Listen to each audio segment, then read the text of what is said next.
everybody. Sorry to be on so late, but I was leveling up some stuff.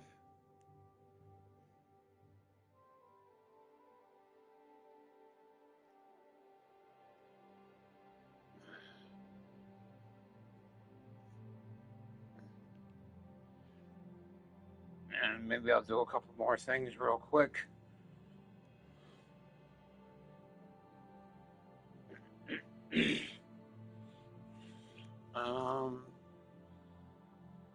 Yeah, so let's see, we were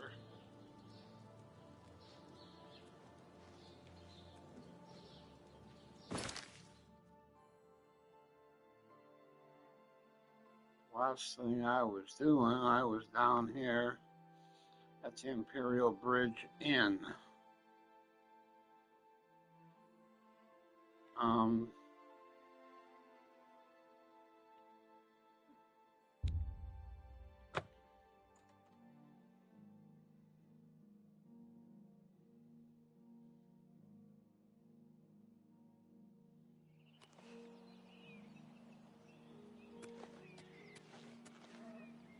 Our little practice dummy here is still here. Let me, I made up some spells here I'm going to try.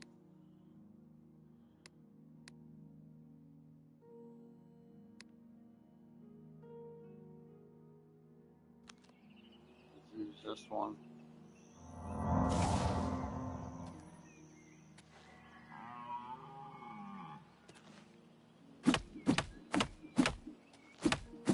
I don't know, I was leveling this up on these guys.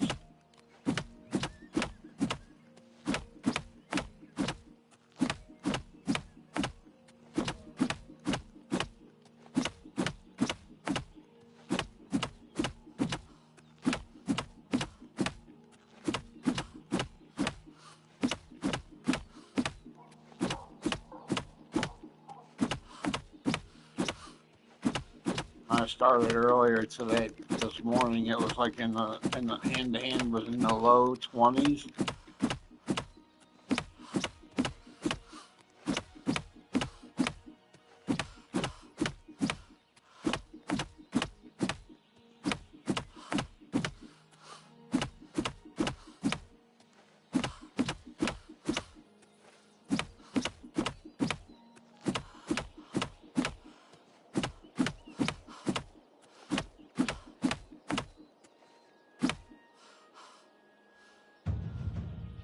Now it's at 61. I was doing that. And as you can see, I have alteration, conjuration, destruction, all at 100. My marksman, I got up to 95. I'll show you what I was doing for that. I mean, I had it up to like 84 or something like that, and then I switched to this method that I saw on a video. Our blade, we got it to 72. Hand to hand is 61. Illusion, mysticism, restoration, all at 100%. That's what I was working on last night, this morning.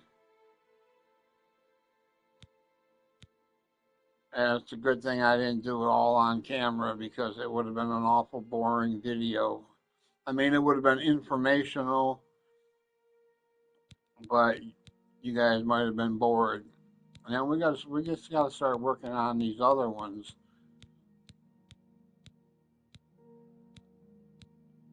And what I'm going to do now is I'm going to try to finish the marksman,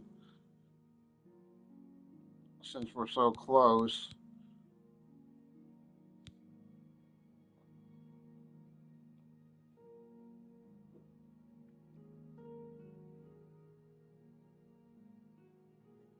I got a video that I was just looking at that we can use for the athletics and the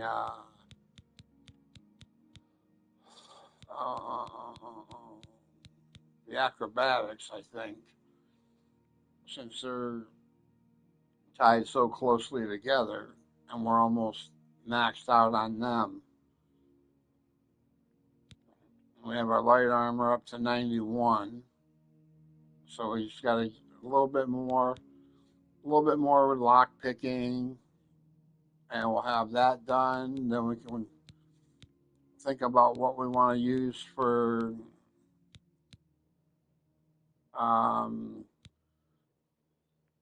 our heavy armor. Excuse me. And we switch to that. Also, I'm going to make a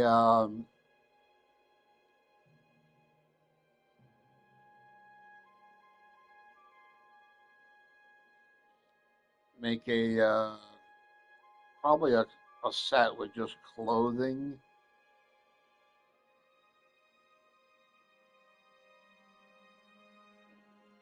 For the magic, because if you can keep your spells at 100%, but when you start adding your armor, then you start, see, like it says, because of the armor I have on, as 95% spell effectiveness instead of it being 100%, which would give us a little bit more.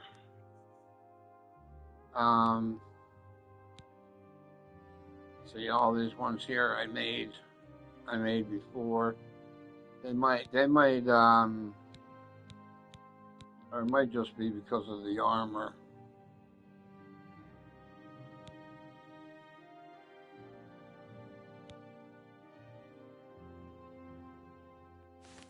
Yeah, I think it's because of the armor.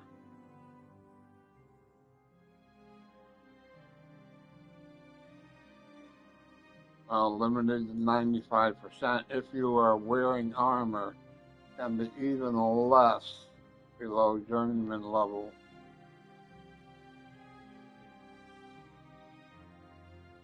But our mysticism is 100%. So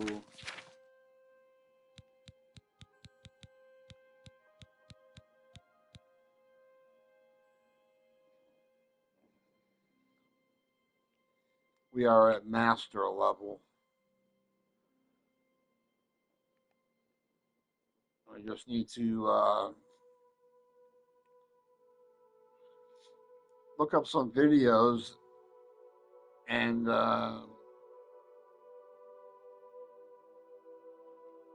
make up some spells that we want to use. The other thing I was doing was I bought these black bows back off that lady at the Mystic Emporium, so I could. Oh no, I don't want them. I want these ones because they're cheaper.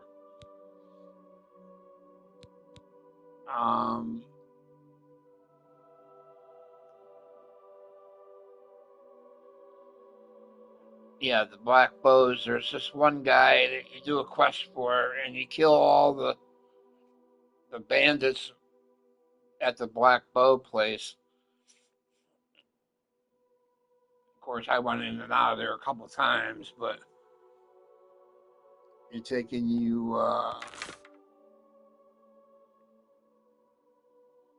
get to he'll buy all the black bows off you. So I went and I got them back from her because she was only asking 70 for.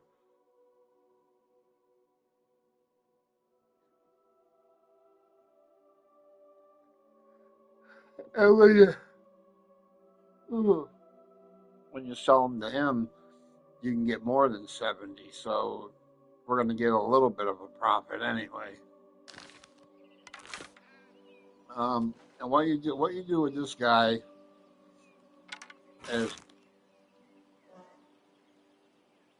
you'll shoot a bunch of arrows in him. Of course, we have the paralyze effect every so often because our level in marksman is so high.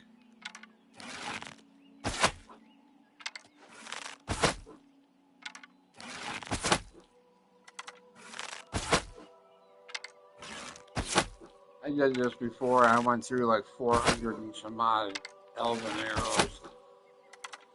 I wished I would have just went and found some iron arrows like I did now.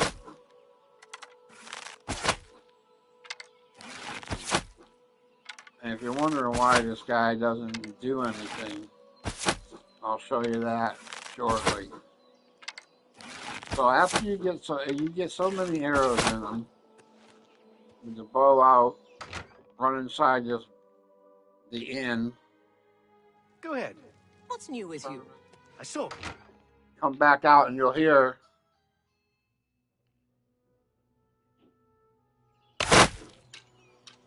See, he just got zapped with all the arrows again. I would let him get up, go right back in. How are you? Fine. Have you heard it? Come back out, and you'll hear it again.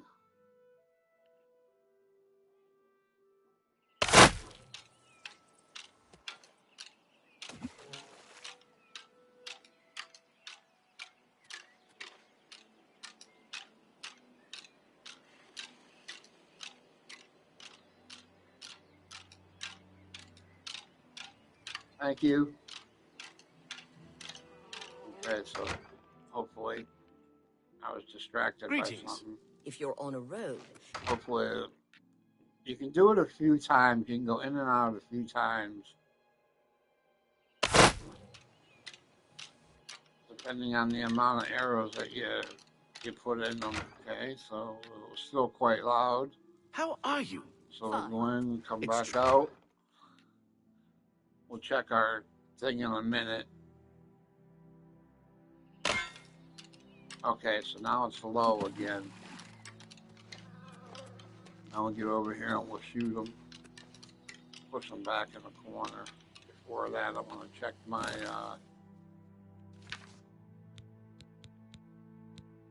marksman. Still 95. We're just about ready to level it up, though. As you can see, the circle right there on the right side.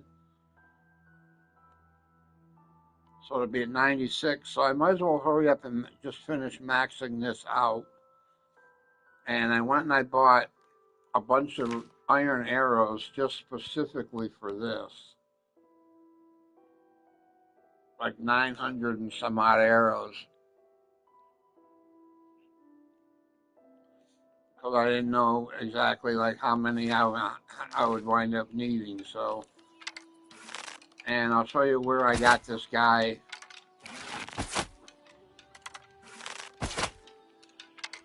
In a minute. 3, 4, 5, 6, 7, 8, 9, 10.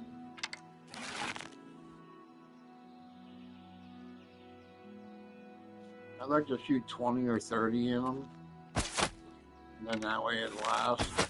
Plus you get the marksman for what you're shooting them when you're shooting them right now too.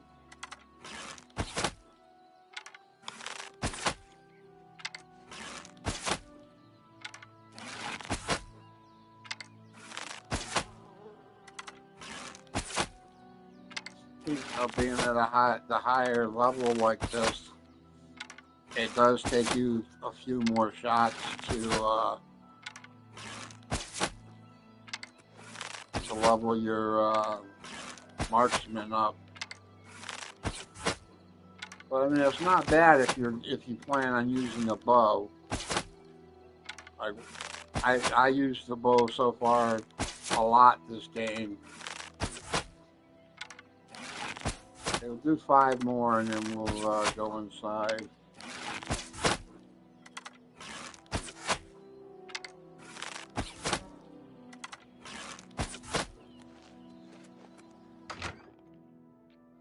And then when we come out, all the arrows No that we one wants shot to at live in them the will hit General them at Mountains. once.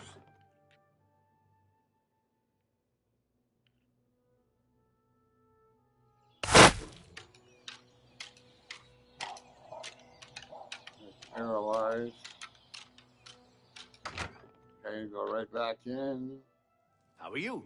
Fine. And right back out.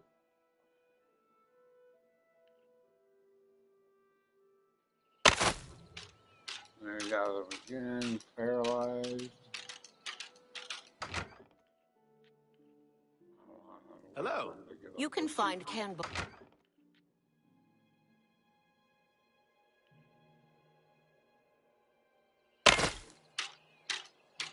Okay, let's try one more time.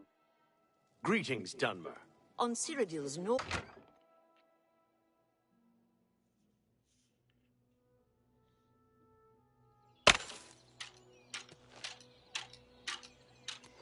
Okay.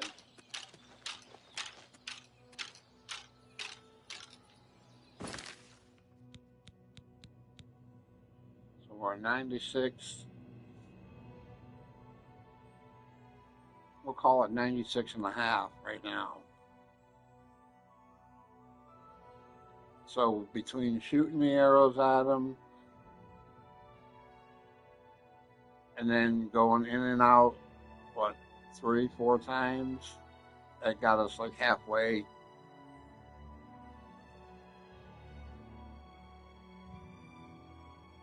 It's just it takes more to level up your things when you're up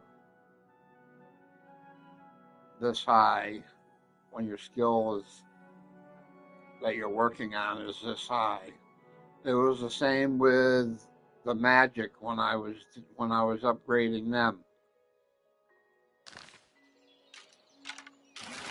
Okay.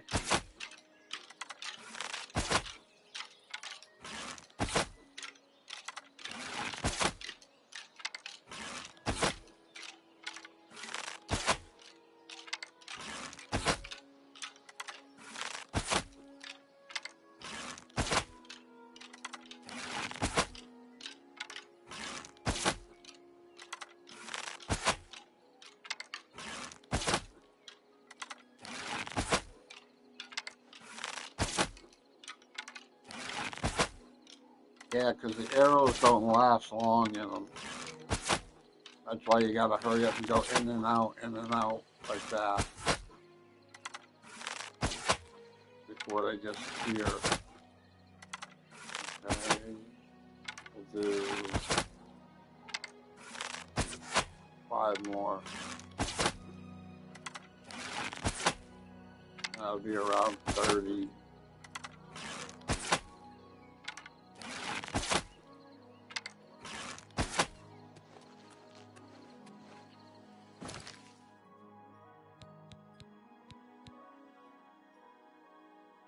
You know, remember, it wasn't even halfway before we started shooting those 30 arrows in them. So we got that a little bit from before halfway, almost to like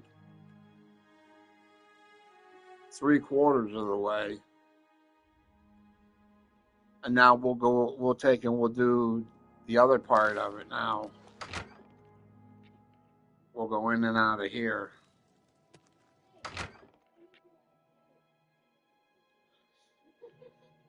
And there's right. I like it when he fucking gets knocked down and he fucking bounces all around. There's numerous places that you can take and get and do this, and different ways that you can do this. There's numerous videos on YouTube about it.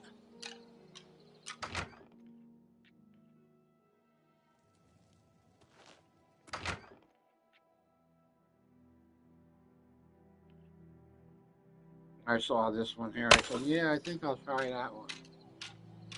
Okay, we're going to go back in. Hopefully we got enough left there for this last one.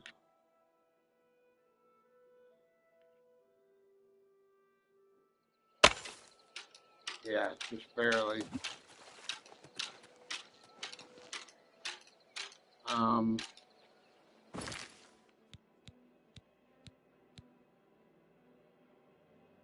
Okay, so we went from a little bit over halfway down around, and we just started there. Now you see where it's at now. Okay, we'll shoot some arrows into them. I mean, I got them. I got arrows to burn, so I'm not worried about it now.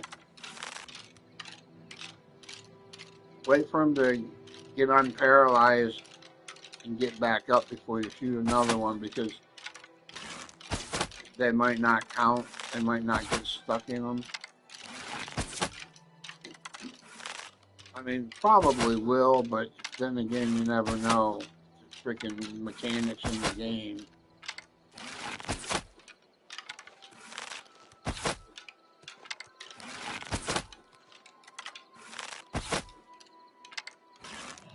And I'm just going to shoot arrows into them for a few minutes here. Well, not a few minutes, but maybe around a minute total.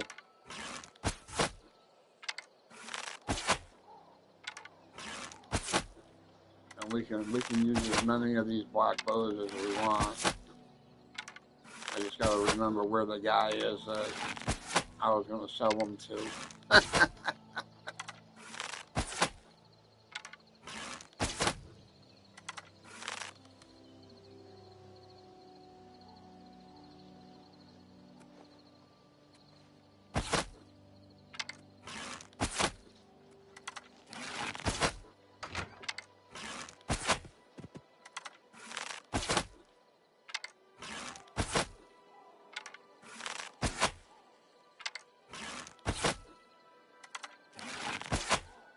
Are you going, Wolfie? Was you chasing that woman?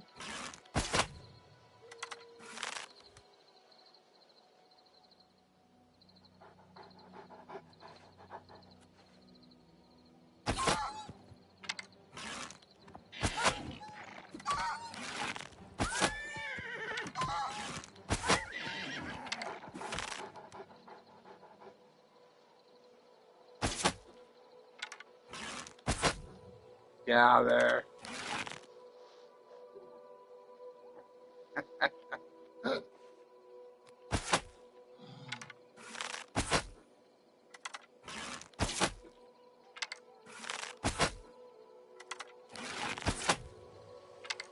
Shadowmare, you're going to have to move there, horsey.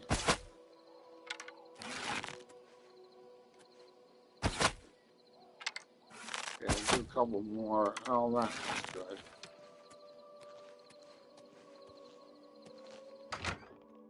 Come on, Shadowmare, move. 10. Hopefully he got down off of there.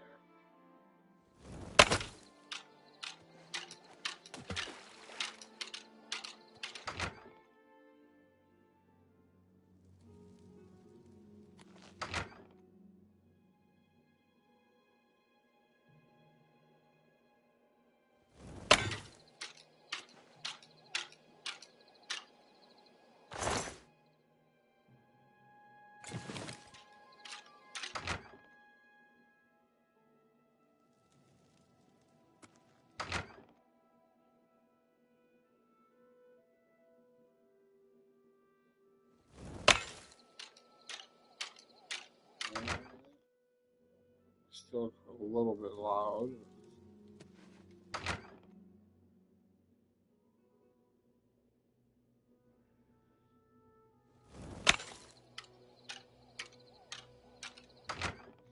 Let's see if we can squeeze out one more.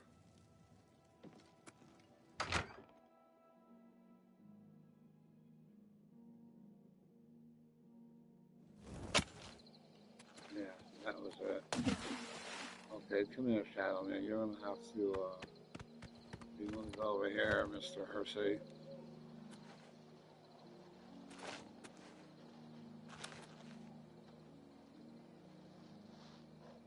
Okay, let's see what we got this time.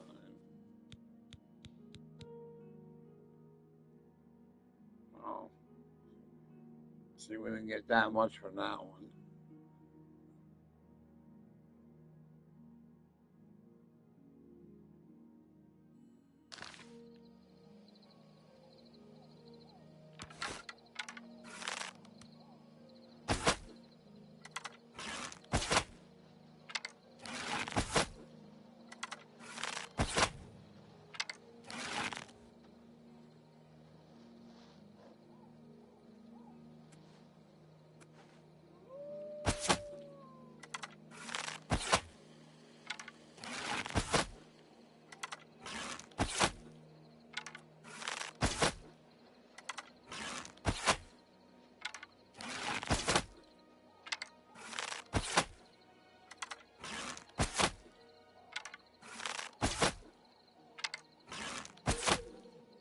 Five more.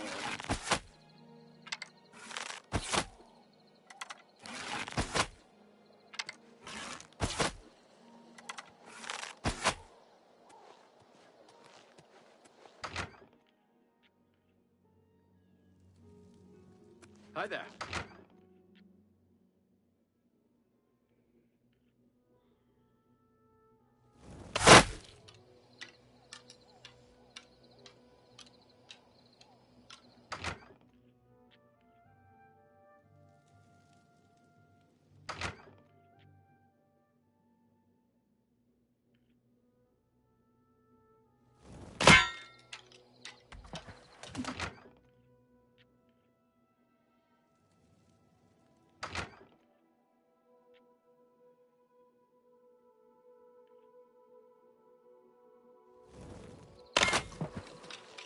And you can't get the arrows that you shoot at them back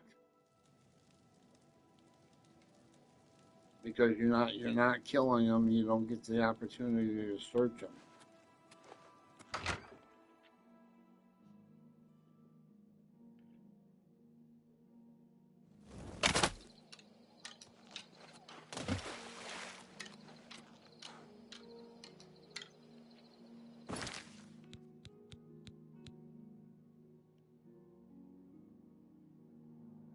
So we're almost to 98 now. Let's do another 20.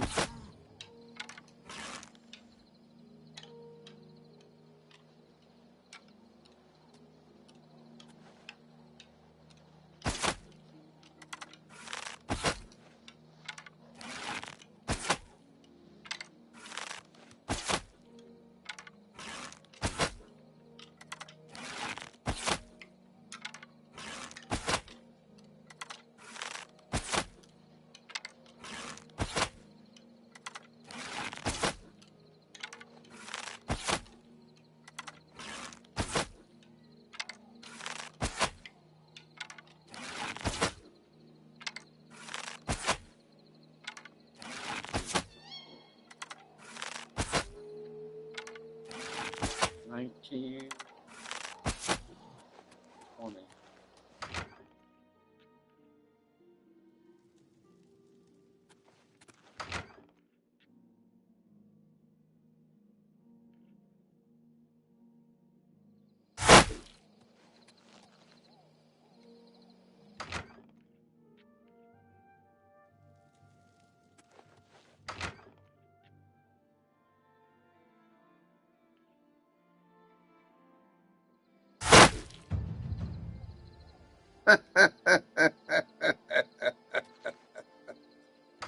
I think that's fucking hilarious.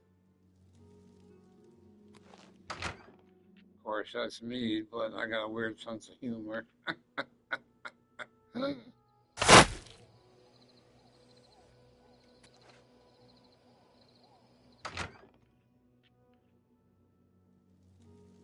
Hopefully, we'll get a couple more out of this.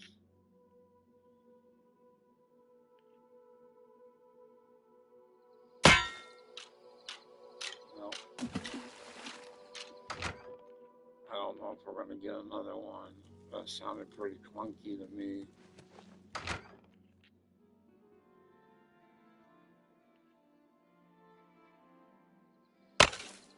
Oh, that was it. Okay.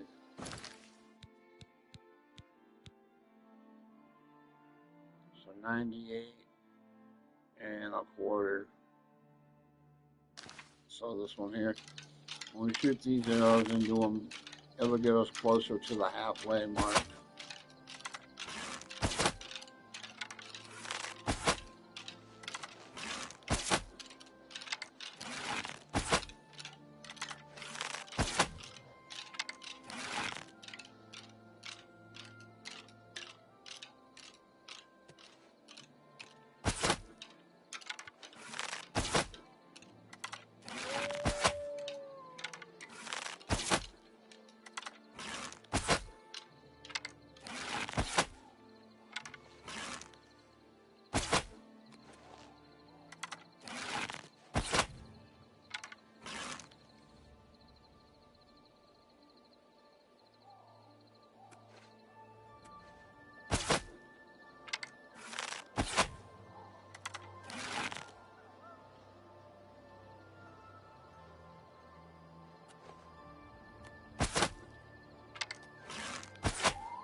-20.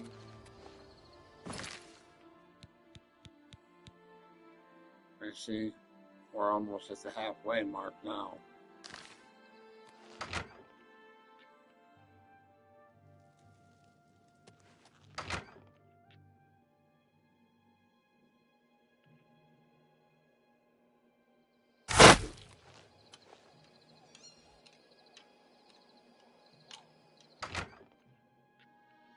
He's just getting ready to get down. We came in. Let's see what happens.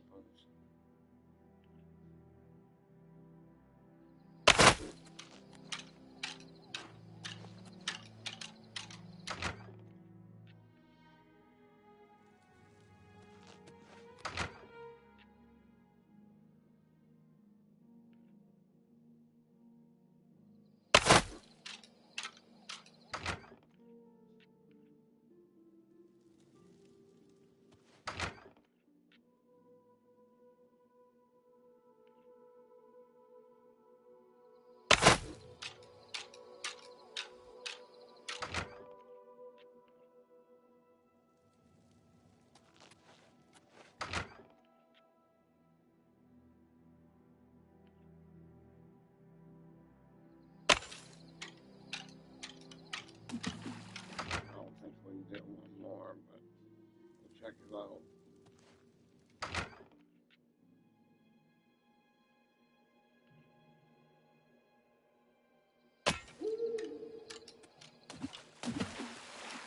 Okay, so we barely got that one, but let's see where we're at.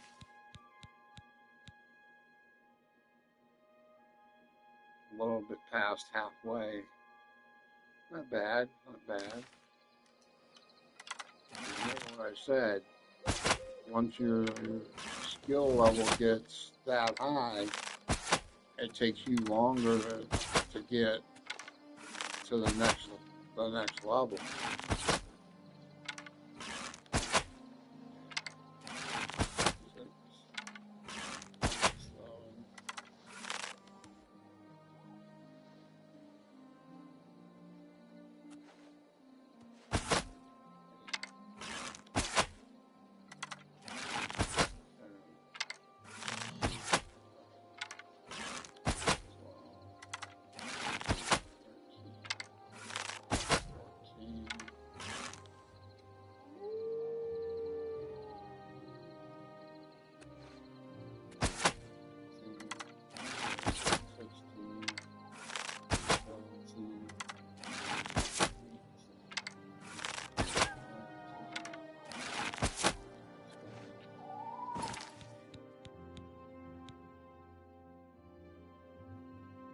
See, now we're at the 3/4 mark, just about.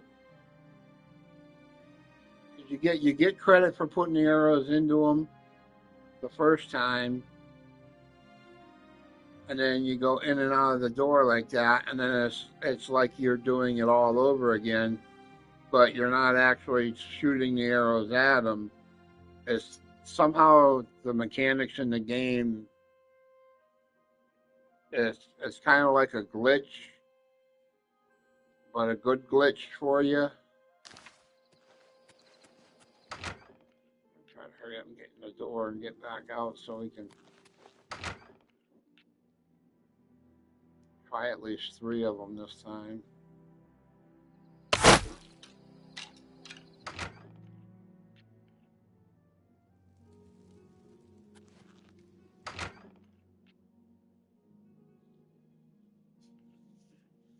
Excuse me. Paralyzed.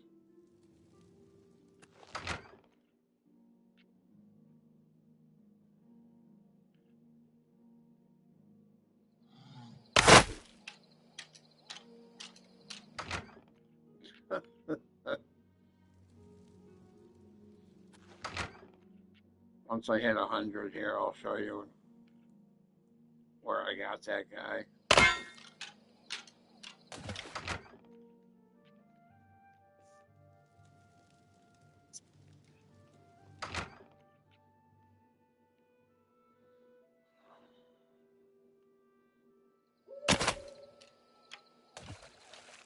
Let's see if we can sneak another one out. It sounded kind of weak, but you never know.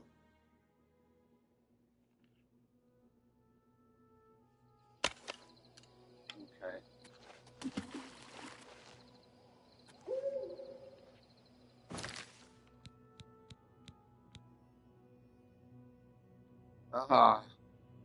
If we could have gotten like 1 or 2 more out of that, we would have leveled up again.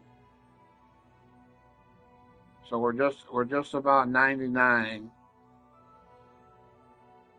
So we only got to go and we got to level up 1 more time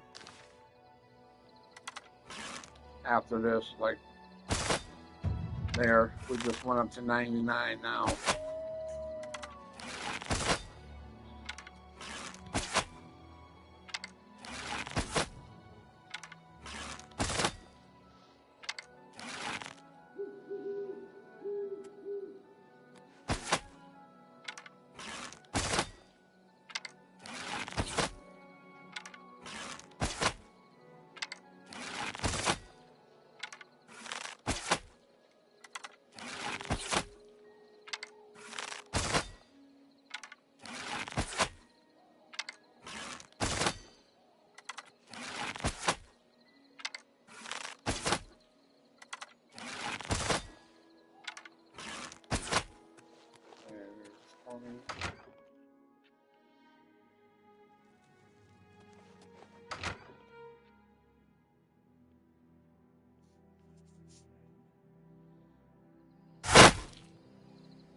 I hate it when you get people inside the freaking little hallway there when you're trying to do this, because they stop and they fucking ask you shit and everything. They interrupt you. Sometimes you get stuck fucking talking to them, and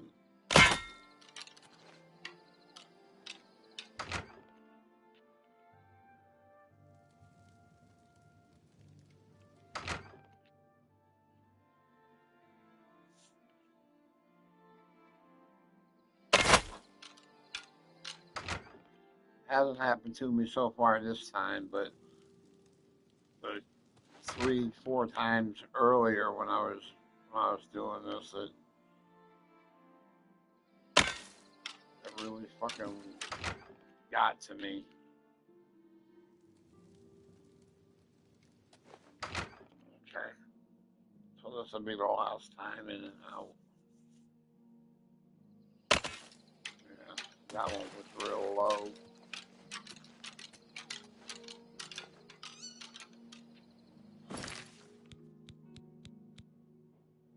So, we're like halfway. We'll see there.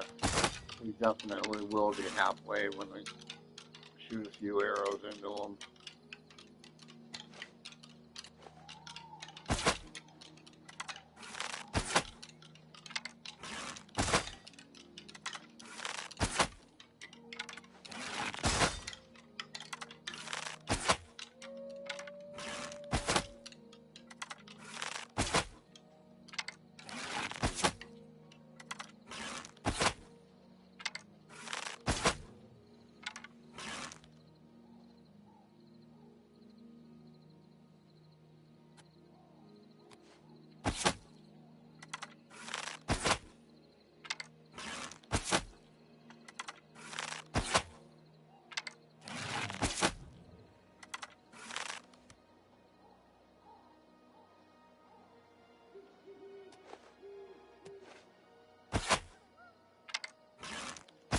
Nineteen.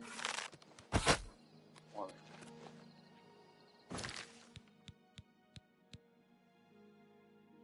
See, we're a little past halfway now.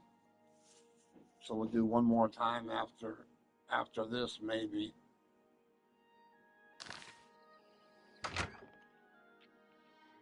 Depending on how much we get for these couple in and outs. But like if you're excuse me.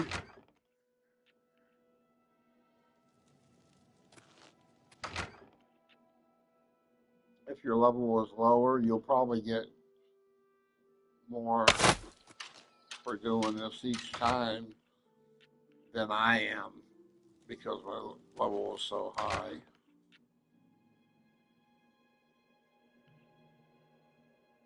And when I leveled that up without any glitches or magic or anything like that, I just was shooting shit. I used the bow a lot earlier in the game. I'm going to branch out to like daggers and swords and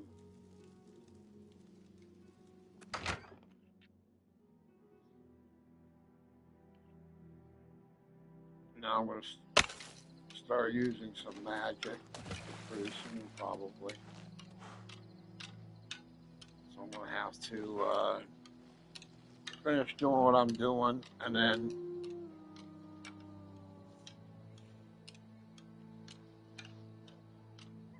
find the spells I'm going to be using and see what I'm going to do with the armor, clothing armor, probably to keep the spells higher. Okay, a little past halfway. Probably like this one last time, and then maybe like a couple of arrows afterwards, maybe.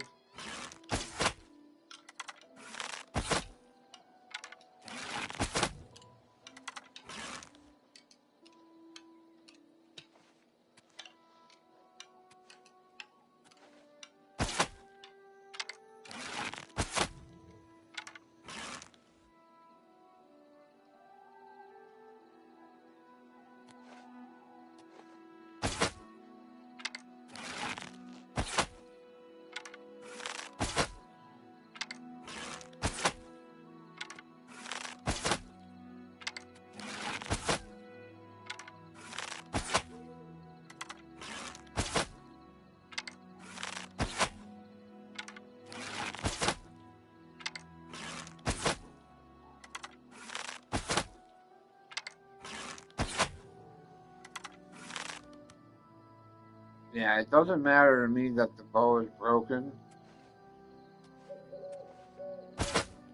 because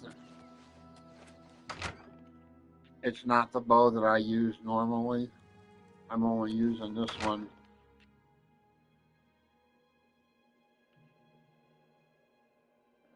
to save the charge on my bow.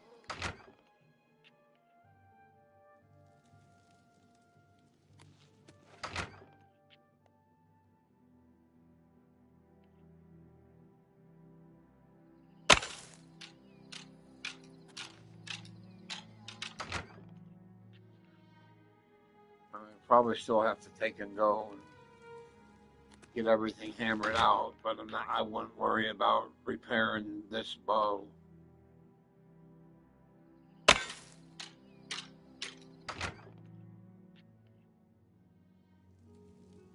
This will probably be the last one.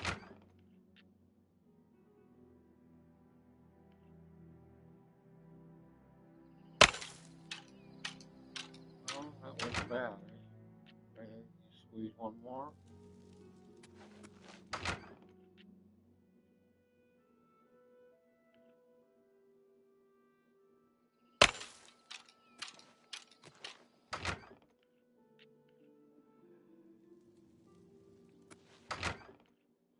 This is the last one.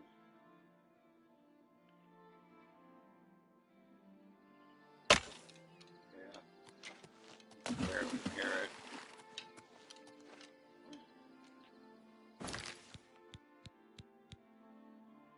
Yeah. We'll put some arrows into them, and then we might have to go in and out once, maybe twice.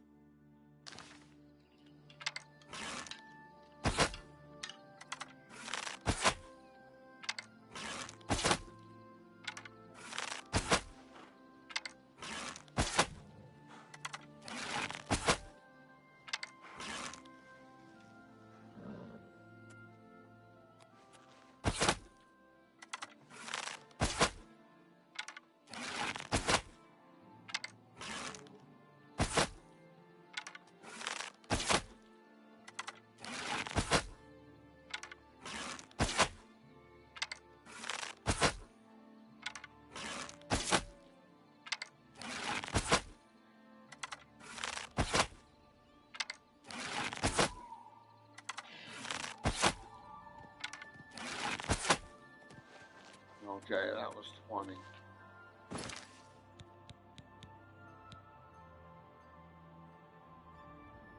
Yeah. We'll go in and out once, and then we'll level up. Not level up our character, but the marksman skill will be 100. There it is.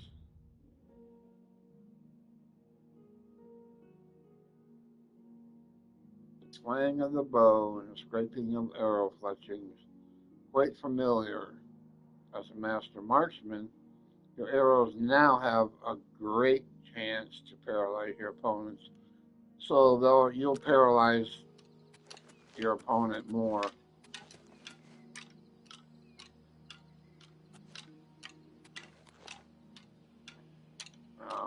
There's no sense worrying about the other parts there. I'm gonna take this off.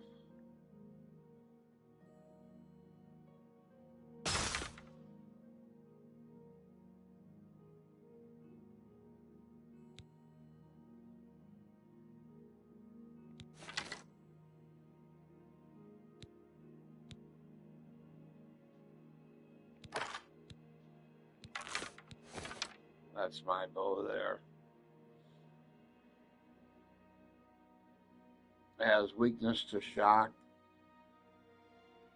on strike and weakness to magic on strike on it also. So yeah, like we were doing, where the hell is it? Right here.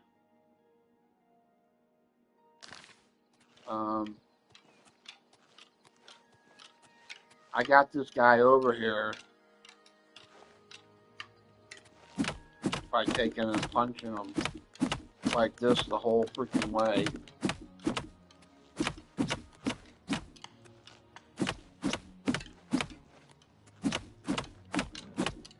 And I'll show you the route pretty much that we took.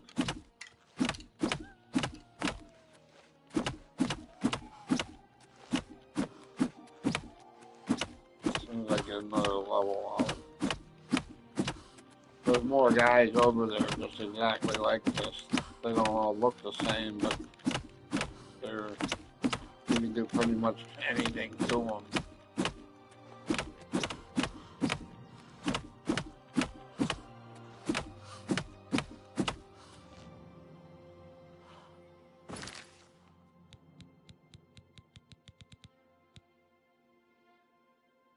Okay, let's see, we're over halfway. So we'll let that fill back up while I'm empty it one more time. And that might be enough to put another level on us. When I first started out, it didn't even take one time through on the stamina bar, and I would level up the skill, but as it's getting higher and higher, it takes longer and longer. Excuse me.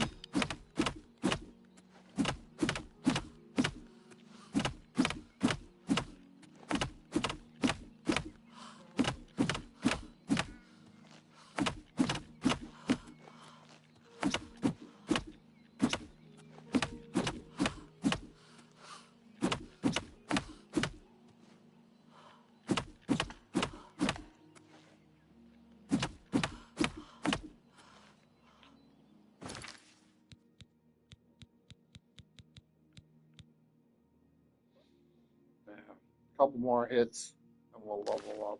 And then we'll level the skill up, and then I'll show you. And I killed 3 rats, 2 crabs, and a minotaur on the way bringing them over here. Since my sneak is maxed out, plus I have the like invisible armor on. Each piece has 20% invisibility.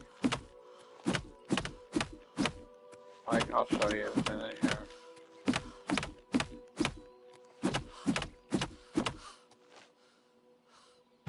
There it goes. Okay, 62.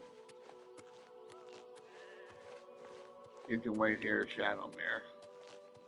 Okay, so what I did was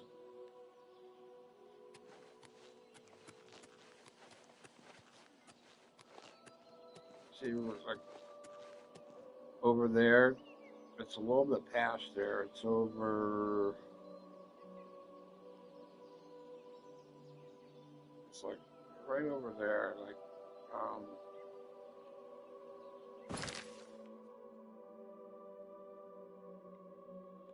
right here. It's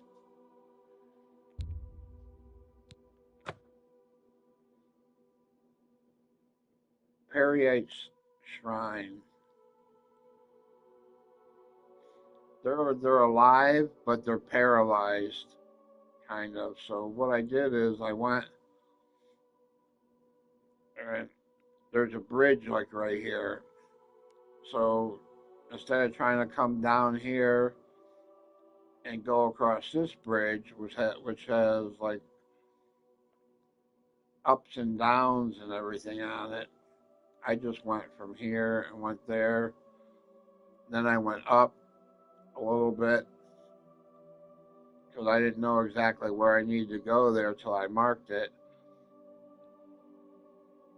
And then I went and I just started going across and down, across and down. I came to this fort, pushed him off the edge. He survived. And I got him down here, and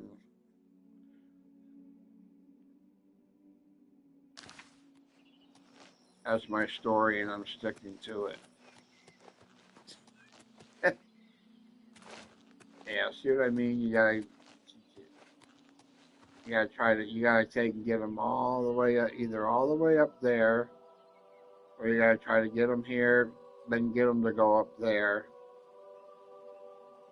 in order to get them on the bridge, get them across, and then get them up here.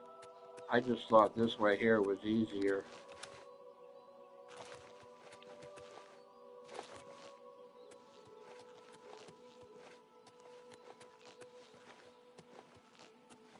We came down this way here.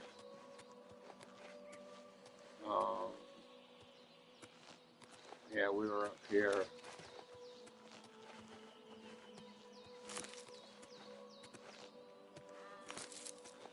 I knocked him down off.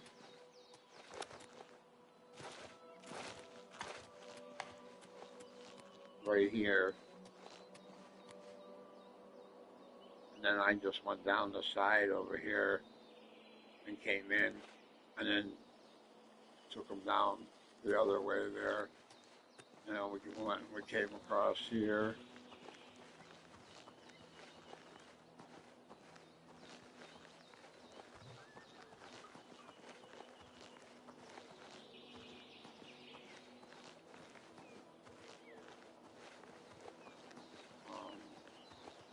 They actually went like right here, and then we went up. Because I didn't know what the land was over there, plus I didn't know exactly where I had to go, because the thing wasn't on my map yet. That was. And then like, that didn't show up because I hadn't actually found it yet. I found the bridge, but that was it. I'm gonna grab these couple of things there.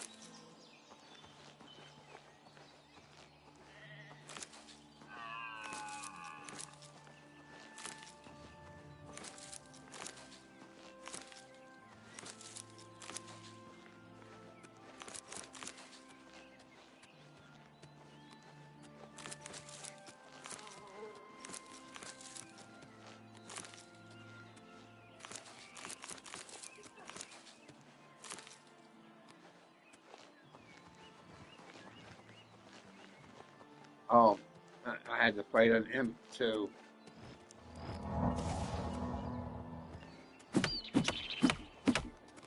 I punched in it.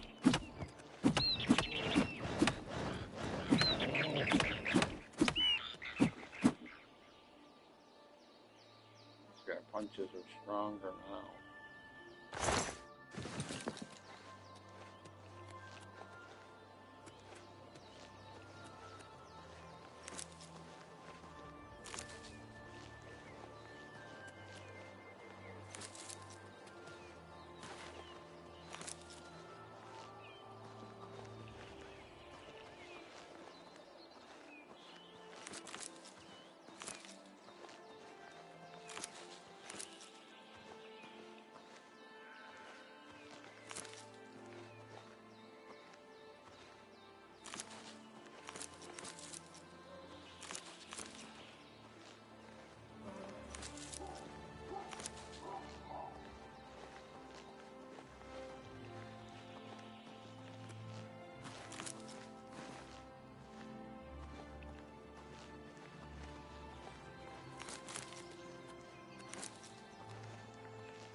And we went,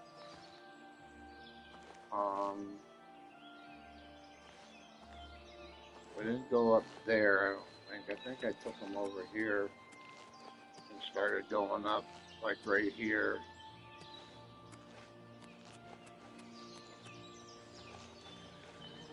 But I went and I brought them over here. At first I was punching them and everything like that, and then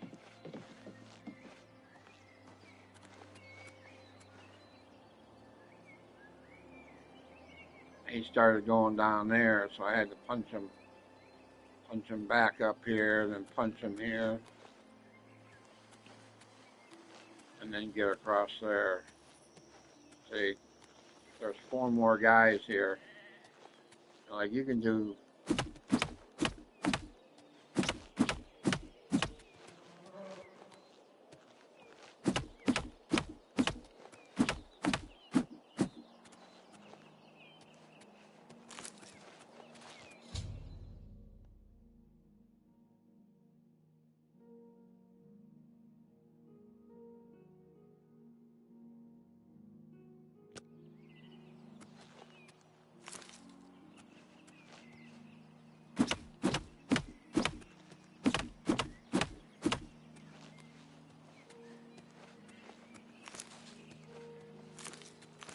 This one moves. A welcome change. So, mortal, you have found my shrine, and you have seen my followers. They are an embarrassment to me. The fools cast a spell in the hopes of summoning me to them. It was prideful and foolish, and it has had its consequences. My followers are trapped between worlds. Their bodies here on this plane, their souls in Oblivion. I would have you reunite the bodies and the souls. I will transport you to the plane of Oblivion in which they are trapped. You said I wanted to Find do it. their souls. When all are collected, I will return you here. Return to me when you are prepared.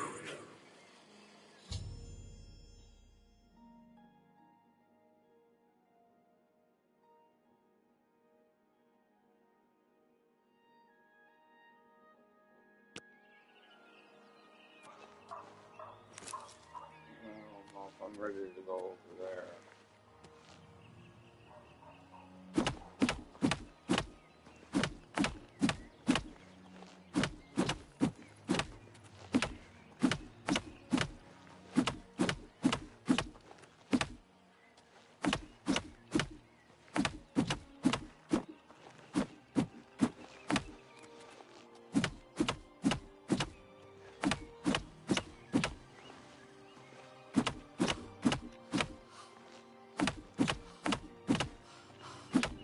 I don't want to move, does it?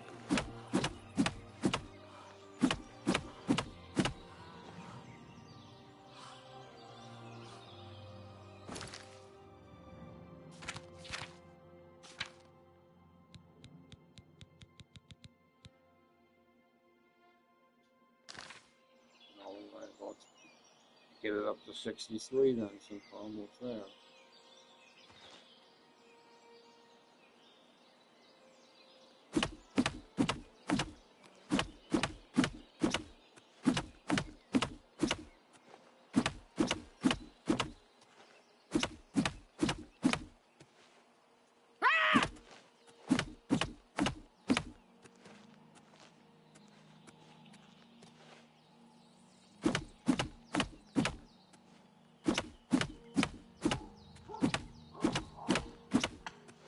I'm not going to do that quest right now.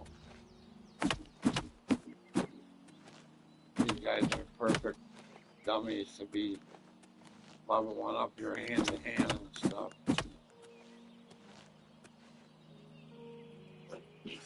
Oh, excuse me.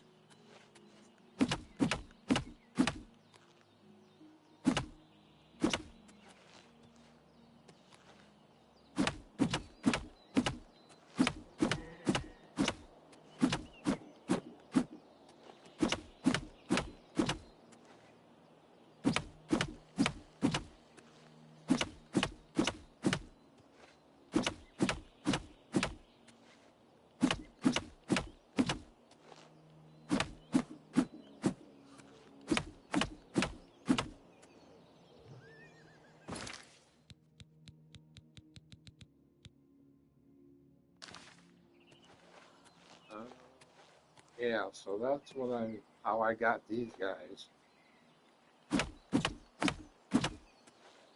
They're stuck like that for now.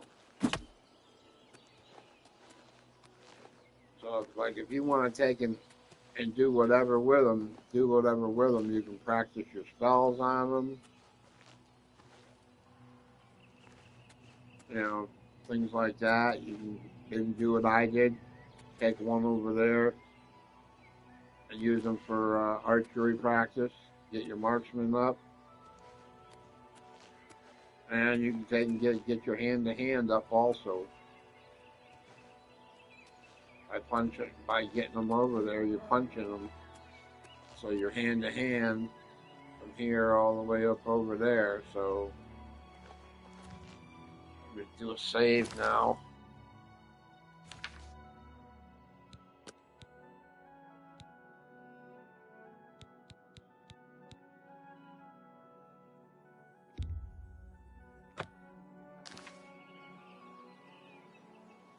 I don't want to take in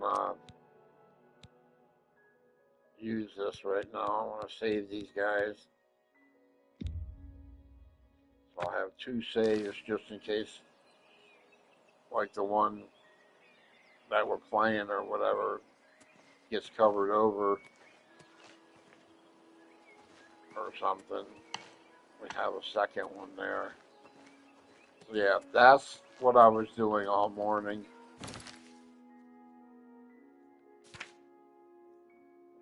Was leveling up. My alchemy was up. We leveled last night and this morning. Alteration, conjuration, destruction was up there. You saw we just finished our marksman. We got our sneak up from before. Hand to hands at 63. Illusion, mysticism, restoration, 100%. Acrobatics, 85. Light armor, 91. Security, 93. We gotta get speechcraft.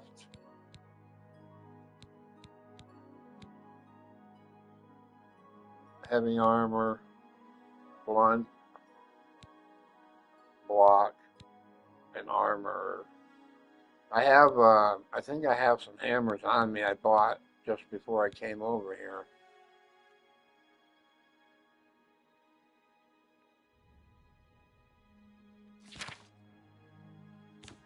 And here's the armor that we're using. Chameleon.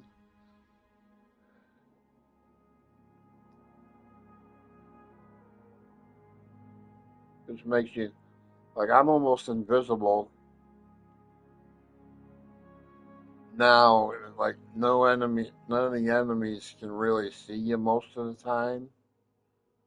So each piece has 20% on it. And I got a necklace here that I have feather on for 50 points, and I have a ring here for another 50 points for carry weight.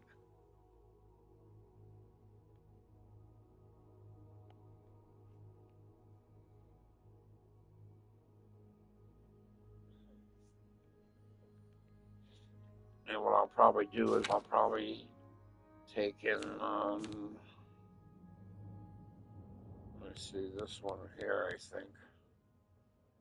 Yeah, this one has 250 points for 360 seconds. I think I might use that. Well,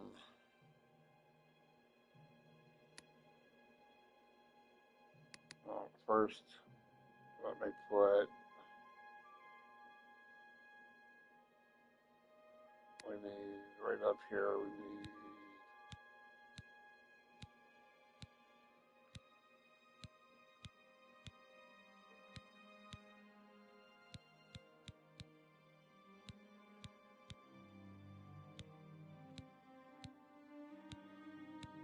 I should take and go make a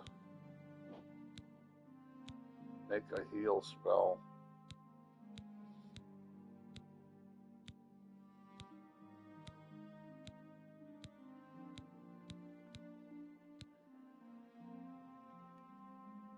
This is the strongest heal spell that we have right now. We'll put that one there.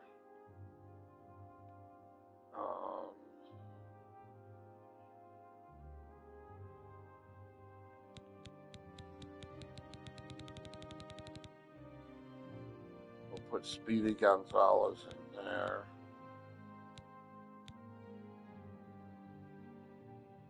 So we can move a little quicker.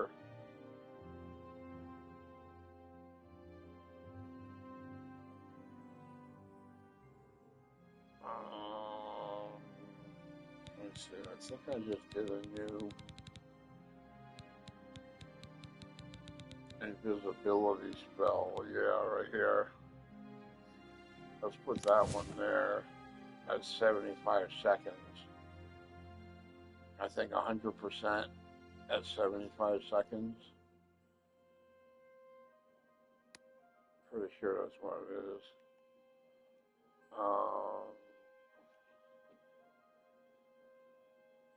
This one.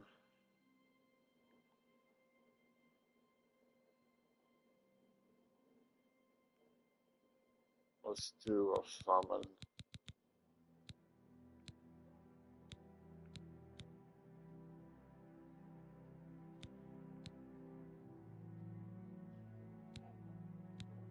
I don't know how much it's going to take.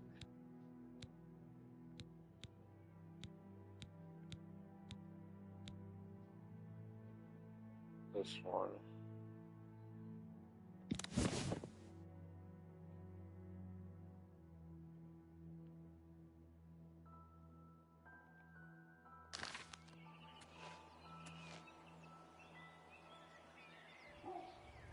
Yeah, I don't know how much this is going to take to summon him. Oh, it doesn't take fucking much at all. Since we're at 100% now.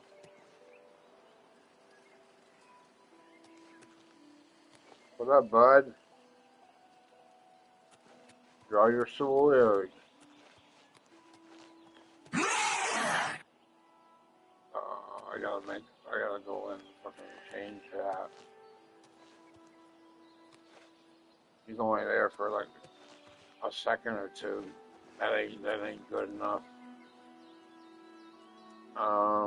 Instead of going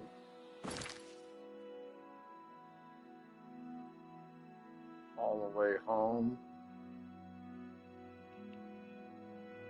to do the spell, let's just, since we're the boss of the mage university thing, the mages guild, let's go here.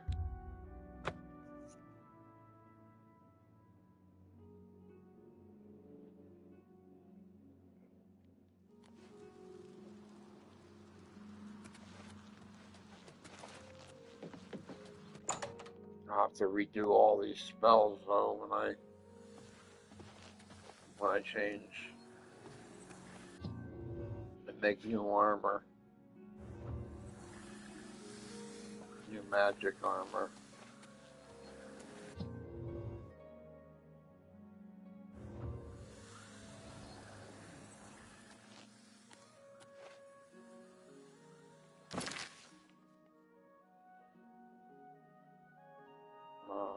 Let's see, summon.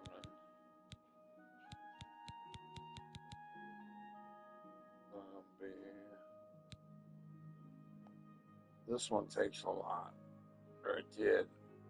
Exhibit or whatever the fuck it is.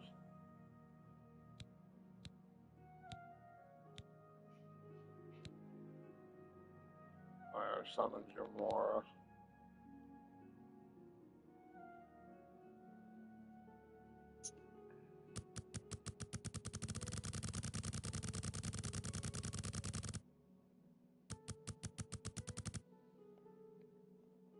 Hundred and 20 seconds.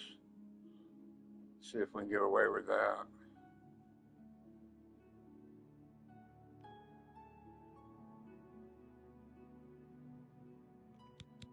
Yeah, alright. We'll change the wording so it'll be higher placed. We'll do Gamora.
Go.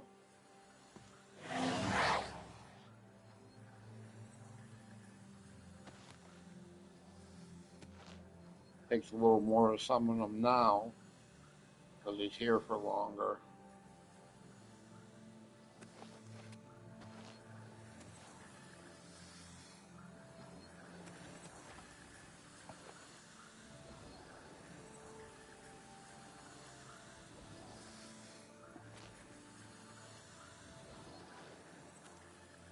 So 120 seconds, that's 2 minutes.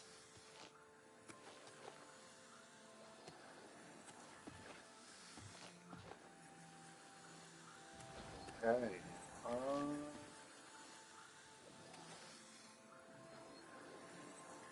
What is that spell? Yeah, I see 95% effective.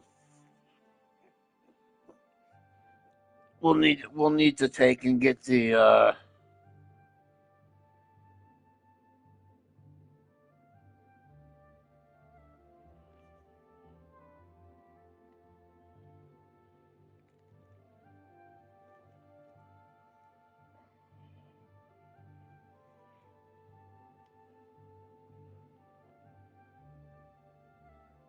we'll need to take and get the thing up to 100%.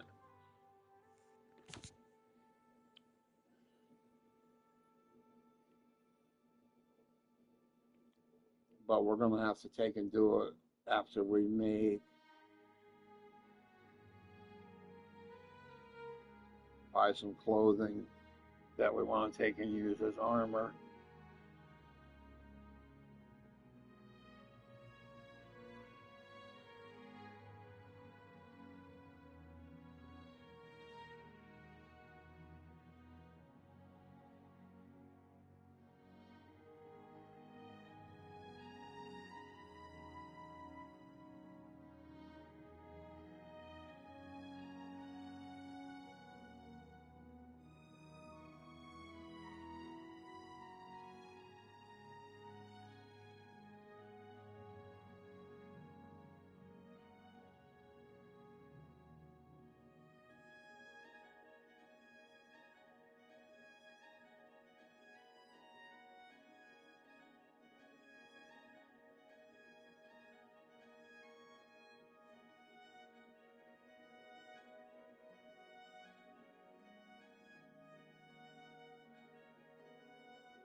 Yeah, so I'm going to use,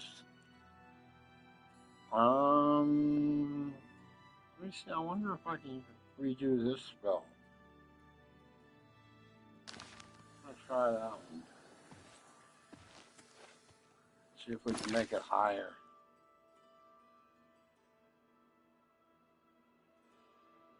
Oh, I gotta cast the thing first.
I want to like redo the speed spell.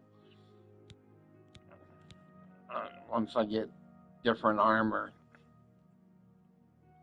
to make them all 100%.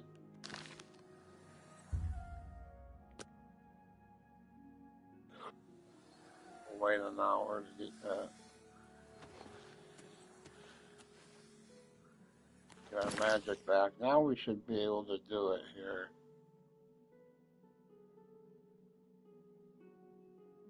Where's the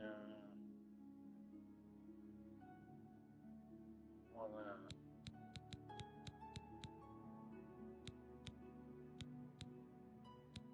Or we have to just make one. I guess we're gonna have to just make one probably.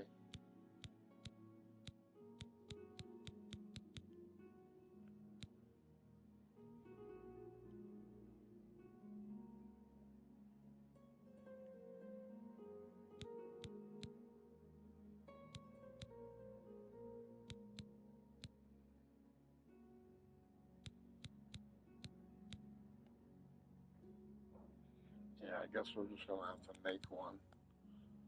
Feather, self, try magnitude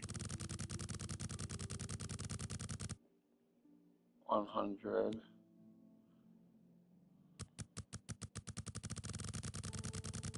I don't think we're gonna do as good as that one though. 120.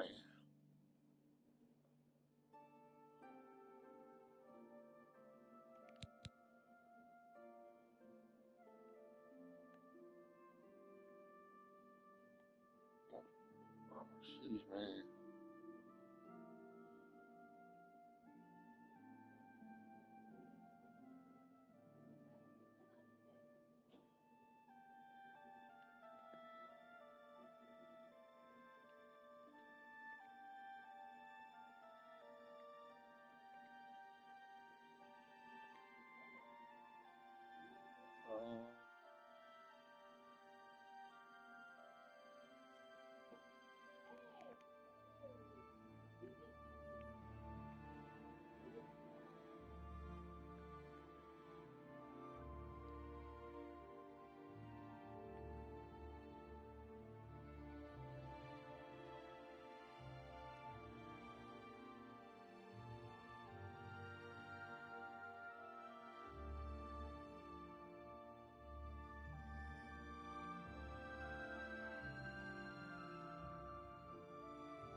So now we got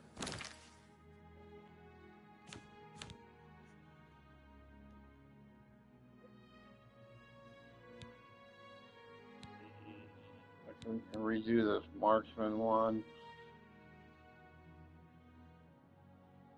Or no, not the marksman one. There's one here that has a marksman juice or something like that gives you a little bit more oomph behind the bow when you use it. We can redo that at 100%. Then we have this one here.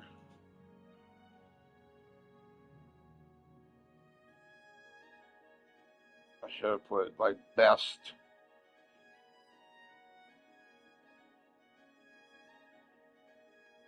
Best of burden or something like that, and then it would have went right in after this one. Well, we might wind up just using that one because we won't even need to put on all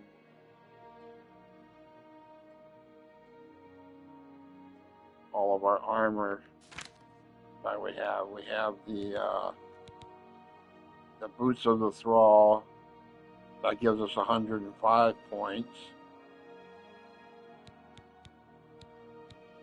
Then we have the Spectre ring here. It says it gives us 100, but it don't. It only gives us 50. But like that's 150. And then when you add in the 100 that we have now because of that spell, or the 250 or whatever it is from the spell, it comes out like that.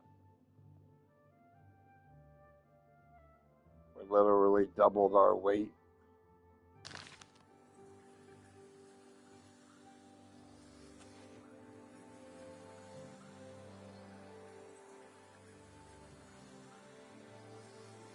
Oh, wait a minute.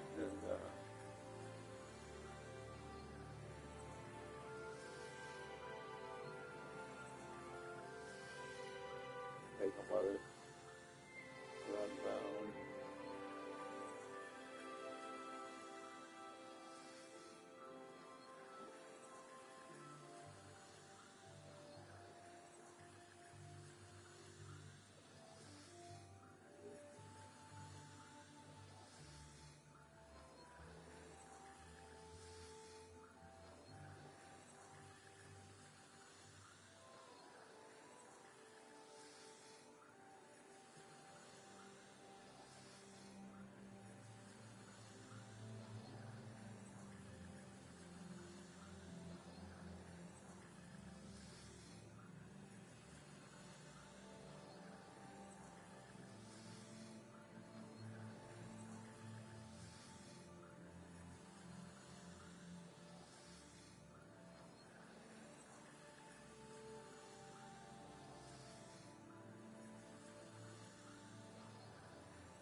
Okay, now that wore off.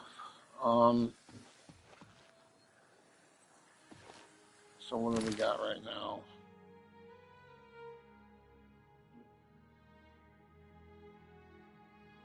485 on 650. Oh, that's because of them bows. I wonder if I can see.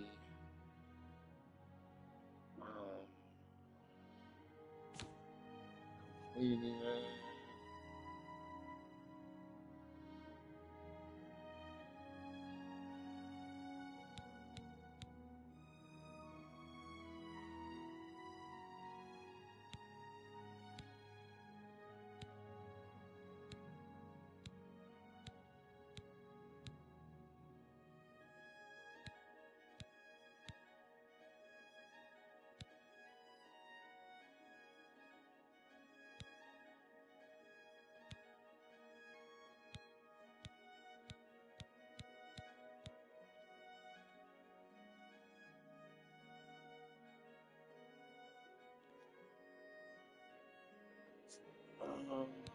See, I know it was like back here more.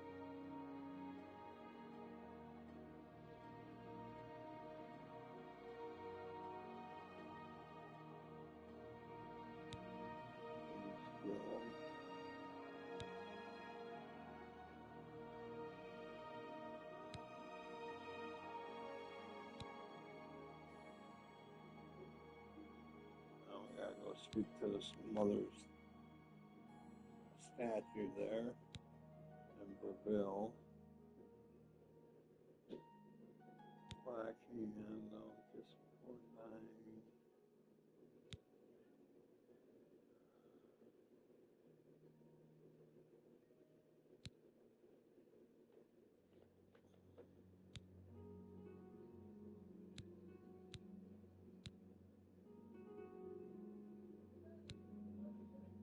Okay, those are all that. Where the hell? I thought it was after this, but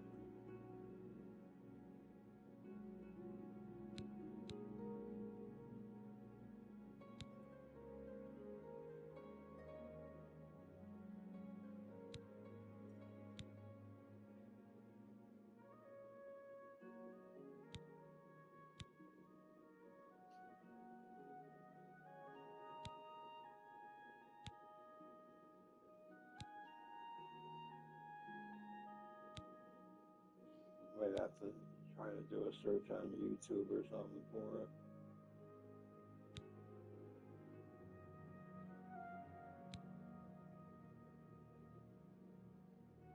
That was the holy thing that we did. And I think it was either after that or before it.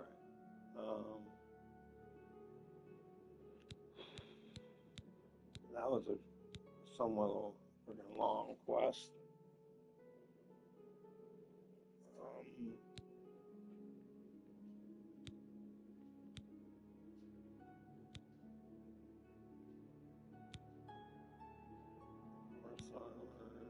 His infiltration, information gathering, Arlen's watch. Okay, that's the Fighter's Guild. It might have been here with the Fighters Guild. Let me,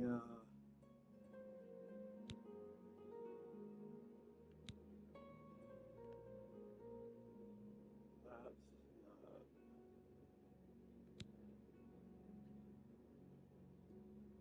Soldier.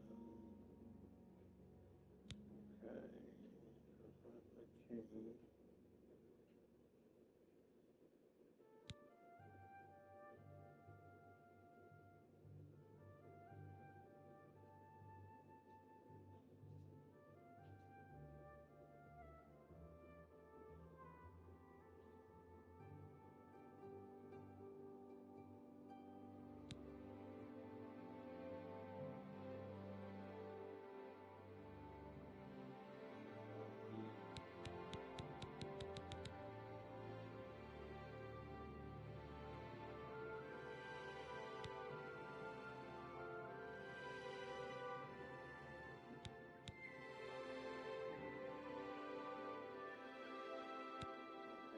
don't know which fucking one it was.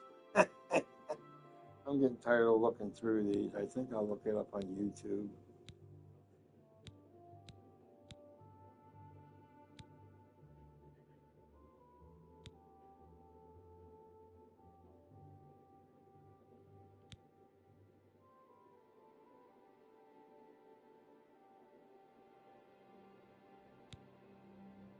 I know it was like after these things here. I'm pretty sure it was.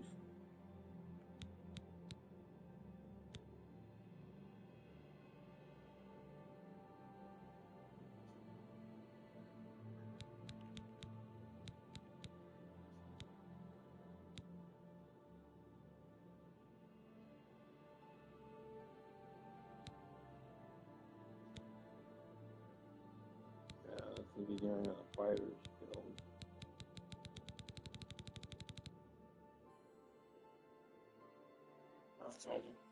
Let me. Well, let me see if I can freaking look it up or something. Come across it. Maybe get fucking lucky.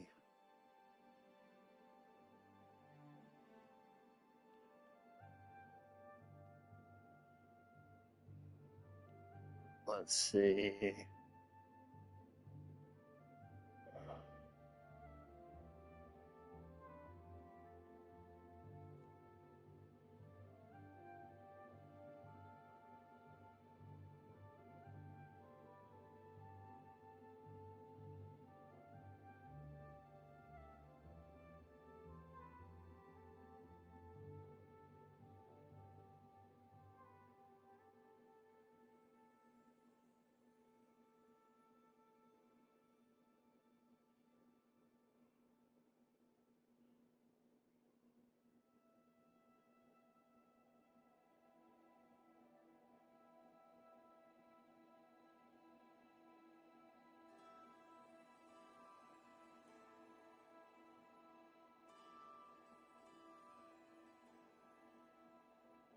Let's see if that'll get any kind of response.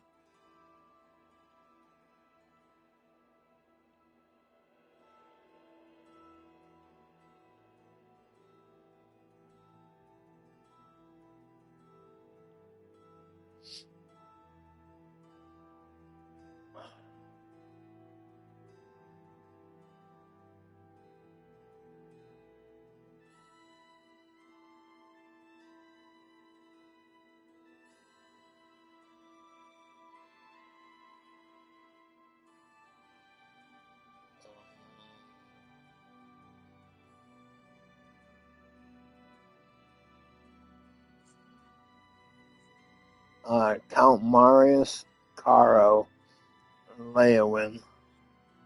Okay. Let's go there then.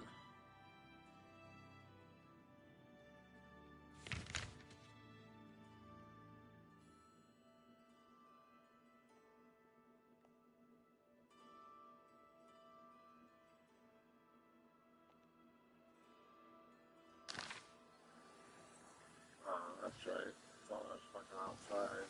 Well,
I want that P38 one up in there taking my fucking thing there.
How are you faring in your campaign against the remnants of the Black Bow Bandits, Sir Knight? I see you have a black bow. Would you like to turn it in for the bounty? Here is your reward. And this other black bow, would you like to turn it in as well?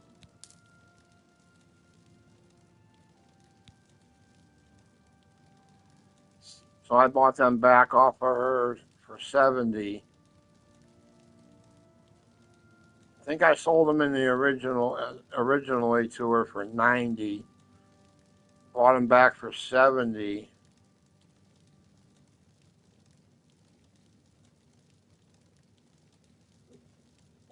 And now we're selling them to him for 100. So we're actually making 30 on the deal. Here is your reward. Here is your reward. Here is your reward. Here is your reward. Here is your reward. Here is your reward. Here is your reward. Here is your reward. And that... Here is your reward. Here is your reward. Here is your reward. Here is your reward. Here is your reward. Here is your reward. Here is your reward. Here is your reward. Here is your reward. Very well. You may bring it to me at any time and receive your reward. I see you have a black bow. Here is your reward. Each black bow you bring me means another black bow bandit slain. Good day, Sir Knight. Okay, so we wound up with a little over $1,000 from that. And took off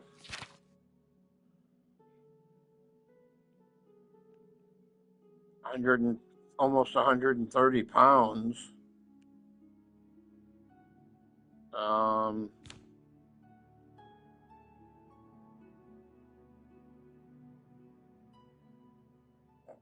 I gotta go store these arrows, these iron arrows.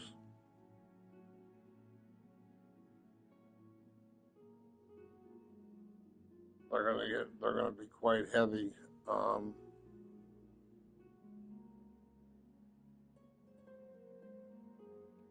Yeah, let's go store them. Ba, ba, ba, ba, ba, ba, ba.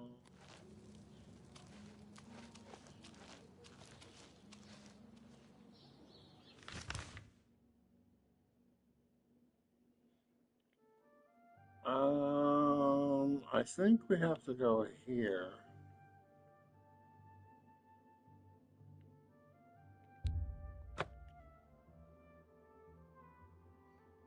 Um,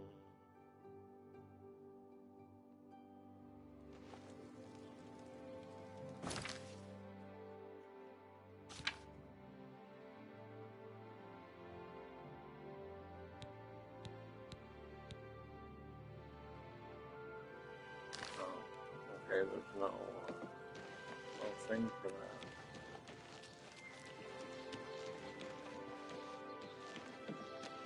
Where the fuck is it?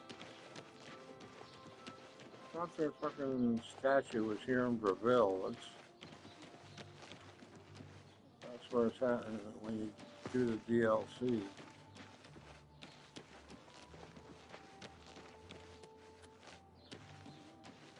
Oh, here it is.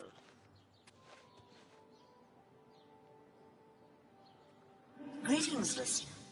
Come close and I will share with you the information I have garnered. For someone has prayed to the Night Mother yet again. The Dark Brotherhood must seek out a Nord named Eric. He has need of our services, and we are only too happy to oblige. I'd like to talk about. Take care.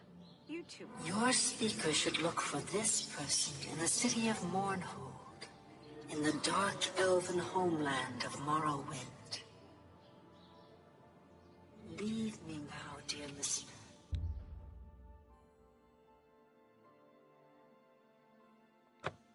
Deliver deliver this information to your speaker, so that the whip... Okay, so we'll come back the next time for that one. Go to Chaden Hall.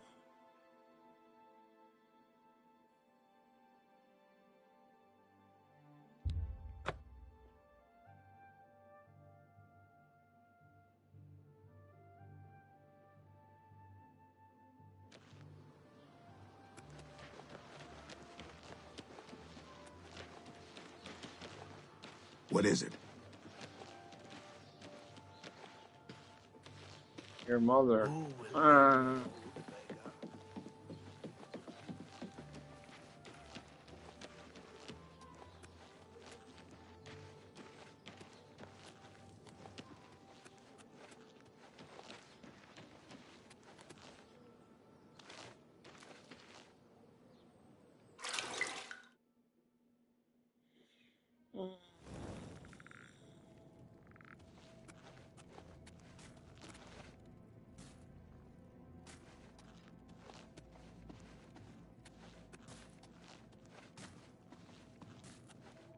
So, the Night Mother has spoken.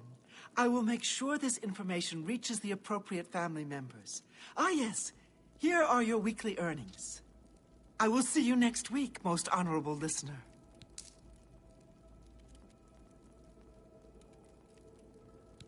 This is no time for gossip mongering. A dark destiny awaits us. Under your leadership, the Black Hand will reign eternal.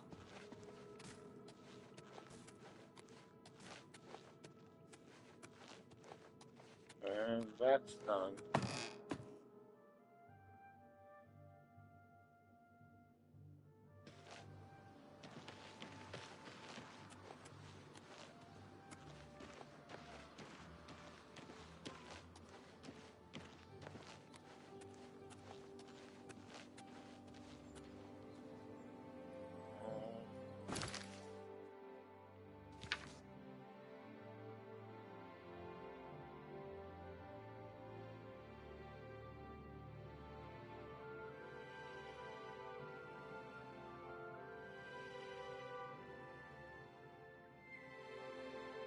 I'm gonna look for some clothes now.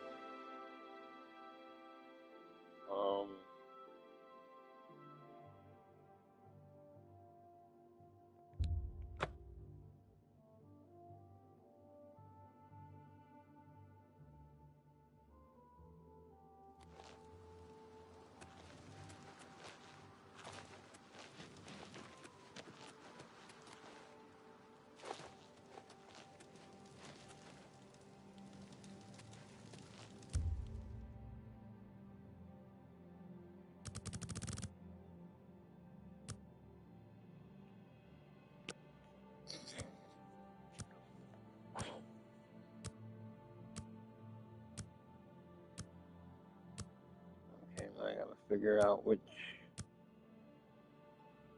I got a bunch of videos here to watch for custom spells.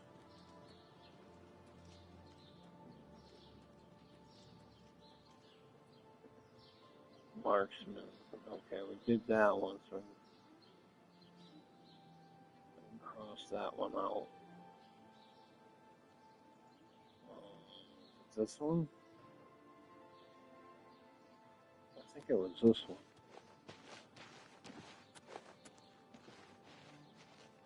And tough.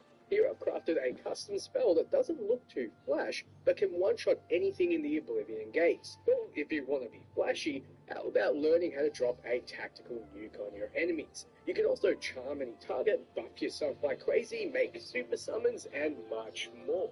Crafting custom spells in Oblivion Remastered is one of the most broken things you can do without feeling like you're cheesing the game. It's one of the most fun parts of Oblivion, especially if you've just come from Skyrim, which we all suspect didn't include the feature because Todd had a golf game or something that You gotta make a strong paralyzed spell as well. You can Well find met. altars of spell making. There you can craft a custom spell, which you can then equip and use as long as you have the skill and mana to use Take it. your time. So let's walk through where you find the altar, how it works, how to get the most out of custom spells, and finally, what are some Have a look around. recommendations. So, You how won't do you find craft better your first prices in spell? all After Tamriel. exiting the Imperial sewer, you'll be free to approach the game as you see fit. If you want to rush getting your custom spells, I recommend heading to the Arcane University in the south of the Imperial City. There you can ask about joining the Mages Guild, and then if you set the quest to active, you'll be sent around Cyrodiil visiting different mage guilds to get their letters of recommendation.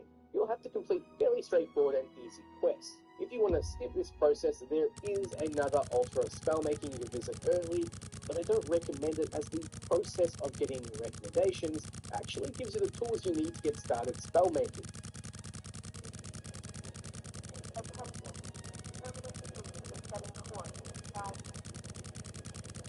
Last question of this interview, Mr. Dessus. Do you fully understand the risks of being a traitor? The age we live in is looking up. Can I have another bottle? Miss Clara? I know the talk. The Empire's crumbling, the galaxy's going dark, blah blah.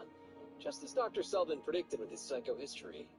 But I see opportunities.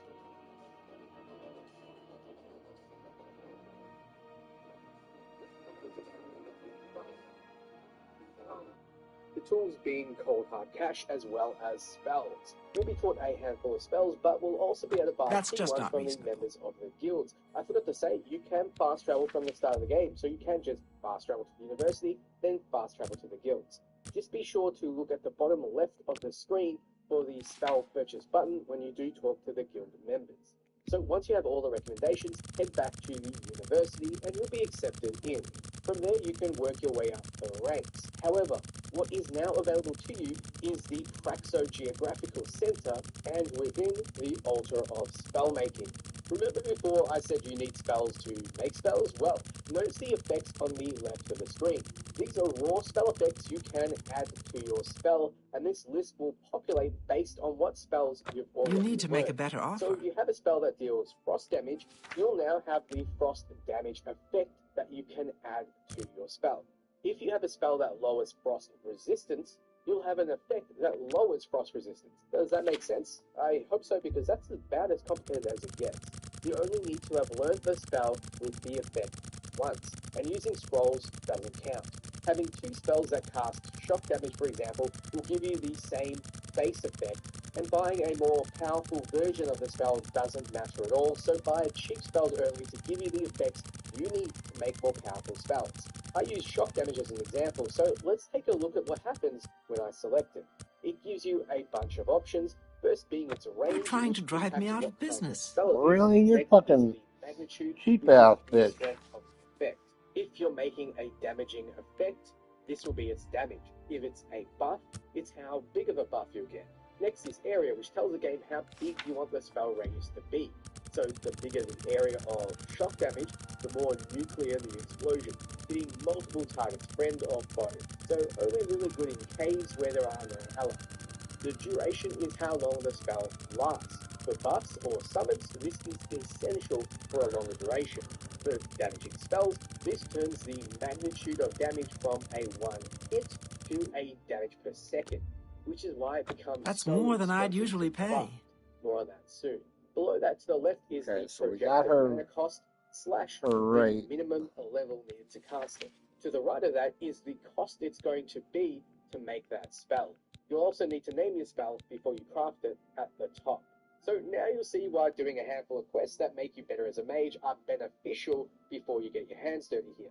Speaking of hands, the range. If set to touch, this will be your reach. Melee only. You reach out and touch a target. If using a Okay, damaging I'll buy spell, this will those. turn a target in melee. One If using pair. a heal or a buff, it will transfer it You're to a fine ally negotiator. touch, or enemy if you roll that way. If you set the range to target, you'll throw Even a though I spell don't like out as green, but range. we This get costs the more mana green to cast shoes than here. touch, and costs more cash to craft, as well as making it more difficult to cast based on your skill. Range, after all, is a huge advantage. Last is self-range. With this one, you'll be casting a spell on yourself. In the case of damaging spells, yes, you will hurt yourself. You'll ideally use this range for buffs to Red self-apply them. velvet. We don't Now, want fucking pumping red magnitude, velvet. I was area, looking and for like duration a up will make your mana cost brown skyrocket, pair of as well as pants, the minimum skill but needed to use that spell. Shock damage, for example, They is always under have the destruction linens, tree, and that's so kind of without like a high dress. destruction, you won't even be able to cast powerful destruction spells you could make. Even if you could, you probably don't have the mana pool to cast them. Yes, a high intelligence influences the total mana you have, and it's retroactive. For more, you'll need to level up and equip gear that boosts your pool. If you want to Thank you increase for your skills, patronage. it seems like the higher ranked spell Take you care. cast of a school, the faster your experience in that skill will rise, unlike the original. So if your Journeyman casts Journeyman spells with high spell costs. Let's circle back. A ranged 100 damage, 100 feet AoE, 120-second burn duration spell will cost Well, our 199 intelligence is at plus mana to 100%. cast and require destruction level 100. I Without just some thought maybe there serious would be in-game something in character here about rating, it, but this won't be possible for you for a long while. Also, you'll need well over 600,000 cash. Instead, let's try something a little better. Let's put shock damage at a magnitude of 50 at range with no area or duration. It's a simple burst damage shock spell. It'll cost 45 mana to cast, which is easy enough. It only costs 135 to make. But let's further improve it. We can add another effect to it. If we wanted to, we can fortify our magicka on cast, improving our for that magicka ring pool. that we got on. Fortify our attributes, give ourselves Take a that shield, or off. even summon a minion. But let's make the spell more focused on damage. Add some frost damage to the spell, and now we're hitting enemies for 2 damage types, lowering the chance they can resist it. We also can make it so it does frost damage over time instead by reducing the magnitude and increasing the duration, or we can simply make it do 50 points of frost damage on the target as well. Like mentioned, adding 2 damage types reduces the damage your targets can resist, and it also seems more efficient than simply making a stronger singular What the hell could be For example, fucking bumping shock damage draining up that to and 100 needs destruction at skill level 100 and takes 111 mana versus only 74 mana having 100 have to damage. take off each piece of armor and just You could then continue to add more see effects if to the it's spell like fire damage, but let's see leave if it that's as is it. so you can We'll see start in with action. Before we set off, let's make a broken spell. First, you'll want to go here and pick up weakness to frost, shock, and fire spells from this gentleman. They're fairly cheap, and buying them will unlock the effect for you. take the helmet. Greaves.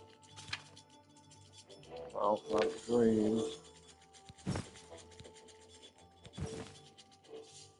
Gauntlets. Oh. Cuirass. Oh, not the cuirass. Boots. Oh, not the boots. Feather ring. Or necklace. No.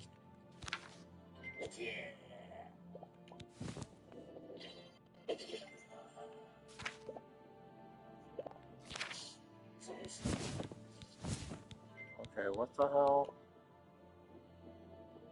That's all I really have equipped. That.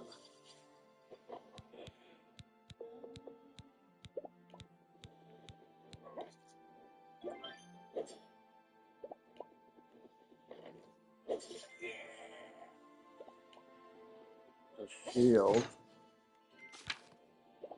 No, not that. That's it.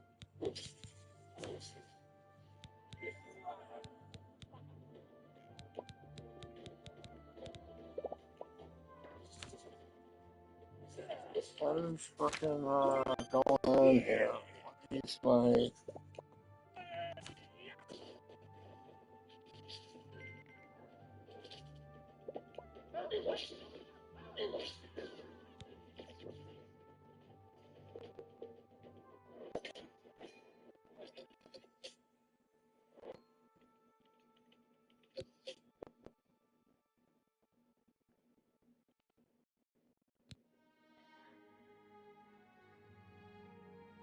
This robotic puppy is so lifelike, it actually fooled my neighbour, who's a veterinarian.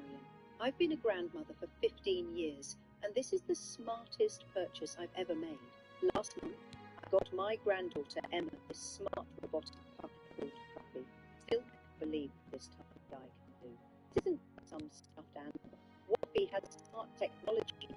recognizes Emma's voice and responds to her. He sits on command, barks when you talk to him, walks around the house, even tilts his head and wags his tail exactly like a real puppy. The first time Emma saw him, her face absolutely lit up. She hugged him tight and refused to let go. I could tell she felt more at peace and joyful than she'd been in months. She's sleeping better now and has been smiling constantly. Waffy comes in two gorgeous colours, white and brown. I picked brown because it reminded me of my childhood pup. What I love most is watching Emma with him. When she pets his head, his tail wags and he makes these sweet puppy sounds back. It's like having a real that's the only thing I have but to made narrow from down. completely safe materials. 3 neighbours have already asked where we adopted him from. That's how realistic he looks. Emma treats Waffy like her best friend. She reads him stories, takes him for walks around the house, even tucks him into bed at night. She's learning love and responsibility. Emma hasn't asked for a real dog since. I have to admit, I got one for myself too. Living alone can feel a bit lonely sometimes, and Waffy keeps me company. At 50% off, Waffy delivers all that wonderful companionship for under $30. No feeding schedules, no destroyed furniture, no vet bills or chaos. Right now, you can grab Waffy for 50% off, but only 47 left at this price. Don't wait until tomorrow when it's back to full price.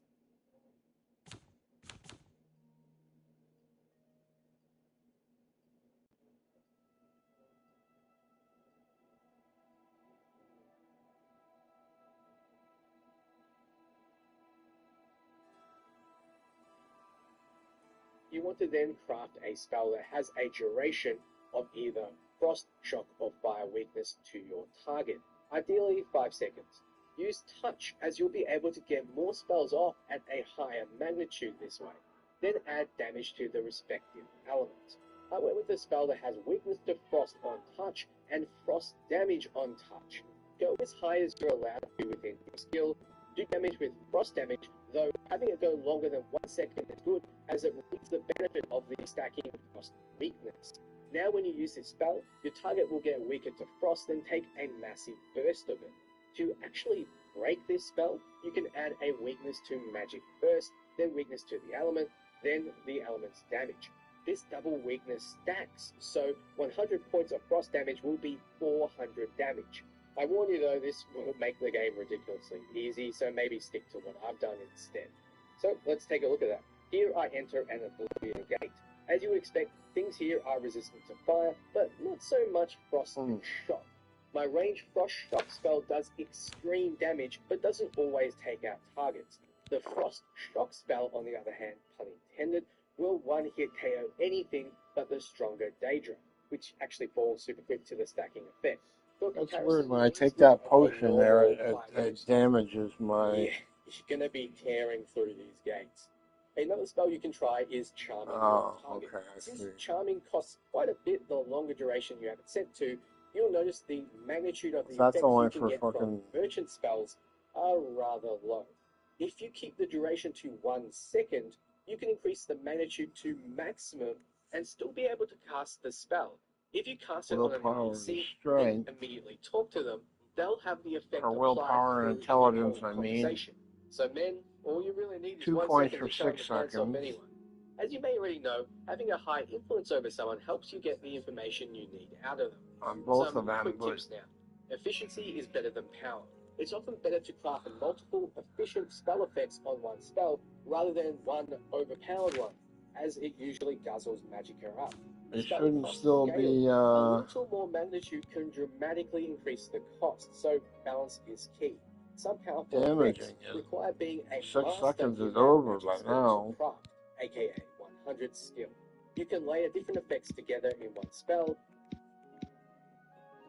I am Dumbledore, Lord Voldemort, Professor Snape, Dobby.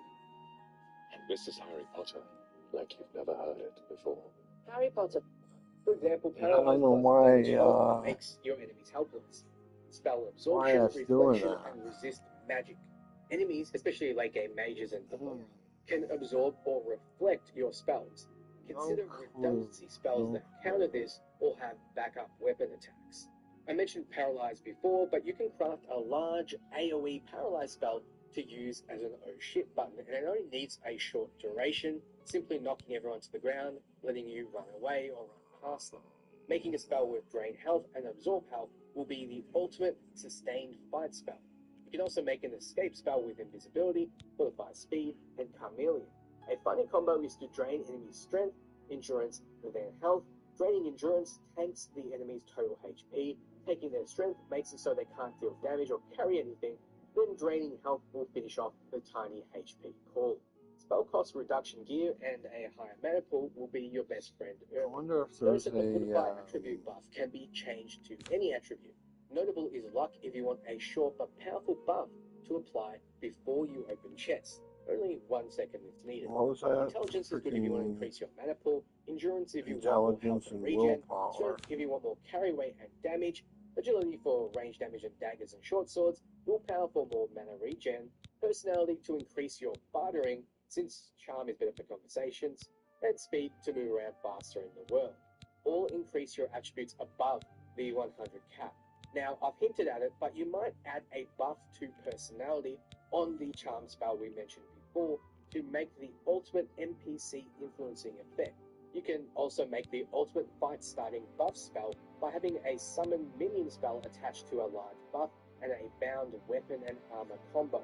The possibilities are huge, but like any RPG, that means you need to raise your level and skills to get full use out of it. So, off you go. Ciao, friends.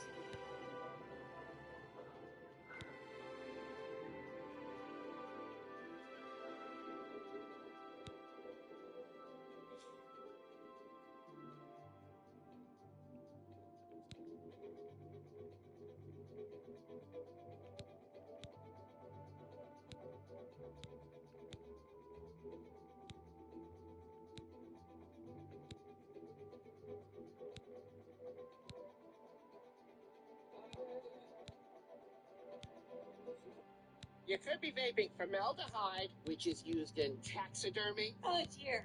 What? Formaldehyde. Oh dear. What? I knew it. Oh dear, oh dear. What? Are you an elk? I don't know what I am. I can't wait for you guys to try this. It is so good. Pull the recipe online, grab a little seasoning, we're all set. I think those are done. I think we need a little bit of patience. How goes it, Frank? It's on fire. Keeping the When you killers want a and cut reliable versus hot at bay? breakfast without a side of family drama, No breaks until further notice. You ask me, he knows something. There's trouble brewing. You're a good man. We could use more like you, that's for damn sure. You ask me, you'll be getting that promotion in no time. Hey, you hear that? Thought I heard someone calling for a guard. I guess that's our cue.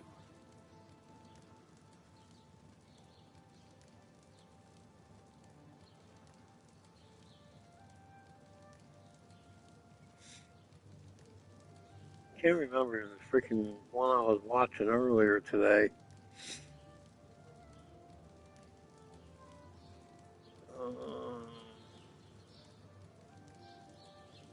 Hi there. Do you want to learn about alteration? Speak with Dovin Aren. He's getting up in years, but he's still a good alteration teacher. See you. Bye.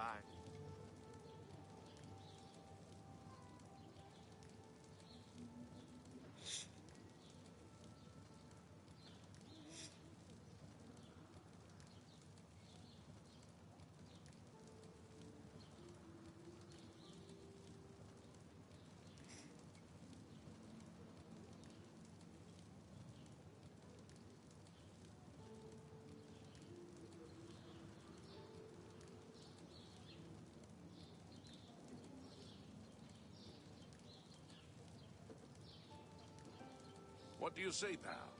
Seen any action? Words come down from the captain. No breaks until further notice. You ask me, he knows something. There's trouble brewing. Save this one. It's a thankless We'll job watch it sometimes, now. but we wouldn't trade it for the world now, would we? I'm gonna save it. Back to the watch then, eh? Watch And it don't later forget to or stop by the tomorrow. barracks later. I'll show you those new greaves, the mithril ones. Until then,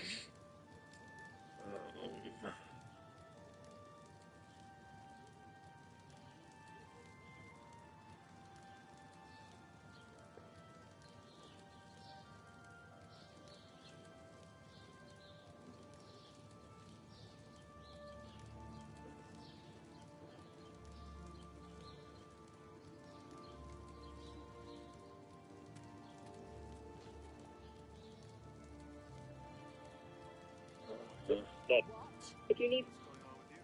I heard people saying they ran into goblins around here not long ago. I can't stand those things. Got a bunch of fucking pages open here, the videos I gotta watch.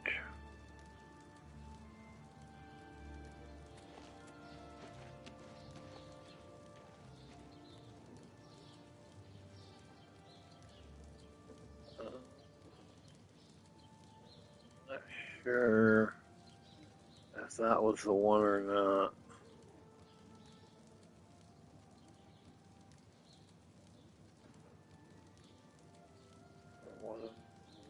Assassin wasn't necromancy. Not worrying about all them glitches yet. Maybe do some later.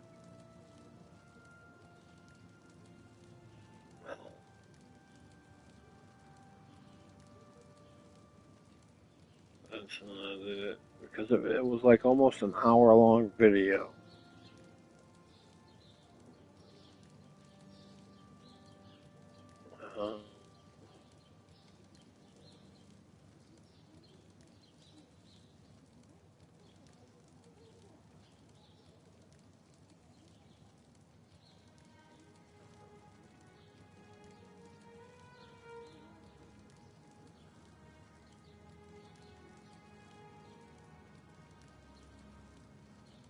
Okay, let's go back up here on the page.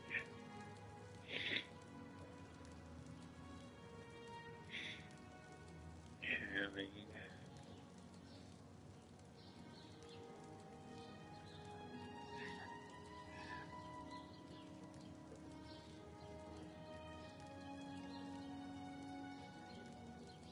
Two. 12 more.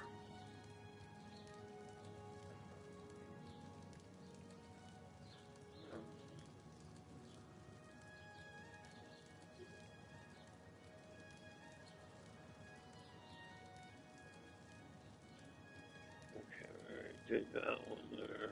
Mark that one down for later.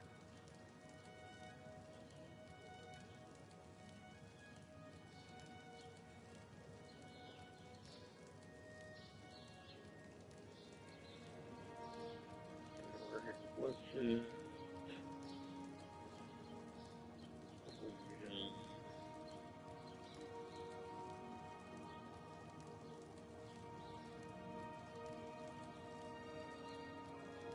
That's only 20 minutes, so I know it ain't that one.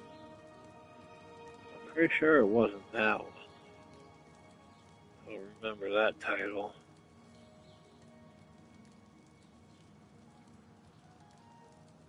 Or that one.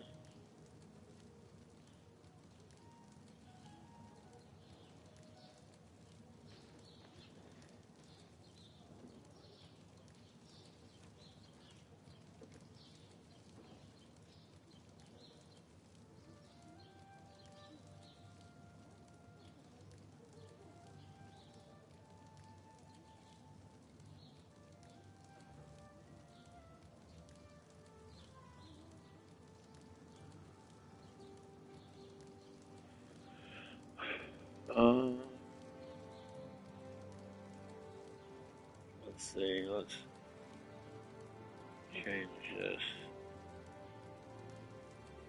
Let's look for builds. Maybe it was in that.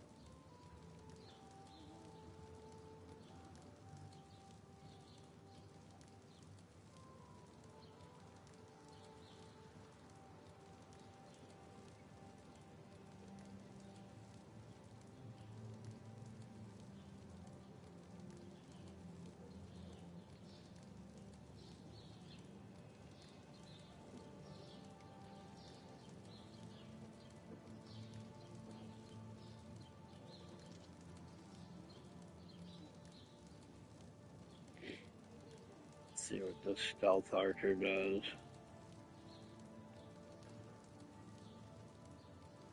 Power the mod. Power on. It's so metal. Today I am going to test out the Heavies headphones. First song we're going to play is Holy Roller by Spirit Box. The Stealth Archer in Oblivion Remastered is somehow more powerful than the one in Skyrim. Bethesda even added new bugs to make it even better. For example, if I fire an arrow in stealth mode, then quickly swap to my dagger, will then get 8 times sneak attack damage, which is normally only possible in melee range. Even these Goblin Warlords who have the most health in the entire game can be killed in one hit at level 1. Oh dearie me, a melee enemy has detected us. Let me just run backwards at a faster base speed so they can't hit us. And if you think that's still a problem, don't worry. 5 or 6 houses so far. So nobody knows where Got one right here. Welcome to the ultimate I think it's this one. for Oblivion Remastered. Yeah, This I got this one. at level 1 and level up efficiently as we play the game. But even if you already made your character, don't worry, you can still follow along with all the tips and tricks in this video, including some optional exploits that will turn you into a god with unlimited enchanted arrows. And it's really up to you how far you take this build before the game becomes too easy and broken. Whatever you think is fun. But starting out, what is the best race for a sneaky stealth archer? I'd actually recommend picking the one you like the most because eventually we can max out all our stats anyway. Obviously the Bretons can reach 65% magic resistance right at the start of the game if you want to min-max your character. The Wood Elves however start with plus 10 to marksman and sneak, making them the best choice in terms of starting skills, but nobody wants to play a tree hugger. The Argonians get a 10-point bonus to agility and speed, which are key stats for us, especially if you don't want to level up beyond level 1. I'm personally going to take the Khajiit. We'll be selecting the Palatine Origin so we have a higher endurance for extra health. And I'm going to call myself Smelly Cat. Gods give me strength. But if you like the challenge of Souls-like action RPGs with a gothic atmosphere, check out today's sponsor. Mandragora Whispers of the Witch Tree just launched, and it's a dark fantasy RPG that blends immersive exploration with skill-based combat. Starting out, you'll customize your own Inquisitor from one of 6 unique classes: the Vanguard, Nightshade, Spellblinder, Weird Warden, and Vindicator. Each have their own playstyle, and beyond that there's hundreds of weapons and items to craft with powerful talents that you can define your playstyle with. The combat itself is a Souls-like experience. You'll be able to I know there's a freaking place up here to buy fucking clothes, but I just fucking, you just want to enjoy the beautiful gothic atmosphere. I don't know where it is. I've never been to it before. That features 60 quests, which also has voice acting. The world is non-linear and interconnected, rewarding exploration with secret hidden treasures as you explore the world. You can check out Mandragora on PS5, Xbox Series XS, and PC from the link below in the description for yourself. After making your character in Oblivion Remastered, stop. Stay where you are because we can actually get level 100 sneak before even starting the game. You see, the game only begins once we approach the cell door, which triggers the dialogue. But what if we never approach the door? If we enter sneak mode and then push the forward button or analog stick, so you're walking into this wall by the table here, it visually will look like you're just staring at a wall. It won't look like you're walking at all. But you'll notice that your sneak skill is actually increasing. So if we take down our forward button and come back in a couple of hours, we will reach level 100 sneak before even leaving the tutorial, just by staring at a wall.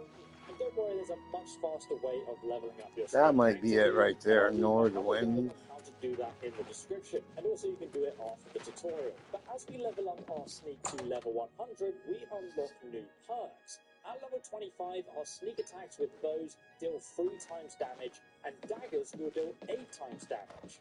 At level 50, the weight Skjorda, Nordwinds. We've got clothes and armor, and I've got a headache. So keep your voice down, please. Aren't you my freaking servant at my freaking house in, with our stealth attacks. Very useful for a stealth archer. But now we can where the fuck is it? Skingrad?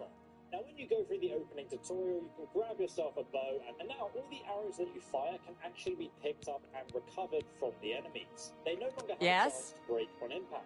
And while you can now block with the Thank bow, you. it's much more How efficient kind. just to walk backwards away from the enemies shooting them instead of getting hit at all. Once you reach the cave with the goblins, May I interest you in some of my fine wares? Cauldron, where you'll find a repair hammer, and we will need this later on. If you miss it, you can just buy it Go from a to blacksmith.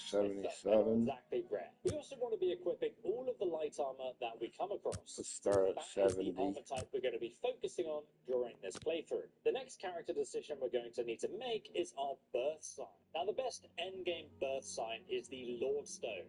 But it's 15% resistance to physical and magical damage. Now, if you don't plan to use Magicka at all, the Atronach Stone is actually great because it gives a 50% spell absorption effect, but it does stop your Magicka regenerating completely. Now, there are ways of working around this, but it's just very tedious to deal with, so I don't recommend using it on your first playthrough. Instead, we're going to go for the Thief Birth Sign because it gives us 10 agility, speed, and luck. And having 10 points of extra luck early is the best early game stat boost you can get, because normally each time you level up the luck attribute, it takes 4 points to level up once, compared to every other attribute. As for what luck actually does, it boosts the rest of your attributes slightly. That's just not reasonable. You have over 50. Now later on in the game when you're max level, it doesn't actually matter as much, but early on this is super helpful. After playing through more of the prologue and almost assassinating the Emperor ourselves, we will then create a custom class called the Stealth Archer. I'm guessing.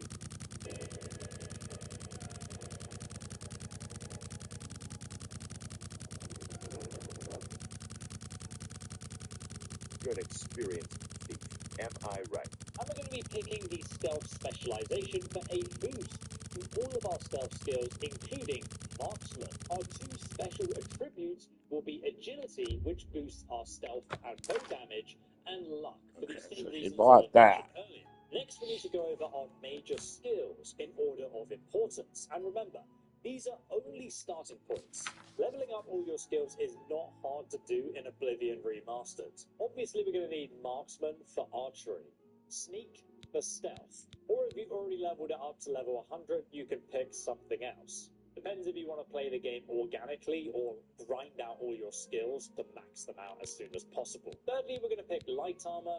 Fourthly, athletics, which allows us to outpace any enemies. The rest of the skills are actually optional, but I will be using alchemy to craft some very overpowered poisons later on. You can also use restoration for healing if you want to make use of your Magicka bar. Acrobatics is very tedious to level, so I'm going to grab that here as well. And jumping high up onto big rocks I think or those are areas gonna in be dungeons fucking does allow us to shoot down enemies from above without them actually being able to attack us. But it's definitely not a priority. See, they said pants. And finally, I would recommend not picking security because The other stuff says linen. I've already made a video linked below on how to level up your security to level 100 in just a few minutes, and then I also explain why you shouldn't do it and how you can get a skeleton key and also use magical alteration spells. See, like this here. Instead. You see, opening So lots of that's a spells skirt. doesn't actually count as a crime. Alternatively, you can use mercantile, so you It's can hard to sell find a pair of for more pants. money. Now we have created the base of our character, and we can leave the Imperial Sewer and use a very powerful exploit to get 8 times sneak attack damage with a bow. To do this, we need to hotkey our dagger and our bow from our inventory. And then, once we sneak attack an enemy, as soon as that arrow leaves your bow, you're going to hotkey swap to your dagger. It will then count as you sneak attacking them with a dagger, but it actually uses your bow's damage and times it by 8. Including the arrow's damage and any enchantment effects. Now, you do need to be a certain amount of distance away from the enemy for this to work, because you need to swap to your dagger before the arrow actually hits the target. Since we also have level 100 sneak, we ignore the enemy's armor as well. So next, we just need to upgrade our bow and arrow damage so we become even more powerful. And just so you know, if you don't want to cheat like this, you can kill pretty much most enemies already with a 3 times sneak attack damage anyway, so it isn't actually necessary. But just so you understand, let's quickly go over how bow damage is actually calculated. So firstly, we have both the arrows and the bow damage itself. And the damage scales off your agility attribute and your marksman skill, up to level 100. At this point, your damage calculation is capped. Even if you fortify archery or agility past 100, you won't be doing any more damage. But trust me, there are other ways of increasing damage. You can also enchant your bow you can get enchanted arrows as well, and this can give you insane damage potential and magical effects. But your bow sneak attacks deal 3 times the base damage of the bow and arrow. I think I want to take the freaking use this, but which will instantly kill most enemies in the game. But now, the first step to upgrading our damage at level 1 is to get a better bow. The best bow you can get early in Oblivion Remastered is the Bound Daedric bow, which is possible to unlock permanently. And the crazy thing is that this bow levels up in damage with your character, and it's also weightless. To get the bound bow for yourself, you can come to the south of the Imperial City Arcane University, where this part of the island can sell a fucking back. There you'll find Sackcloth pants. I don't want to be in fucking sackcloth. and this is where you're going to find the unmarked Doomstone. I'll get them and try and they're like that fucking jail pants. And a Daedric helmet for 2 minutes. But we obviously want it forever. So to unlock it forever, we come back and see me again. From the bound bow, and that's going to farewell. The bow yeah, okay. You can see that the bow has 99 the fuck is that? Left, which means we can now use a repair. Pure, yeah. Fur Cuirass. And repair the bound bow.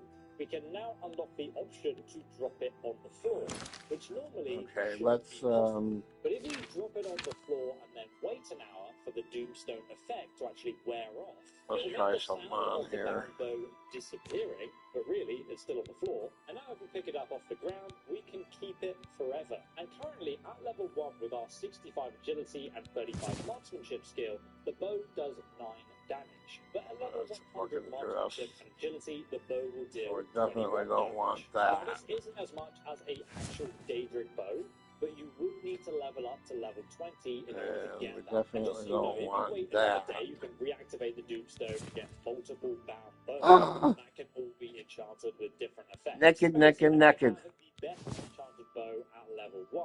This don't look like no fucking vest. It looks like a fucking shirt. I have no idea who came up with the idea to get me this, but it's genius. It's 2025, and some people are still using those battery lights. Swapping a ton of batteries every month, total waste of money. Check this out. Smart motion sensor light on a whole nother level. No wiring, no drilling.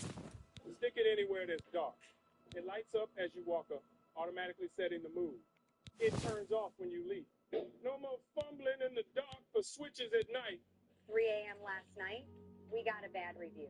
The customer said, your motion sensor light works great, but it's just too expensive, and they'll never buy again.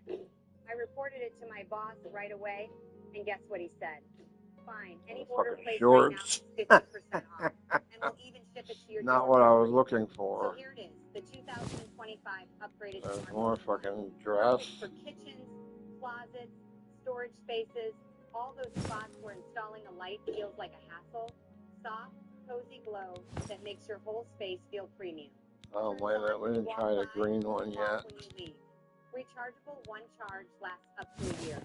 Reminder, the 50% off plus free shipping deal is today only. Don't wait till it's sold out and regret it later.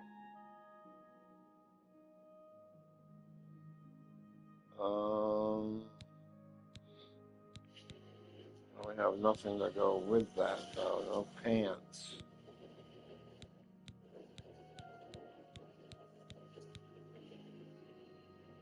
Not a big fan of green.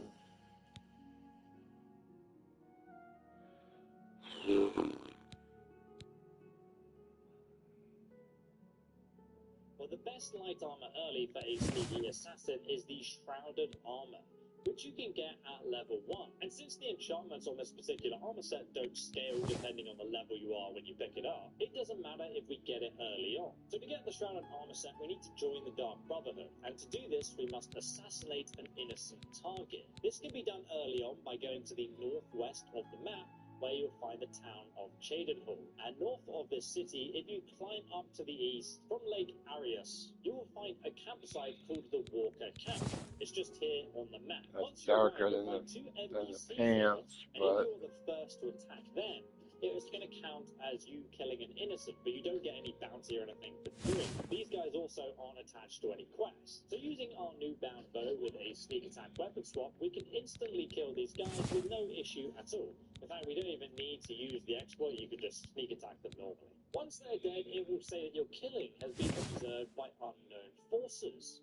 And now we can either rent a room or we can sleep in this nearby campsite bed, and we'll be visited by Lucien Lahart of the Dark Brotherhood. And if you did max out your sneak earlier, sleeping in this bed Keep this stuff here for now, and but just so you know, I talk about sell some of this other stuff Good day. later on in the video. It's all timestamped below. But now Lucien will give us the unique I offer the finest goods and the lowest prices in all Cyrodiil.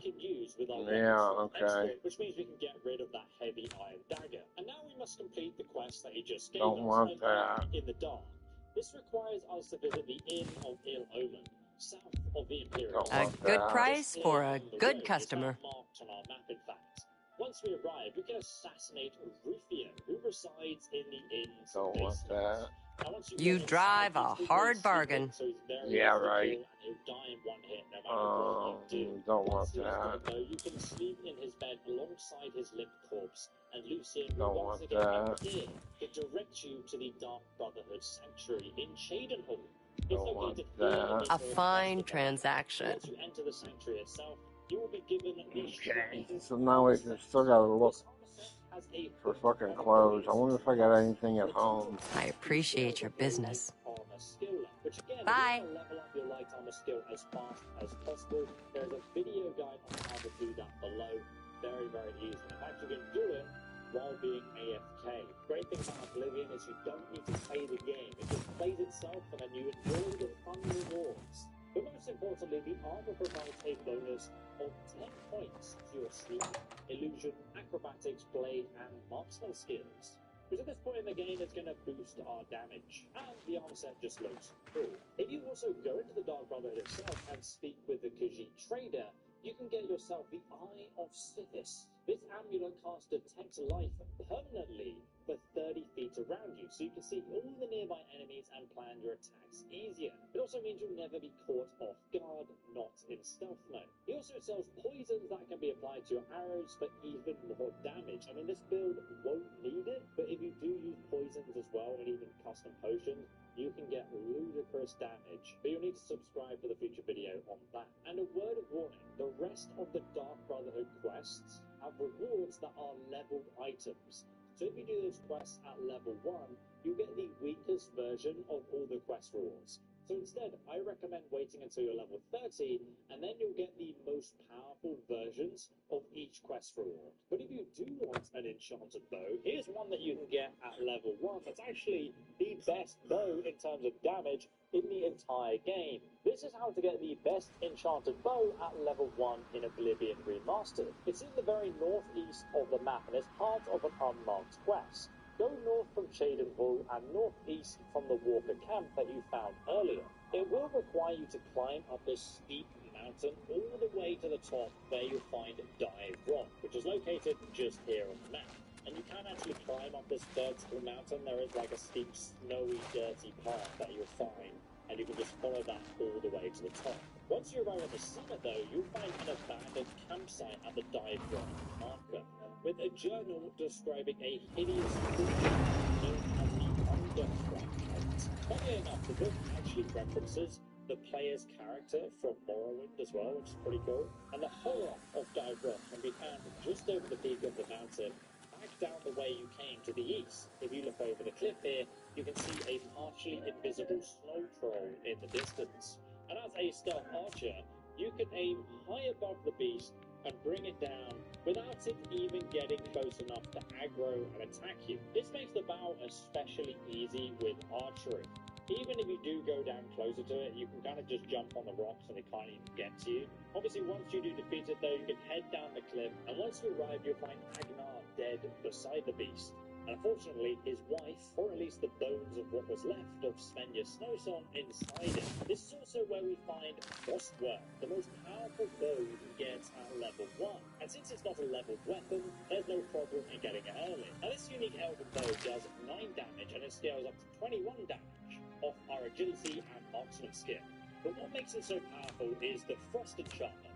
which does 15 frost damage even at level 1, and the combined damage is higher than any other weapon you can get this early on in the game. It's also important to note that the magic enchantments do not benefit from the sneak attack multipliers, but they do ignore the enemy's armor. We can also use the enchantment of this weapon 22 times before we need to go and recharge it, and those will recharge your items for you, or you can just use soul gems. So now we have the best bow. We need to get the best arrows. For an elf, the holidays are stressful, but Verizon's got a longer seal on the new Samsung Galaxy S25. Gemini, when's that next train coming? Right now. That crap.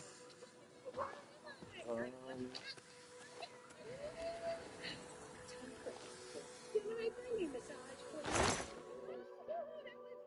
Get Samsung Galaxy S25 with Gemini and Watch and Tap, all for $0. No trade-in needed on any plan.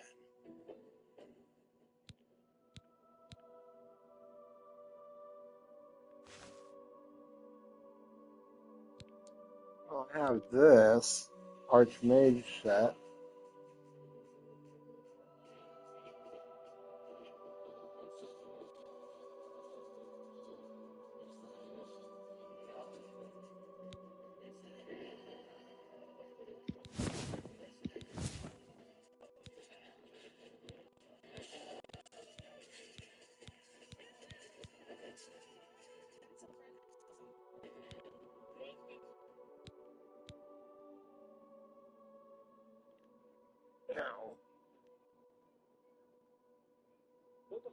Yeah, the black hand one already has stuff on it.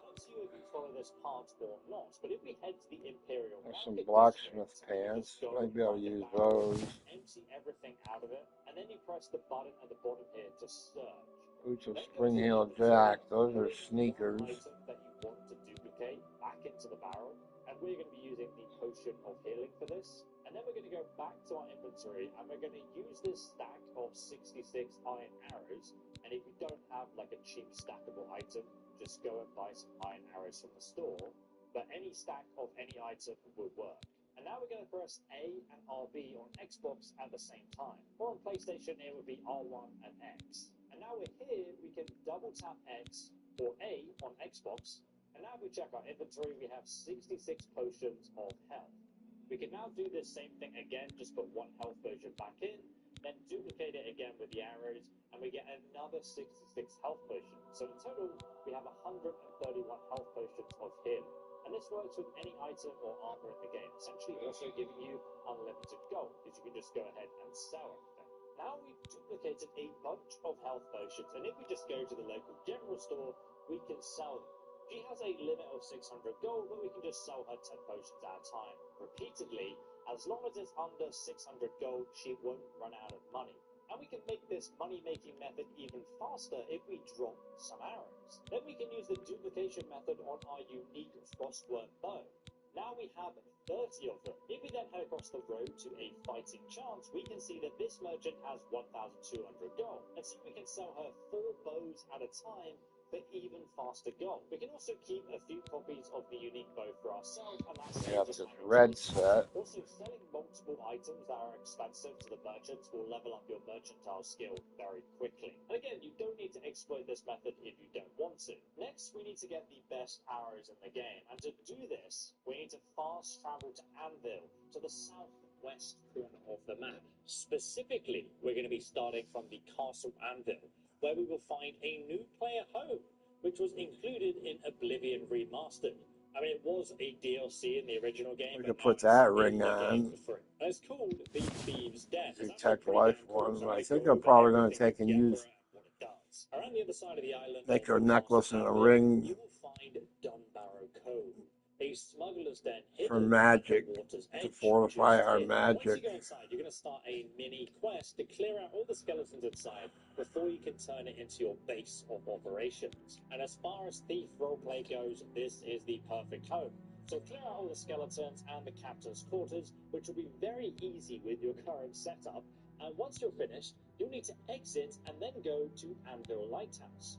From there, we can then see a ship in the port, or the harbour, which is now marked by a quest icon on our map. And once you go inside that ship, you'll find Dahlia, who is going to give us the upgrades for the Thief's Den. Now, the first thing we need to do is buy the Fletcher for 1,000 gold. This adds a Bosma archer who sells enchanted arrows leveled to your character. However, we have enough gold to buy everything. So we're just going to buy everything here, and then I'll go over it. After buying everything, if we go back inside Smuggler's Cove, you can find the Wood Elf archer named Meliwin. And as you can see, she sells the arrows of stumbling. This is a enchanted so that one doesn't have. the target. We have this robe too, the white set. But that's all you need, because if you paralyze anyone in Oblivion, they will fall over, and then they'll have to slowly get back up again before they can actually do anything. And now you can duplicate them, and then every single enemy you hit will become paralyzed, and you can continue to shoot them from stealth until they die. Kind of broken. Or if you do get detected and you're outnumbered, you can just shoot multiple enemies with them and they'll all be on the floor. It will make the hardest difficulty in the game pretty damn easy. But we can get those from level 1. And then, depending on your character's level, she'll actually sell you the best enchanted arrows in the entire game. After reaching level 11, That ain't too bad. Can stock the strongest arrow, the Elven Arrow of the North Wind, which deals 60 frost damage in a 10-foot radius around its target. That's a lot of damage. And then at level 14, the Glass Arrow of Immolation will start appearing, which deals 65 fire damage in 10 foot around the target. And then again at level 18, you can get the Ebony Arrow of Stormstruck, which deals 40 shock damage in a 10-foot radius for 2 seconds. So that's 80 shock damage in total.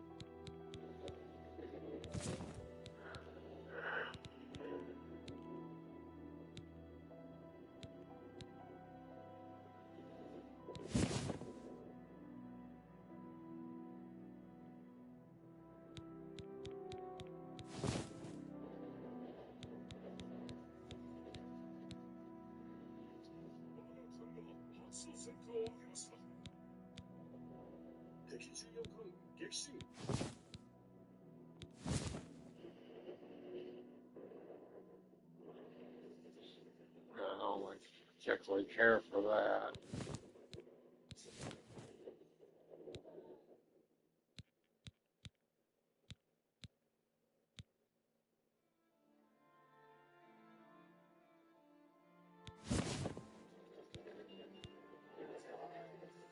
Having thousands of options for your midnight snack. Nice. That's not too bad. We'll just need something for our head. Island explored. Only 7,000 more to go. Nice.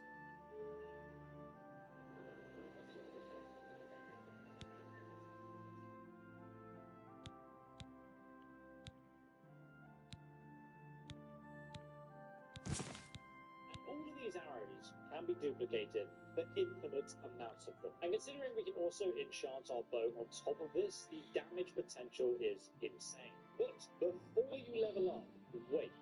Let's go back to the Thieves' Den, because the gold supplier upgrade for 1,000 We can't. between There's no hood. Well, there's a hood, but we can't wear it. beneath the deck of the Black Flag broken pirate ship thing that's somehow in this really tiny cave. So if you go inside and go to the basement, you'll find him here. He sells lots and lots of lockpicks, rare level weapons and armor, but also at level 1 he sells useful potions like these. So we have 2 pieces there. 30 seconds. And again, these can be hotkey duplicated and you can use them If we have infinite visibility. pants and shirt, As good as 100% Charmeleon, which I'll show you that's how to get 2. later in the video. What's absolutely 2 to crazy, 3. though, is that you can find 2 glass arrows right next to where he's standing at level 1. They're just here on the floor, and this is the 4th best arrow in the game. And of course, we can duplicate them as well. Now, the damage the glass arrows do is based on Blacksmith pants. but at level 100, they will deal 18 damage a shot. And along with our 21 damage bow, that is 39 damage a shot. So if we sneak attack, we're doing 117 damage. And then, if we use the weapon sword ability, we're dealing 312 damage. And Obviously, we can also enchant the bow as well to do even more damage. But that is literally the best arrow you can get at level 1. And we also got the 1000 gold security upgrade, which provided a hard-locked chest that can be found just by the entrance on the right as you come inside.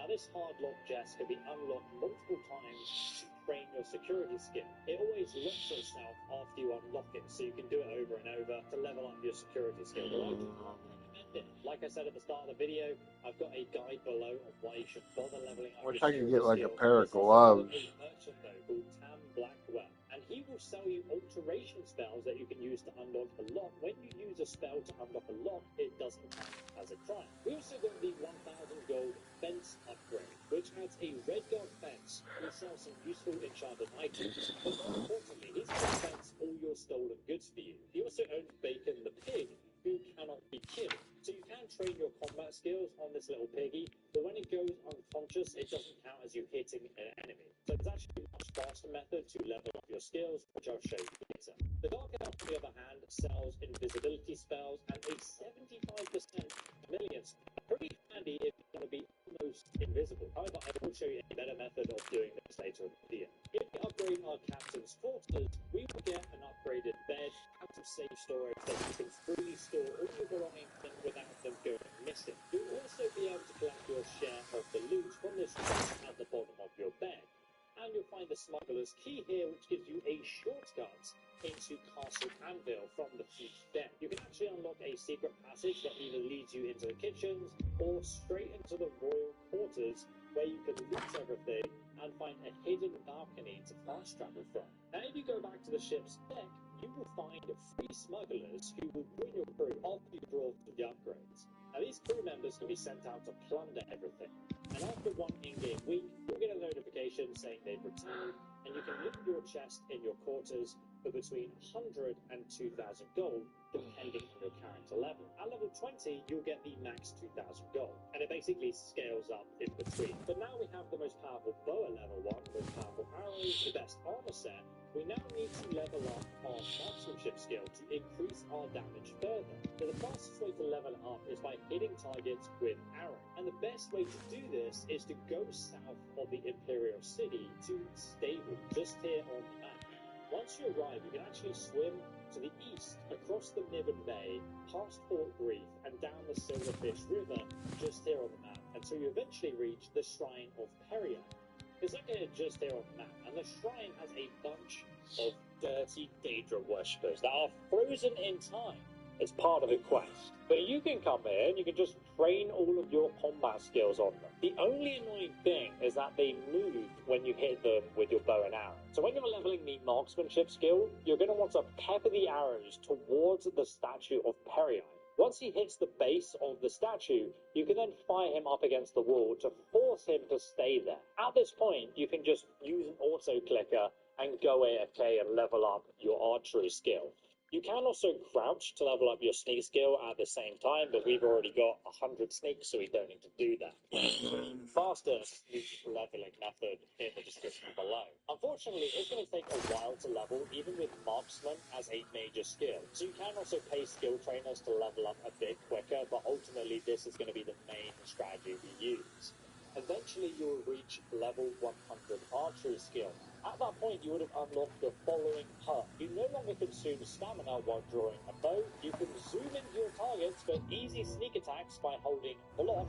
Once you have arrow drawn, the arrows now have a 25% chance to paralyze the target on hit, which is insanely helpful as a stealth archer, since you can pepper sneak attacks into down targets who cannot attack back or search for you. Also, our glass arrows now deal 16 damage, and both the bound bow and frostworm deal 18 damage. But if we want to deal even more damage, we can use alchemy or we can level up our character. But now, as an example, if I spawn in a level 20 warlord, which has 540 health, plus 30 times your character's level, which is 2, so that's a total of 600 health, we can actually instantly kill this enemy with the 8 times sneak attack damage. Obviously at level 1 these enemies would never spawn in, so you'll never come across them. But next, to boost our character's damage even further, we're going to start leveling up our character.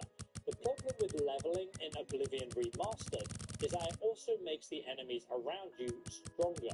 So It's ideally, an if you want expensive to remain spell. strong, you want to min-max your character for damage, 50,000 speed, and gold. survivability. Each time we level up, we should be maxing out our agility first, since this is going to increase the damage we deal with bows and our arrows. It also makes those skills faster to level up too. Let's do it Secondly, that we way. will want to boost Fuck our it. speed until it's over 70. This, alongside athletics, is going to allow us to outrun every enemy in the game, and also dodge left and right from spells. And then you can pretty much walk backwards and fire arrows at them, or in small dungeons, you can jump around and kite them forever. Finally though, we can start boosting our endurance for survivability. How much you invest in this depends on the difficulty you play at. We're just playing on normal at the moment, but if you are playing on the hardest difficulty, it's actually also recommended that you level strength as well, just so if you do get hit, you don't get one shot. It's also possible to boost up our luck alongside strength for carry weight and extra health, or we can level our willpower for extra fatigue or stamina. And I'd recommend you level up until level 11. Once you reach level 11, we can become 100% invisible using Chameleon. Now, unlike the unlimited invisibility potions we were using earlier, the 100% Chameleon invisibility effect is not cancelled when you take an action, like attacking or stealth hitting someone. This means that you can just run around the game, sneak attacking enemies without them ever detecting us. It is very silly and not really that fun after a few hours, but it can be done, and this is how you do it. First, we must head to Kvatch, which is just here on the map west of the Imperial City. Outside the castle of Kvatch, you're going to find an Oblivion gate, the first one in the game. If you enter the gate of Oblivion and battle through the Deadlands, you can climb the Great Tower until you eventually reach the Sigil Stone Chamber. Now, before you pick up the Sigil Stone, make sure you save the game, because when you pick it up, the game will randomly assign a Sigil Stone from a leveled list of possible options. And each Sigil Stone is going to have 2 random enchantments on it. One of the effects can be applied to a weapon, the other effect can be applied to your armor. It's your choice. But we are specifically looking for the Chameleon effect, which can be applied to our armor set. So every time we pick up the Sigil Stone, if the Chameleon effect doesn't appear, we're going to reload our last save and then do it again and again and again. And this next part is very important because our character is level 11. So that means we're going to get a more powerful version of a Sigil Stone with a more powerful enchantment. And the Chameleon one gives 20% Chameleon on stealth. So after we get it, we now need to do this again for a total of 5 Oblivion gates. So we have 5 Chameleon Sigil Stone effects ready to apply to our armor set. I'm only joking, of course. What we're actually going to do is duplicate it 5 times. Thank you, Bethesda. Now we've got our 5 Sigil Stones, we can just buy any light armor set, and then we can apply these Sigil Stone effects to each piece of armor. And 5 times 20% Chameleon equals 100% Chameleon. And obviously, because we have 5 pieces of armor, 5 times 20% equals 100% Chameleon, basically rendering us completely invisible. Nobody can detect us anymore. I should mention that the max level Sigil Stone you can get is actually at level 17 plus. And at that point, you'll find Sigil Stones with 30%. Which only takes up 4 armor slots to do this, and the last one you can put something else on. So now, with 100% Chameleon, you are able to move freely throughout the entire game, killing, assassinating, stealing, sneak attacking, and doing whatever you want without being seen or confronted. There are no repercussions, no rules. You are invincible to all living creatures or NPCs within the game. Your power is unlimited. Then pay with your blood. He was here a second ago. Really, you have achieved divinity, more powerful than a Daedra god, perhaps even equal to God Howard himself. If you want to level up the rest of your skills fast, check out the other guides in the description below. And if you want to boost your damage even further for some reason, check out the Alchemy Guide and Enchanting Guide that I'll be making and linking there too. This robotic puppy is so lifelike, it actually fooled my neighbour who's a veterinarian. I've been a grandmother for 15 years, and this is the smartest purchase I've ever made. Last month, I got my granddaughter Emma this smart robotic puppy called Wuffy. I still can't believe what this tiny guy can do. This isn't just some stuffed animal. Wuffy has smart technology inside that recognizes Emma's voice and responds to her. He sits on her Okay, let's see what barks that one when you is talk to now. him. walks around the house, even tilts his head and wags his tail exactly like a real puppy. The first time Emma saw him, her face absolutely lit up. She hugged him tight and refused to let go. I could tell she felt more at peace and joyful than she'd been in months. She's sleeping better now and has been smiling constantly. Waffy comes in two gorgeous colours, white and brown. I picked brown because it reminded me of my childhood. What I love most is watching Emma with him. When she pets his head, his tail wags and he makes these sweet puppy sounds back. It's like having a real puppy, but made from completely safe materials. 3 neighbours have already asked where we adopted him from. That's how realistic he looks. Emma treats Waffy like her best Well, how friend. can I not have She reads enough him fucking stories, magic? takes him for walks around the house, even tucks him into bed at night. She's learning love and responsibility. Emma hasn't asked for a real dog since. I have to admit, I got one for myself too. Living alone can feel a bit lonely sometimes, and Waffy keeps me company. At 50% off, Waffy delivers all that wonderful companionship for Really? $30. My magic is No full. feeding schedules, no destroyed furniture, no vet bills or chaos. Right now, you can grab Waffy for 50% off, Okay. but only 47 Then what's the left. other one that they got? Don't wait until tomorrow when it's back to full price.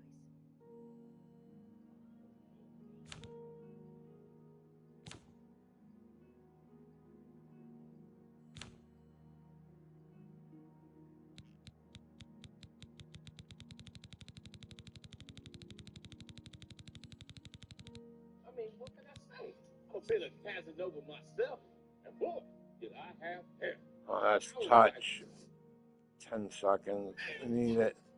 We need to cast it.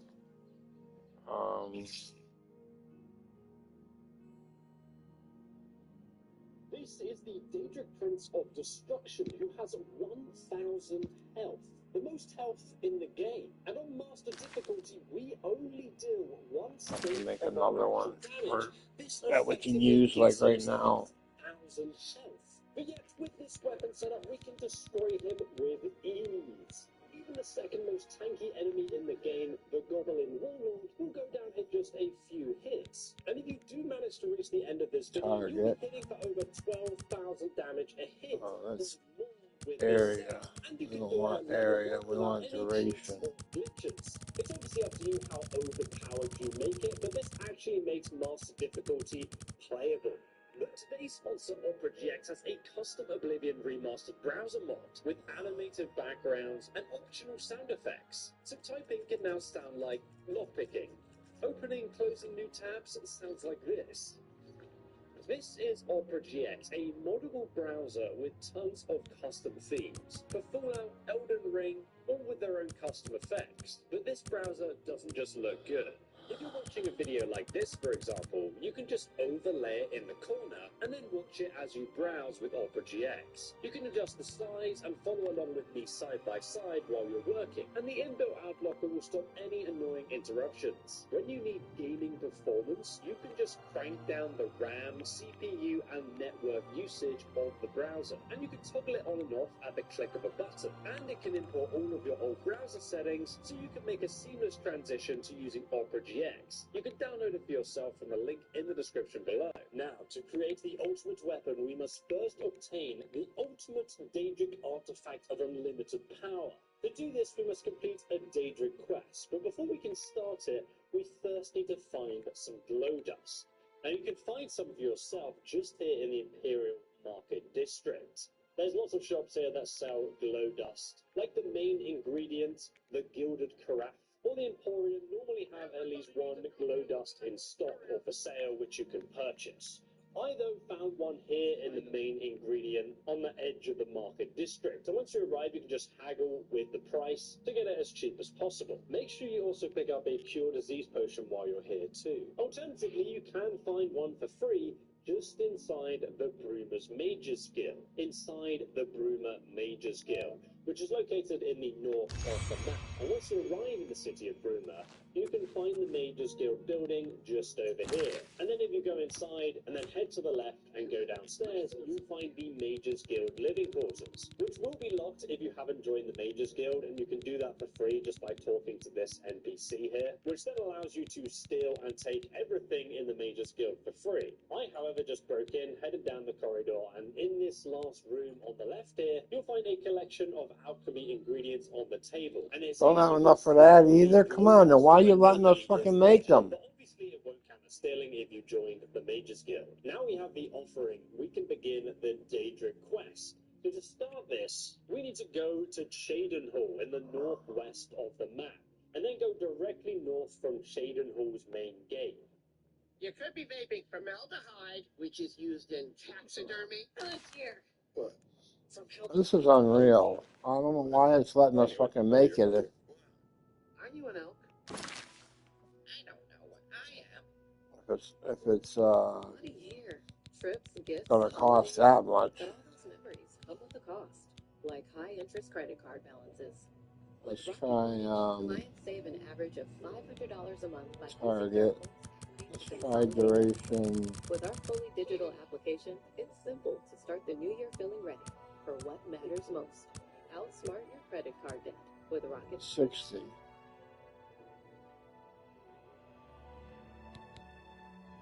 Past Lake Arius, and up the mountain path until you reach the Shrine of Azura, located just here on the map.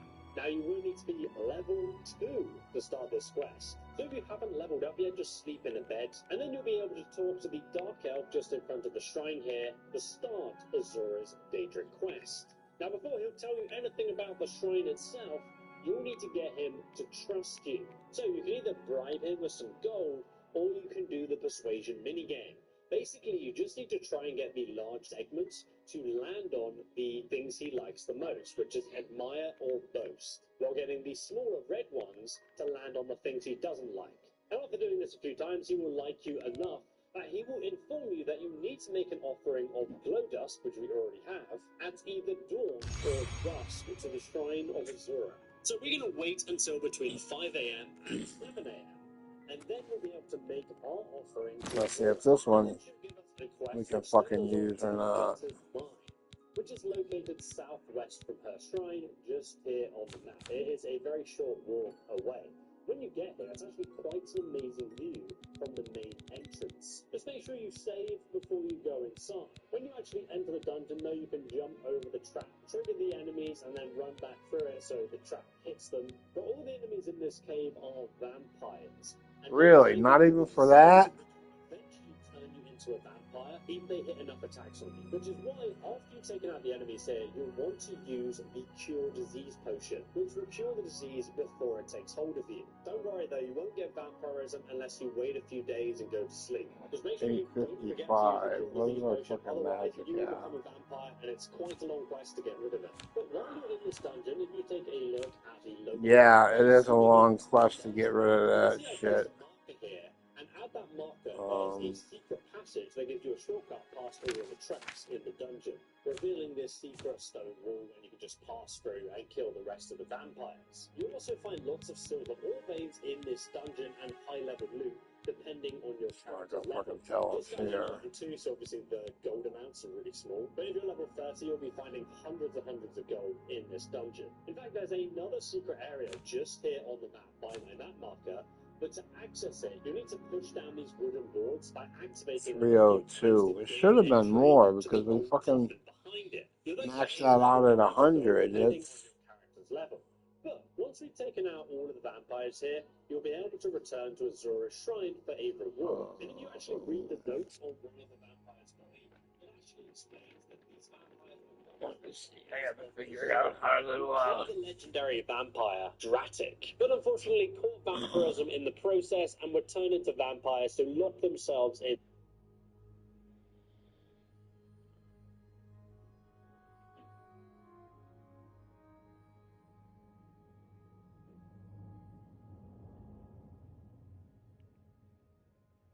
If you need full dentures but can't deal with the endless expensive dentist visits, you need to see this.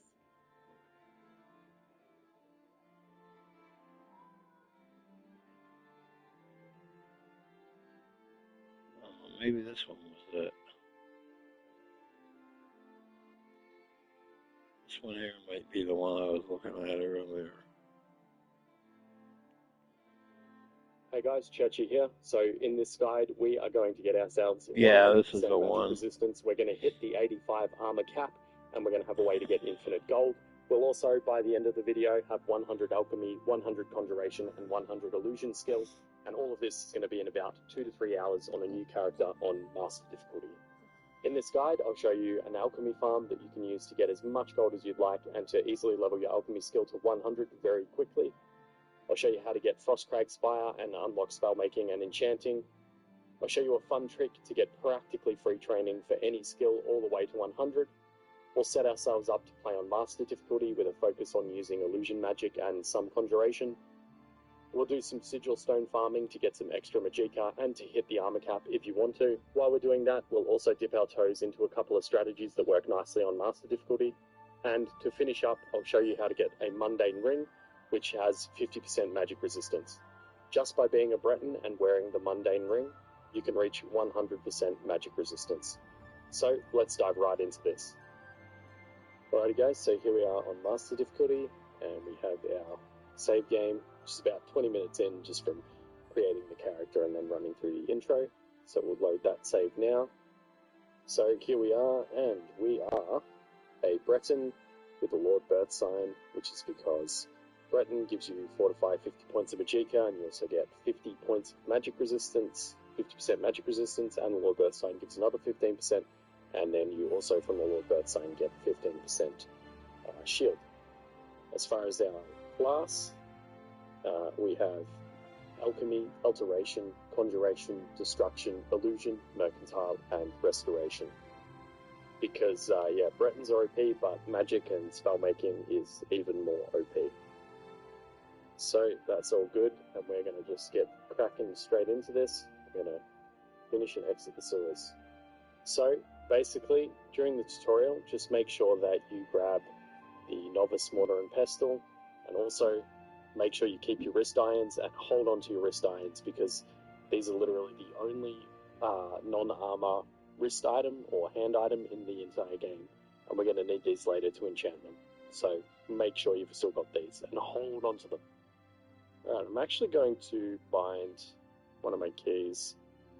I'm going to bind, see if I can. Well, I already got rid of mine a long time ago.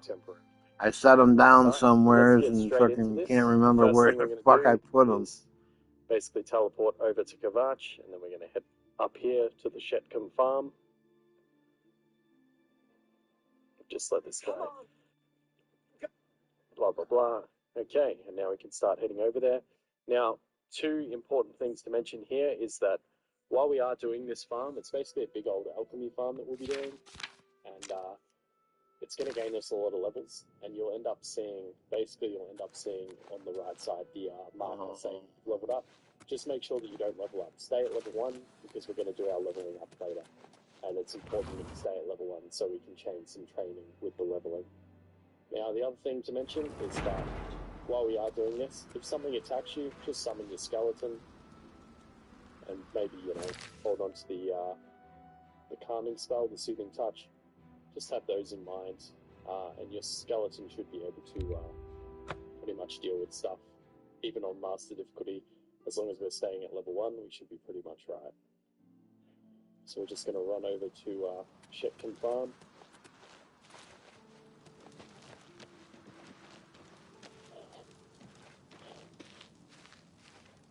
Okay guys, your car insurance company does not want you to know you can do this. Big chunk of your monthly payment isn't even for insurance. It's just paying the agent's commission. Crazy, right?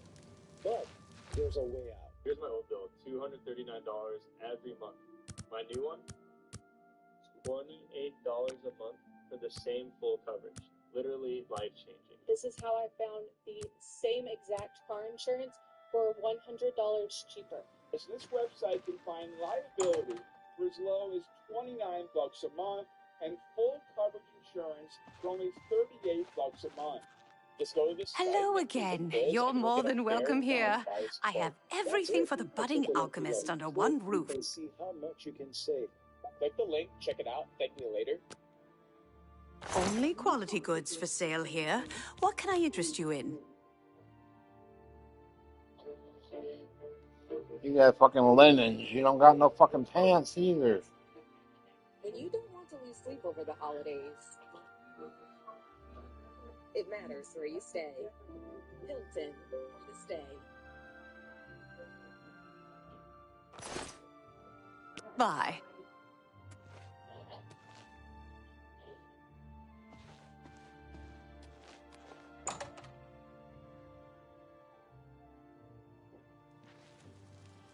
Anyway, here we are at Shepton Farm, and we're going to grab everything except for the pumpkins because the pumpkins weigh a ton, so they're just not worth it.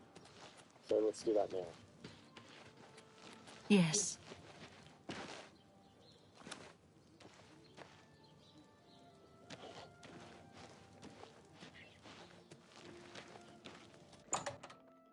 And don't worry if you miss a plant or two, it's not going to matter in the long run. See anything you like? I offer the finest goods and the lowest prices in all Cyrodiil.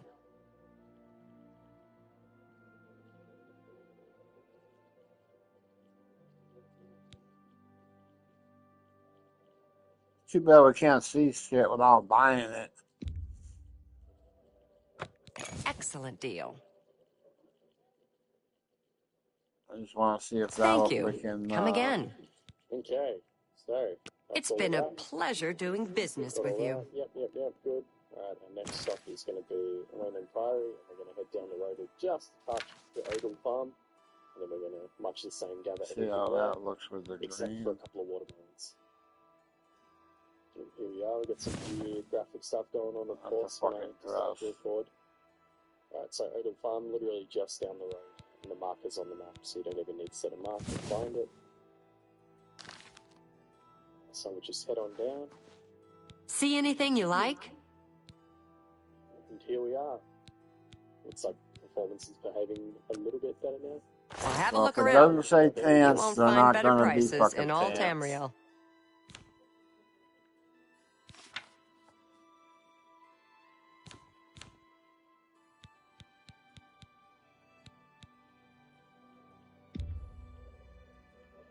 That's a fair deal. I appreciate your business. It's been a pleasure doing I bet you business with do. Alright, sweet. And now we are done here as well. So we're going to watermelons. So next stop is going to be Skingrad.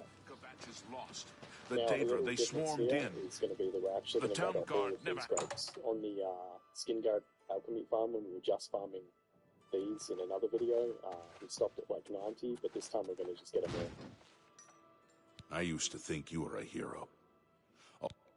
Who the fuck cares? Shut up.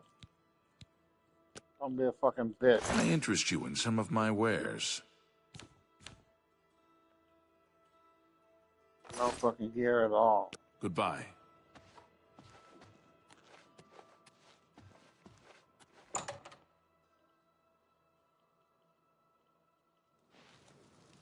What is it? Have you eaten at the feed bag recently? I try not to eat there. At least since the last time. Goodbye. I don't think she has anything. Alrighty. So now we've finished gathering the grapes, so we're going to travel to the Well Skingrad met. gate, and then we're going to pop out the gate and get some tomatoes. So we just turn around, go out the gate. Armor, weapons, I have it On all. our left How here, may I just help back you? down the hill, and there is the tomatoes. That's got to be a dress because it says outfit. There's some short breeches. I wonder if they'll go with that Cool. on their We've got our shirt. tomatoes, so now it's time to go into town and basically make a bunch of Come potions. back and see me again. Ooh, big old lightning strike. Take care. Exciting. Just pop a quick save. Making some progress. There we are, Oblivion traders, so we'll just wait for it to be a little later in the day. Alright, there we go, they're open, so we'll go on inside. And now we will smash out some potions. Alright, so it's just... no, I ain't wearing that shit. And we're already at Journeyman of Alchemy. That's cool. It's bad enough these blacksmith pants suck. Well met.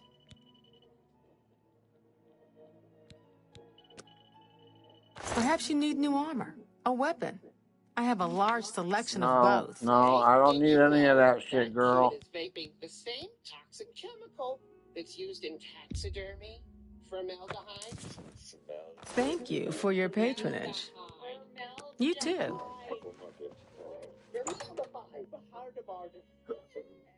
Excuse me.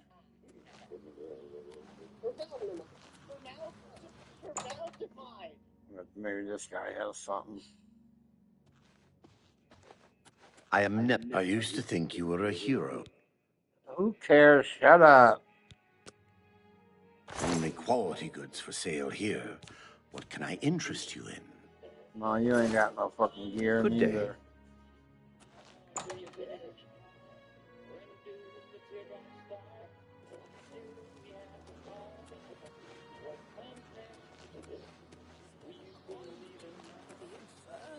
I'm listening. Have you read the latest Black Horse Courier? I read the thing once in a while. Most of there's no telling whether. Okay, so this house up here we don't have nothing. Let's check some of these other houses that we fucking got.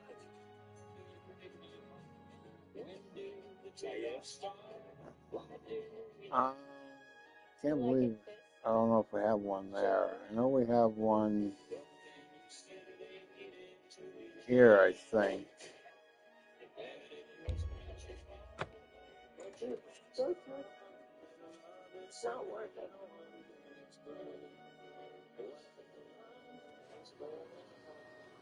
People were covering the poop with the toilet paper and then again putting on top of it. It was like a lasagna.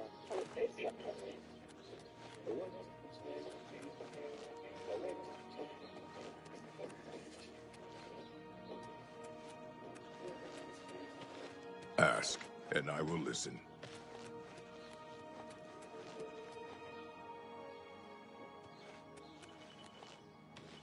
Cool, and we just got 4 tomatoes left, so that's fine.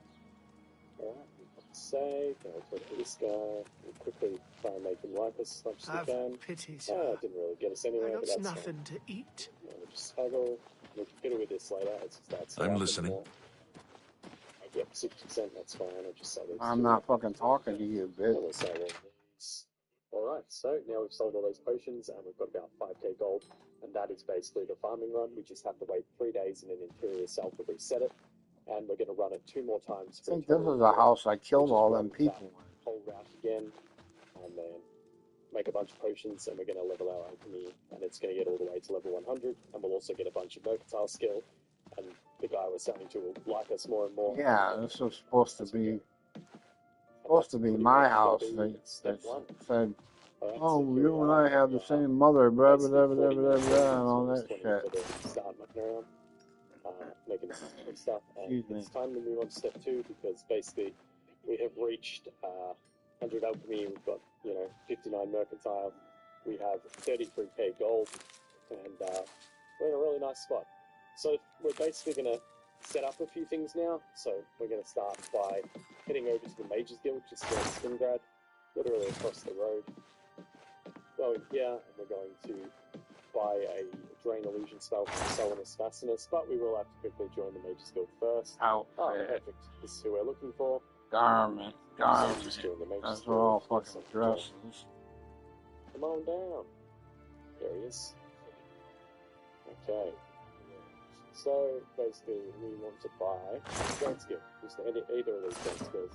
I'll just go Drain Skill Illusion. Now I've got that. That's what we needed. Now I'm going to head out here, and we're going to head over to the chapel. We're basically buying these spells so that we can get access to some spell effects, those being the Drain Skill spell effect, and for this Fortify Willpower, so we can get a Fortify Attribute spell effect. So we'll head on in here. I'll just just check that it's up to 10 a.m. because the guy that we went to buy from, yeah, it's up to 10 a.m. so it's fine.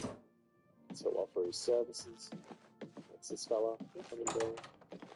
Alright, and now from this guy, we just want to put a bike car, and that's fine. Come back and see. Alright, we've got that. So, now we're actually going to do a little bit of a run from the sewers where we started to go and get a power from the steed stone. So we're back outside now. Basically, we're going to run somewhere around here. So we're going to travel over to these sewer angles. Alright, let's go. For an elf, the holidays are stressful, but Verizon's got a bonkers deal on the new Samsung Galaxy S25. Gemini, when the next train coming? Right now. Nutcrackers. Where am I? You're in a blender. Time for healthcare. Gemini, find me a massage, please. Get Samsung Galaxy S25 with Gemini and watch and tap, all for $0. No trade-in needed. Plan.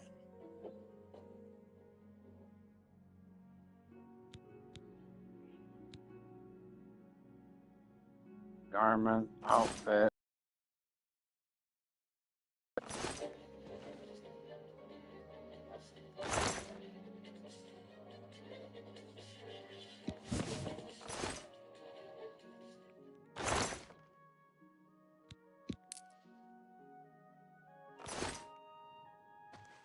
If there weren't no fucking linens or anything like that, I'd fucking take something. Let's go back downstairs.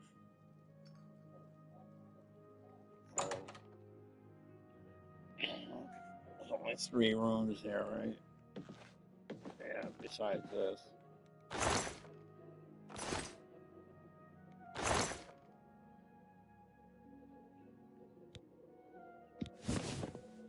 Take those shoes, maybe they'll be. There's our destination right there. The steed stone. Because that's going to give us the Hellride power, which will then give us access to the Fortify skill spell effect, which we're going to use in a later step in the guide. Those Starstones from Doomstone, not a worry. Just wait until night time. Yes. There we go, now that's Hellride power. Alright. So now we're going to go and get ourselves Frostcrag Spa. So we're just going to ride the Wild Ice Stables. And there it is right there. I like to tuck around the mountains, sort of going north and then east to get around there. So we're going to do that right now.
And an important step here is to actually make sure that we get the waypoint, like the fast travel point, which is actually not at the tower, it's like slightly past it, so we're actually going to go like that.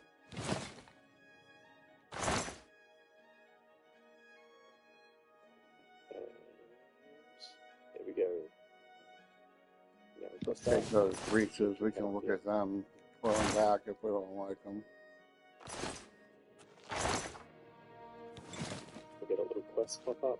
There we go. We're up to Frostcrag. So you can unlock the door, which I did in the other guide, but also if you just come down here, in this chest, okay. Alright, in we go. Quest, read the book. Alright, now I like to wait in here until this door actually opens, because in the original Oblivion, I've had bugs before where if you don't wait for it to open, then it just doesn't open. So this is just a little safety thing. But yeah, now that that's, you know, opening up, we'll head out there in a minute and we'll go to the Mystic Emporium in the Imperial City Market District to get the Mage Teller candles, so we can unlock the Altar of Enchanting and the Altar of Spellmaking. Alright, let's go.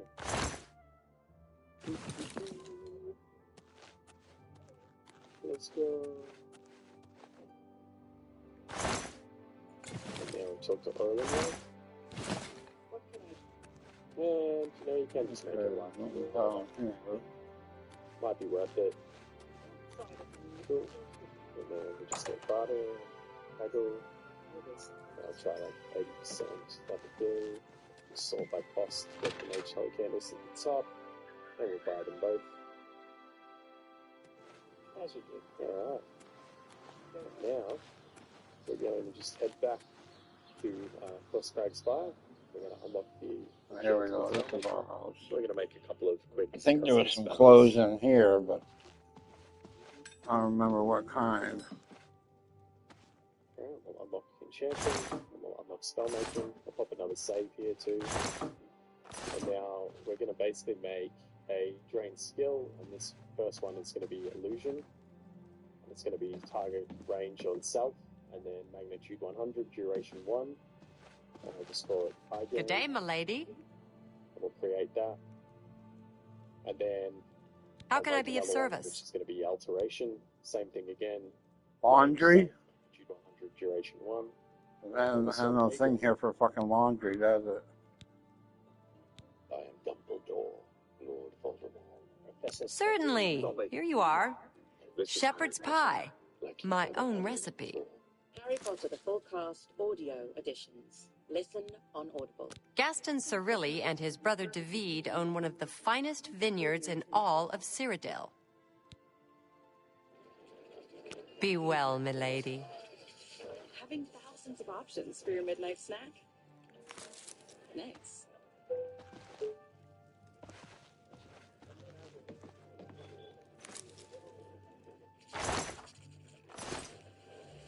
One island explored.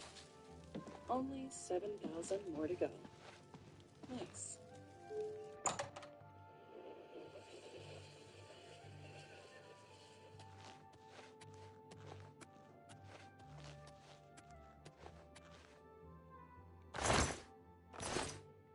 Now we're just going to go to this portal, and then we're going to go out the door, and then we're going to teleport to the Anvil Mage's Guild from these handy teleporters that we have out here at Crosscrag.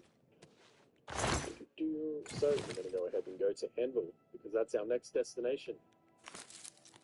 And there she is right there, the last that we've got to talk to.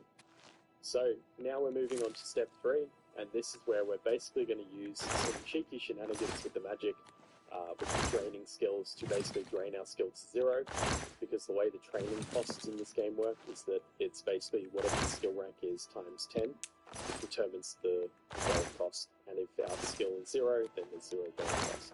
So yeah, you can basically abuse that. If you don't want to abuse that, then to basically level from 35 to 100 illusion, like I'll be doing on this character, then basically you're going to need about 43,550 gold before you do it.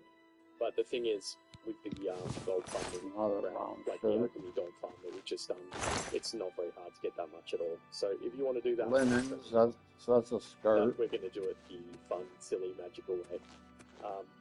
Yeah. And the other thing, the way we're going to be doing this is basically that you want to train 5 points each time before we level up. So we're going to have a lot of level ups to do, but basically we're going to train 5 points. We're going to train 5 points here, go upstairs and sleep for an hour, and then come back down, and then train another 5 points and go up and sleep and level up, come back down, train 5 points, go back up, level up, and so on. Knowledge is power. Right, so now it's 0, and then it's 10 because we've got 1 point, you know, 1 skill in it. There's leather pants. We'll take those. Try everything on, then we'll put it all in one chest. And now we can just head upstairs. Shirt with and suspenders. And since we're a member of the Mages Guild, it's fine to do this. We'll just go upstairs again.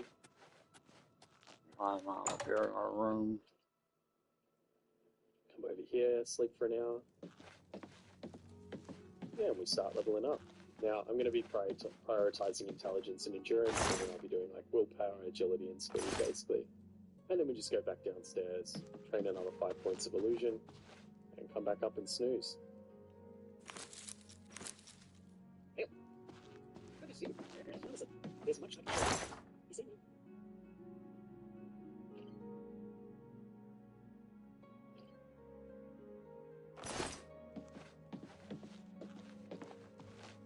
Okay, there's something for the day, so that's fine. We'll just wait for 12 hours.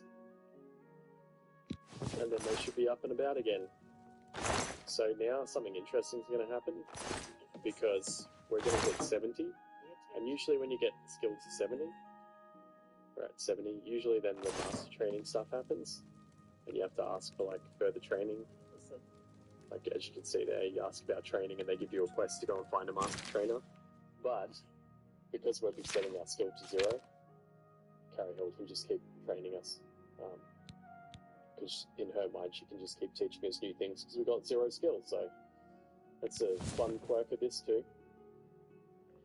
Okay, so we don't want that. Alright. Oh, there we go. We've mastered illusion. And we still have level ups to do. Alright, so here we are, and we have about an hour and 6 minutes in, and we have our 100 alchemy, 100 illusion, and now we're actually going to go and train a little bit of alteration. So we've got to level up again, and then we can train some more, because on this particular level, we finished up by training to 100 illusion. So yeah, I now don't like those at all. Skill to train some alteration. And we'll have a little snoozy there before we do. Alright. Boom, boom, boom. So we'll go to the north gate. Don't like them at all either. And we'll head on into the Mages Guild. And we'll head upstairs.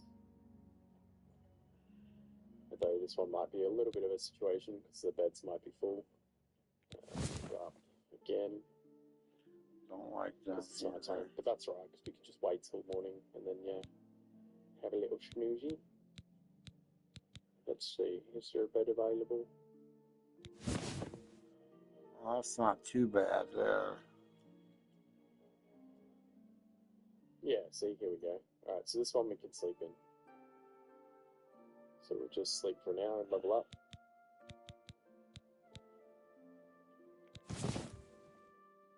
That's we met in better. high school, and our daughter is That's a little bit better. very fresh. We had this big plan to purchase a new home. We had our money set aside in a specific account. It was doing anything for us. I don't even remember what interest was. For 1%. That's well, with the interest that we earned, it made us feel like we could piece the kitchen for free. The hobby wife was Everything is getting more expensive. A place to live. A meal to This one share. way. A gallon of gas. Oh, there's 3 of them? Okay. And the medicine we need. This collar going away.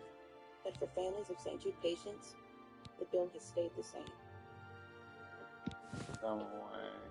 Because of you, families never receive a bill from St. Jude for treatment, travel, housing, or food. So they can focus on helping their child live. Thank you for your generosity, because together, we can save more lives.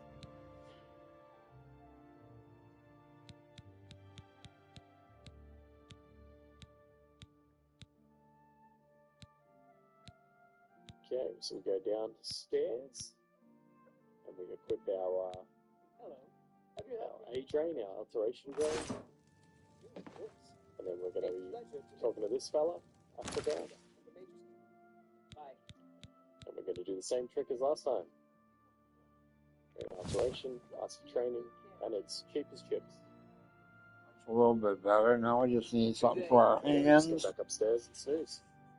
level up. Hands and head. Yeah, we'll go get a little bit more alteration training and we'll see if we level up again. And we have.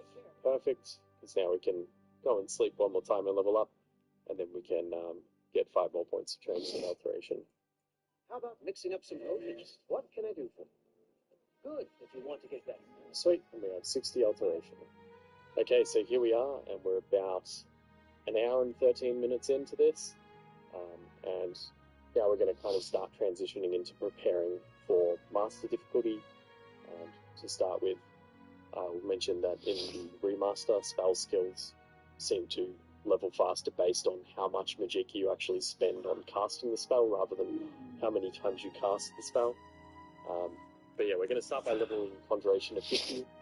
And basically, we start with Summon Skeleton because we've already got Conjuration as a major skill. But if we didn't, basically this Albrecht guy, if you need to buy the Summon Skeleton spell, then you can buy it from him.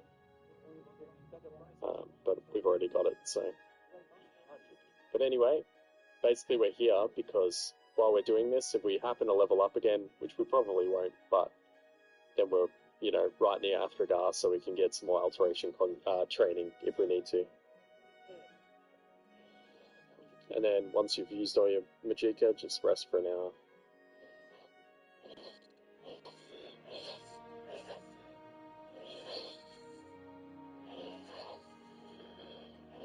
Alright, there we go. Just like that, we have reached Journeyman level Conjuration spells. Okay, so here we are, and we're about an hour and 18 minutes into this. And I'm just going to wait till, you know, about 10 AM again. So Athragar will come back downstairs because now that we have 50 Conjuration skill, we can buy a Summon Dremora spell from him, which is quite nice. What can I do? So we just want Summon Dremora, and this is going to do it for us for now. A pleasure. Just Alright, so now that we've got our Conjuration spells sorted, we're actually going to head over to Breville to get some illusion spell effects that we need. So we'll go ahead and travel down to Breville. From the Mages Guild, you can get wrist irons, gloves, We'll head straight to the Mages Guild. specific hoods, or powerful items like bound gauntlets. I don't want that. There are 2 people in here that we need to talk to, which is That's like Rinder's staff. So here's Delphine, so we're going to talk to her. She doesn't want to trade right now, so I'll just wait like an hour and see what she's up to. Good day. Alright, here we go. Purchase some spells. Now, we already have a Calm effect, but you can buy one from her if you need. Fine pair wrist irons, fine pairs. Charm effect. Just going for the cheapest. The Mayroon's Razor Quest, So get this. Jail Cell, Frenzy. Deep Scorn, Hollow. And now we just need to get a Paralyze and an Invisibility from each of them. Don't see her anywhere. So, check the basement. Okay, so we'll keep these. Yep. I guess. There we go. There she is. Spells recharging. Okay. So, now we're going to purchase. Basically, we can just go for Shadow Shape, because that's a cheap one. Get that invisibility effect. And then we're also going to get Debilitate. So then we have the Paralyze effect as well. Alright, so now we have a Invisibility and a Paralyze. We've got a Calm, a Charm, a Demoralize, and a Frenzy effect. So, we're ready to go back to Frostcrag and make some custom spells. Okay, so here we are at Frostcrag, and we are basically an hour and 22 minutes into this, going off this save. And yeah, we're going to make some custom spells, but first let's make one particular custom spell, and we'll make a Razor magnitude duration one. We'll just do it 25 each. And then we're going to use this to quickly train our restoration up to 50 to get Journeyman, just because it'll make some other stuff easier while we're making our spells. So we'll just run around here and do some healing.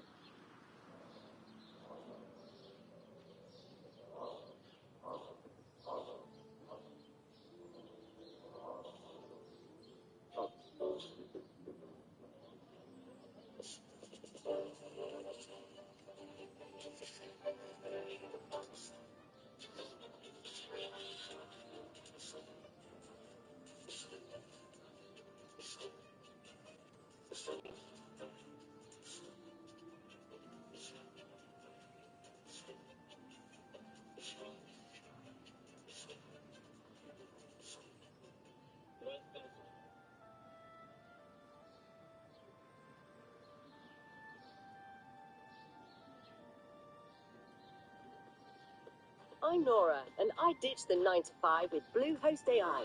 With Bluehost AI-powered site creation tools, I made a custom WordPress website for my vintage clothing store in minutes.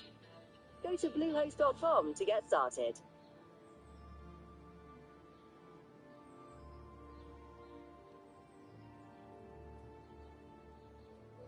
Alright, there we go. We've reached journeyman level restoration.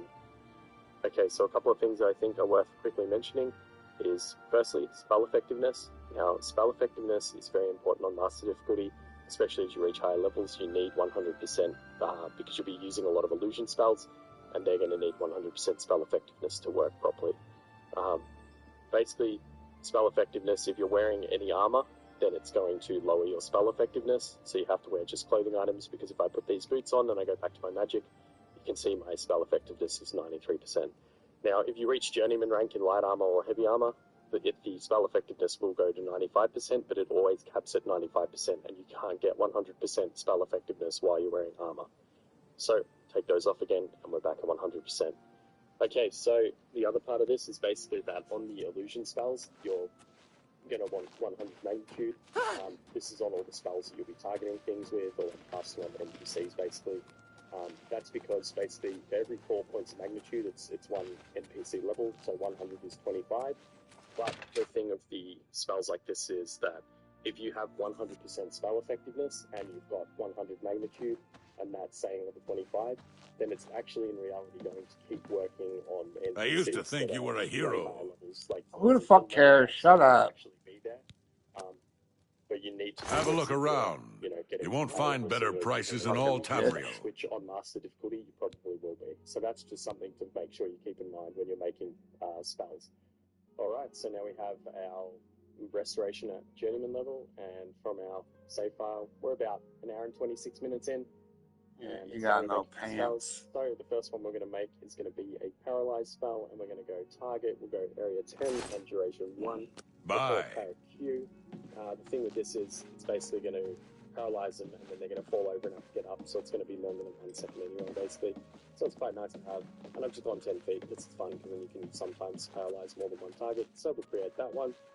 And then next we will create a custom spell with the invisibility effect. And it's going to basically be a multi-effect spell. That's another really cool thing that you can do. You can have multiple effects on spells. We're going to do invisibility on self, a duration of 8 seconds. And then I'll get a restore health effect on self, magnitude 3, we'll do 8 seconds, just for the top up of health if we end up needing it on there. And we'll also just do a little bit of fortify speed. We'll just do speed self, and we'll just do 10, and for 8 seconds. Now we have a nice little spell, and we'll just call this hide, heal, go. Yeah, not bad, not bad. Alright, we'll create that. And then basically with that spell, I can pretty much be like, I'm invisible now and I'm getting some heals. Oh, I need to cast it. And just in case we need it, we're going to make another invisibility spell, which is just going to be a 5-second self-invisibility. So I'll just call it fire. And then that's just sort of to have a really, like, nice, cheap one. Because then you've pretty much got a way to just, like, stay invisible if you want, because you can just go. And it's cheap enough that you can just keep recasting it. Alright, so we've got our invisibility spells sorted. So now I'm going to make some more illusion ones that are like calm, demoralizing frenzy. But on this, we're just going to go magnitude 100, and we'll just do duration 5. This is just a nice little, calm and down for a second thing if you want it. You don't necessarily need this one, but it can be nice to have. And we'll change that to target as well. So calm on target, level 25, 5 seconds. I'll just hold calm down. Okay, so we've got our calm spell. Now I'll make a charm. Huntsman's pants. We tried those on before. They look stupid. To make NPCs like you as much as they can, kind of, and then you just get better prices and stuff. It's just really handy one to have, because you cast it on them and then interact with them, so it brings up the dialogue stuff, and that pauses time, and that's also why the drain skill worked earlier, when we were gaining our illusion and alteration for training. It's the same thing, because it's 1 second, but time's paused, so the effect just stays there. But anyway, we'll create that. And now we'll make a demoralize, and this demoralize is actually going to be a little bit of fun. We'll go target, magnitude 100, and we'll just go duration 1. And then we will go fortify attribute, and we're going to go speed, target 100, duration 1. And then this is basically going to be a nice little spell to get them to kind of run away for a second, but then they're also going to be. Do you know what happened to Mikado Hasitis? I haven't seen him at the castle and it's a lately. nice little sort of disruption one that you can pass. Do you think what happened to Kvatch could happen here? Of course. I've had about enough of Sir Lazar. He thinks he's so much better than everyone else. It's going to be target, magnitude 100, What a we'll do fool. area 10 feet. I hope he's happy with And himself. duration, let's do like How about that? 60, I guess. So long. Bye. And we'll call this one Frenzy. And Frenzy is just quite fun because you can make a lot of different enemies and stuff fight each other. And then it's especially effective if you combine it with going invisible, because you can cast a Frenzy spell, go invisible, and just watch everything kind of fight each other to the death, which is really cool. So we're going to create that. And to be honest, the duration doesn't have to be all that long, because I'm pretty sure once they're in combat, they stay in combat, but may as well. It's not very expensive, so we're going to make that. Is hot sleep keeping you awake? At Mattress Firm, our sleep experts can match you with a perfect cooling mattress, like Purple. Experience the coolest purple ever only at Mattress Firm. And right now, you can save $300. Mattress Firm. We make sleep easy.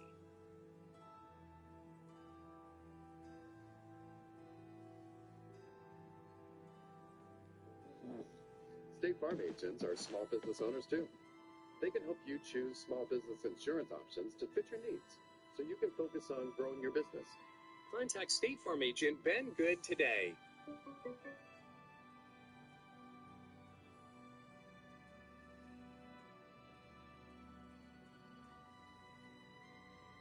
Okay, so now I'm going to show you a little bit of spell stacking. I'll just give you a quick example, but this is another really, really powerful concept that you can do a lot of fun stuff with, and spell making basically unlocks a lot of it. So we're just going to go Fortify Acrobatics 100 on Self for 1 second, and I'll just call this Jump 1, and that will be fine. Actually, we'll do 4 seconds because we need to stack them together. So we'll do Jump 1, Fortify Acrobatics on Self, 100 points for 4 seconds, and then I'll just make another Fortify Acrobatics. And the thing is too, you can mix in stuff like Speed and Athletics onto the same spell, but I'm just going to purely do Acrobatics just to demonstrate. Jump 2, we'll call this one. Now we'll do 2 seconds. Cool. Alright. So now if I go to my magic and I go Jump 1, Jump 2. So if I do my normal jump, not super high, let's do Jump 1. Ooh, we're getting higher. But now if I cast Jump 1, and then I swap and I cast Jump 2, and then I jump, you can see we're getting really high up. And basically, the spell effects are stacking together. The spell, 43,550 gold. So basically,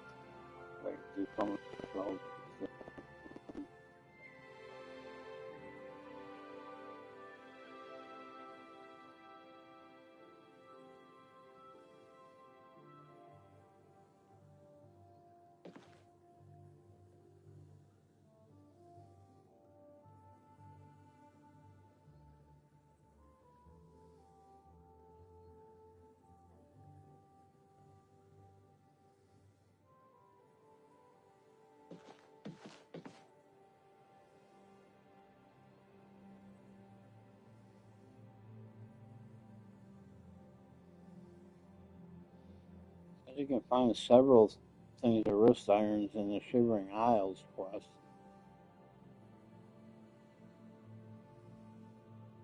I'm not that far in yet.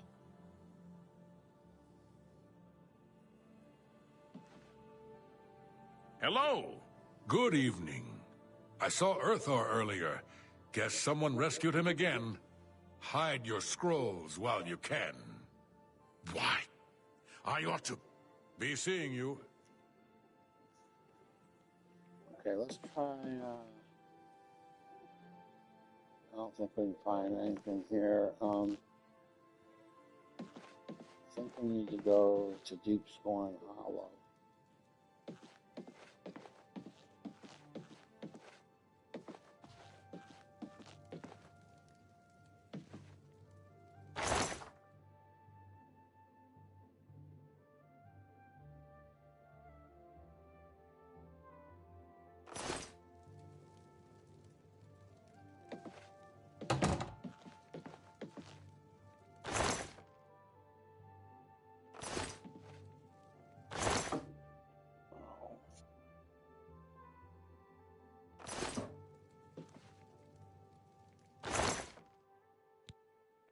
Take them, I don't know what they look like.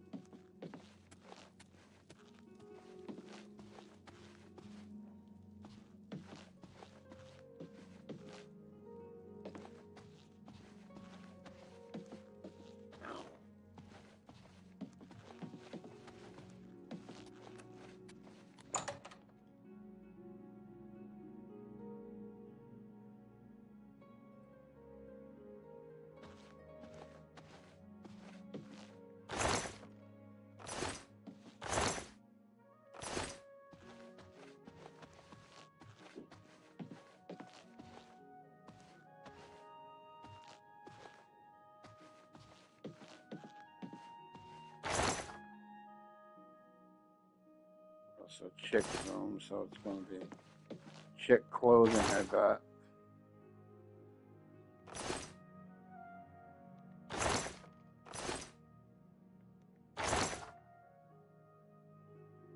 Yeah, outfit, blouse, garment, linens, all chick gear.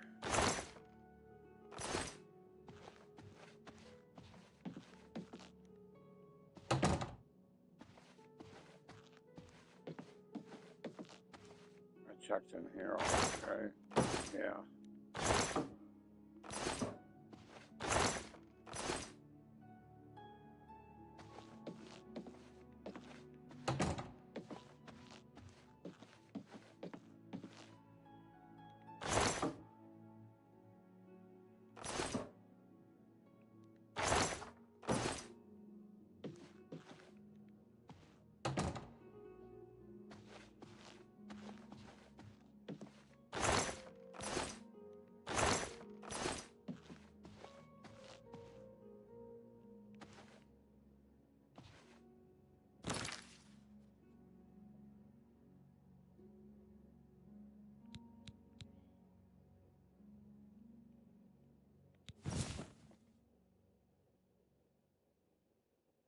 Those are regular fucking shoes. They're not fucking clogs.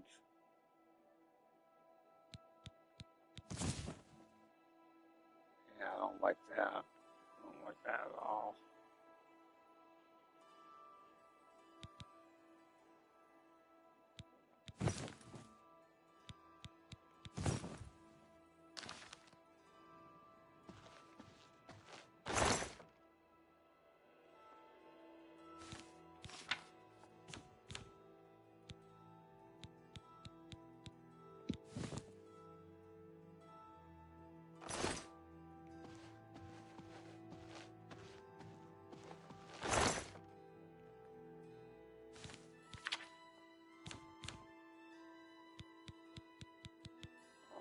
That wasn't shoes, that was something else.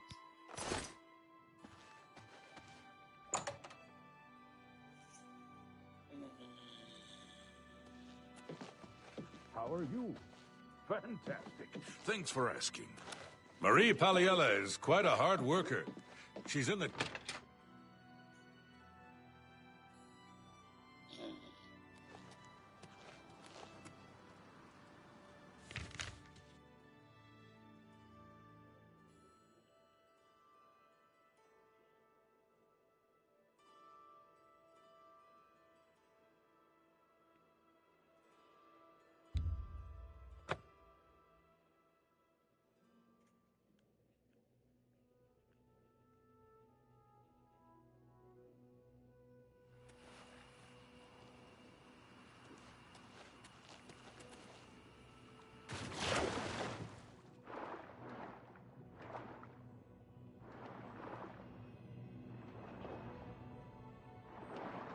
Come on.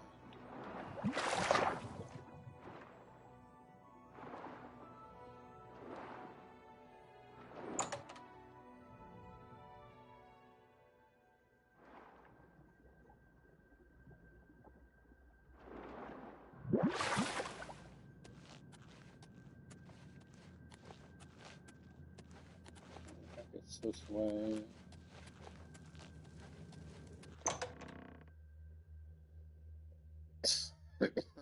Excuse me.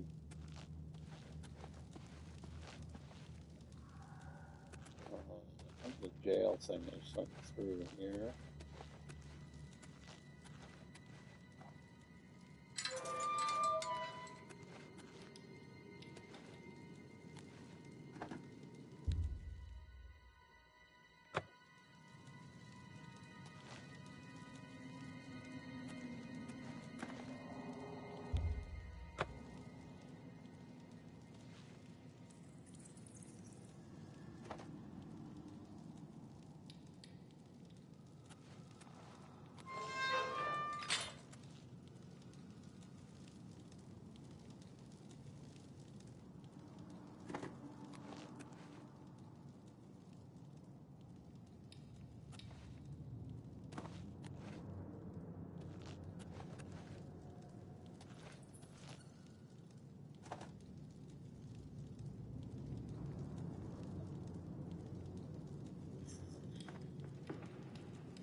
Okay, let's see what this video says. Whoever invented this tool deserved the raise. He spent tens of thousands learning from a master electrician and somehow ended up teaching him a new skill. So today I asked him, how do you strip this 6mm quadrate sheet wire? He goes, first score it with a utility knife, then pull out the inner wires with the same knife, then grab scissors to cut off the extra sheet. Then use the old school wire stripper to line it up and strip it. Bro, that's like 4 tools for one job. Slow, risky, and super easy to damage the copper. So I handed him this German-made 8-in-1 electrician's tool and said, try this instead. The tip is shaped like needle-nose pliers, perfect for twisting, bending, and looping wires. It's got multiple stripping holes that work flawlessly on both solid and stranded wire. Clean cut, zero damage to the conductor. Below that is an oversized cutting slot. It slices through copper, solid core, even cable with no problem. Then comes the crimping zone. Just pop in your wire and terminal. Squeeze once and it's tight and clean. On the side, a built-in wire looping feature lets you twist 2, 3, even 4 wires at once, every loop tight and secure. It even has an adjustable slitting outer jackets. Whether it's thin insulation or heavy-duty cable, it cuts cleanly without damaging the inside. And yes, there's a built-in voltage tester. Touch a live wire, it lights up and beeps. You can even trace brakes. That's fucking cool. That's a nice tool. That's your break point. This one tool replaces 8 solid-built, pro-level features. Whether you're a seasoned electrician or just starting out, this thing is a game changer. And right now, it's on crazy discount. Grab it before it's gone. Wow, that's a nice fucking tool. If I did more electrical work, I'd fucking pick one up. Okay, let's see what this video has to say.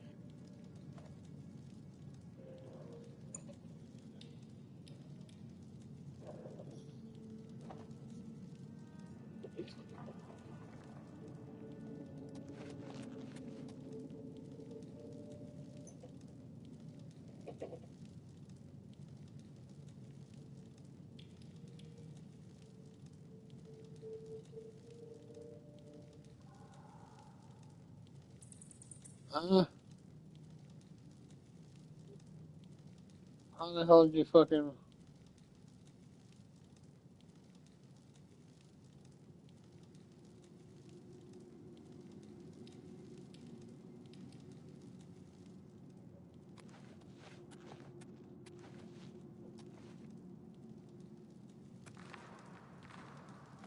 I found fucking some right over here on this fucking... fucking thing? It's empty.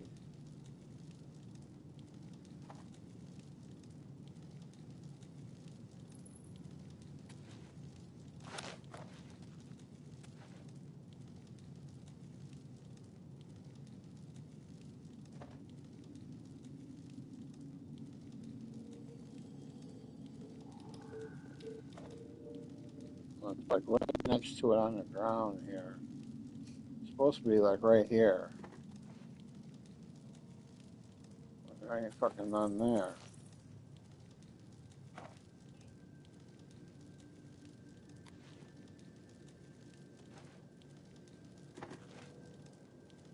Okay, where the fuck?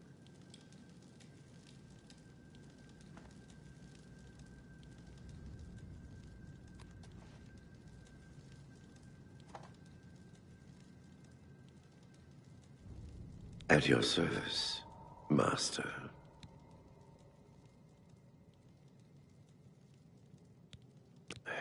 Yes, Master. Whatever you say.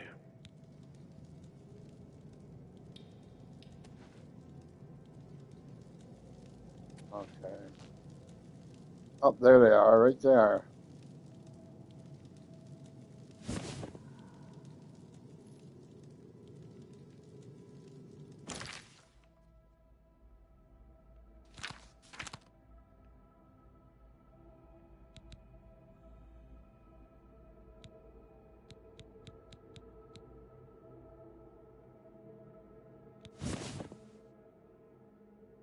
Yeah, okay, now we got a pair of them. Okay. Cool.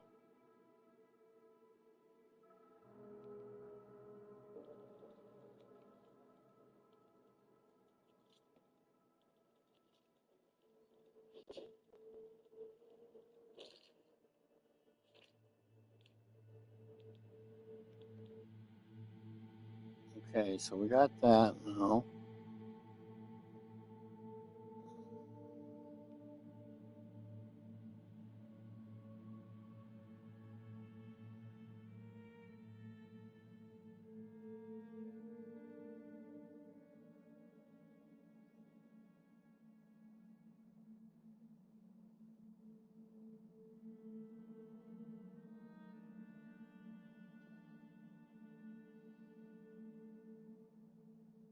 What's this one here? I'll have to look these up and watch them on the TV. Because I don't like trying to scrutinize stuff on my laptop that much. I need a bigger screen laptop is what I need. Okay, so we got that. We got the pants.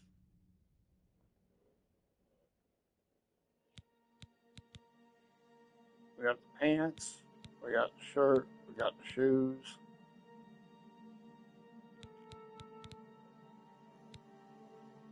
We have the wrist irons. I have, let's go back to the house, the other house.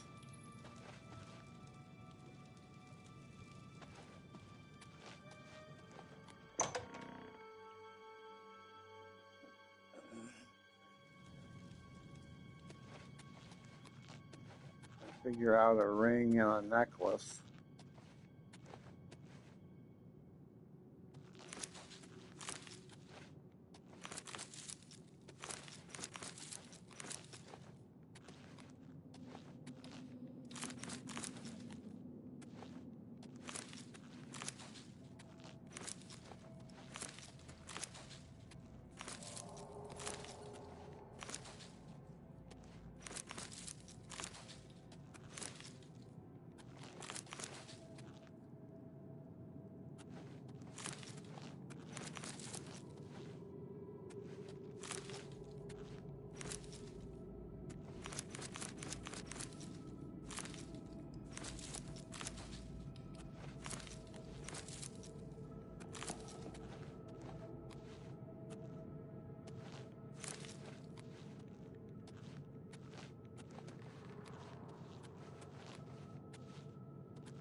Okay.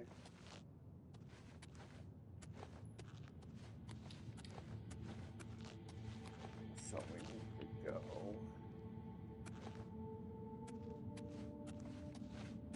Oh, shit. No, not this one.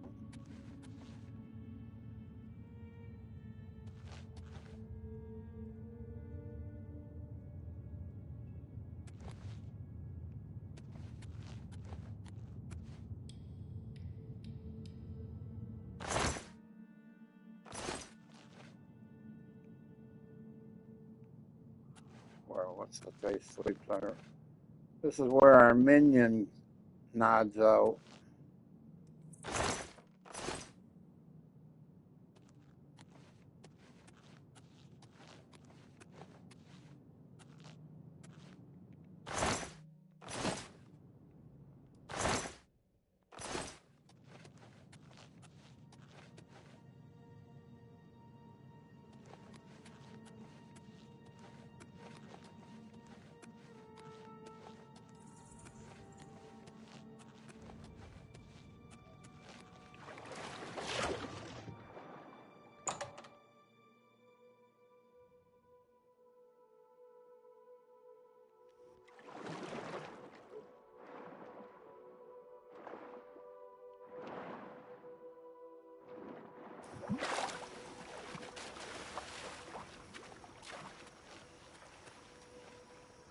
Okay, let's go back to our other house way up north.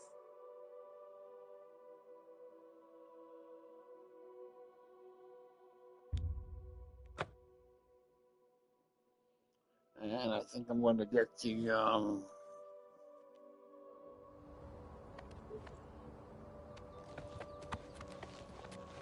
get a necklace and a ring out, and then I'm going to probably wind up quitting for the day so I can watch all those videos. I think I got like about 12 to 15 videos to watch to see so I can figure out which way I want to take this.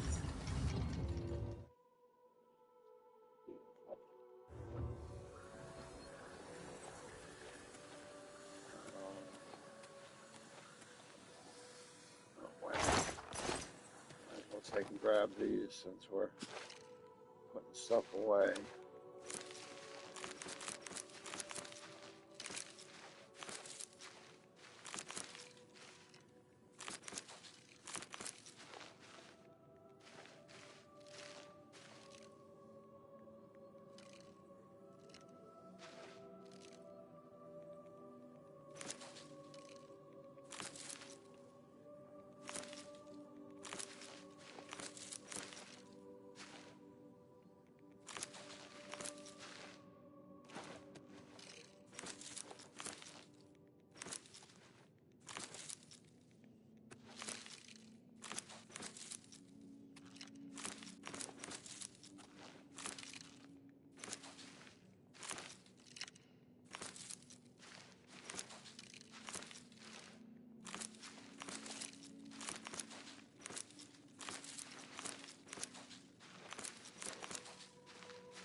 Yeah,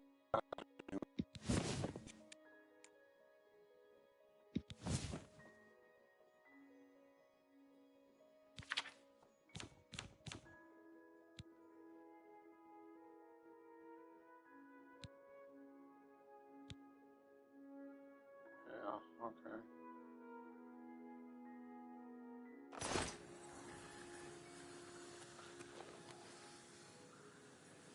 Okay. I'll save it.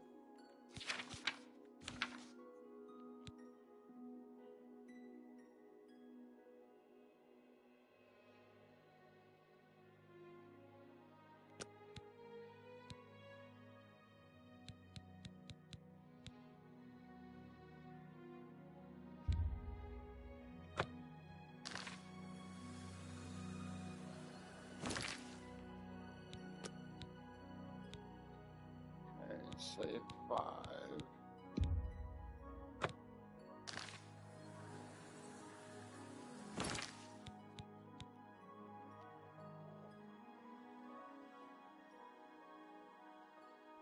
Okay, guys, like, comment, subscribe, hit that bell icon for post notifications, and I'll see you guys tomorrow.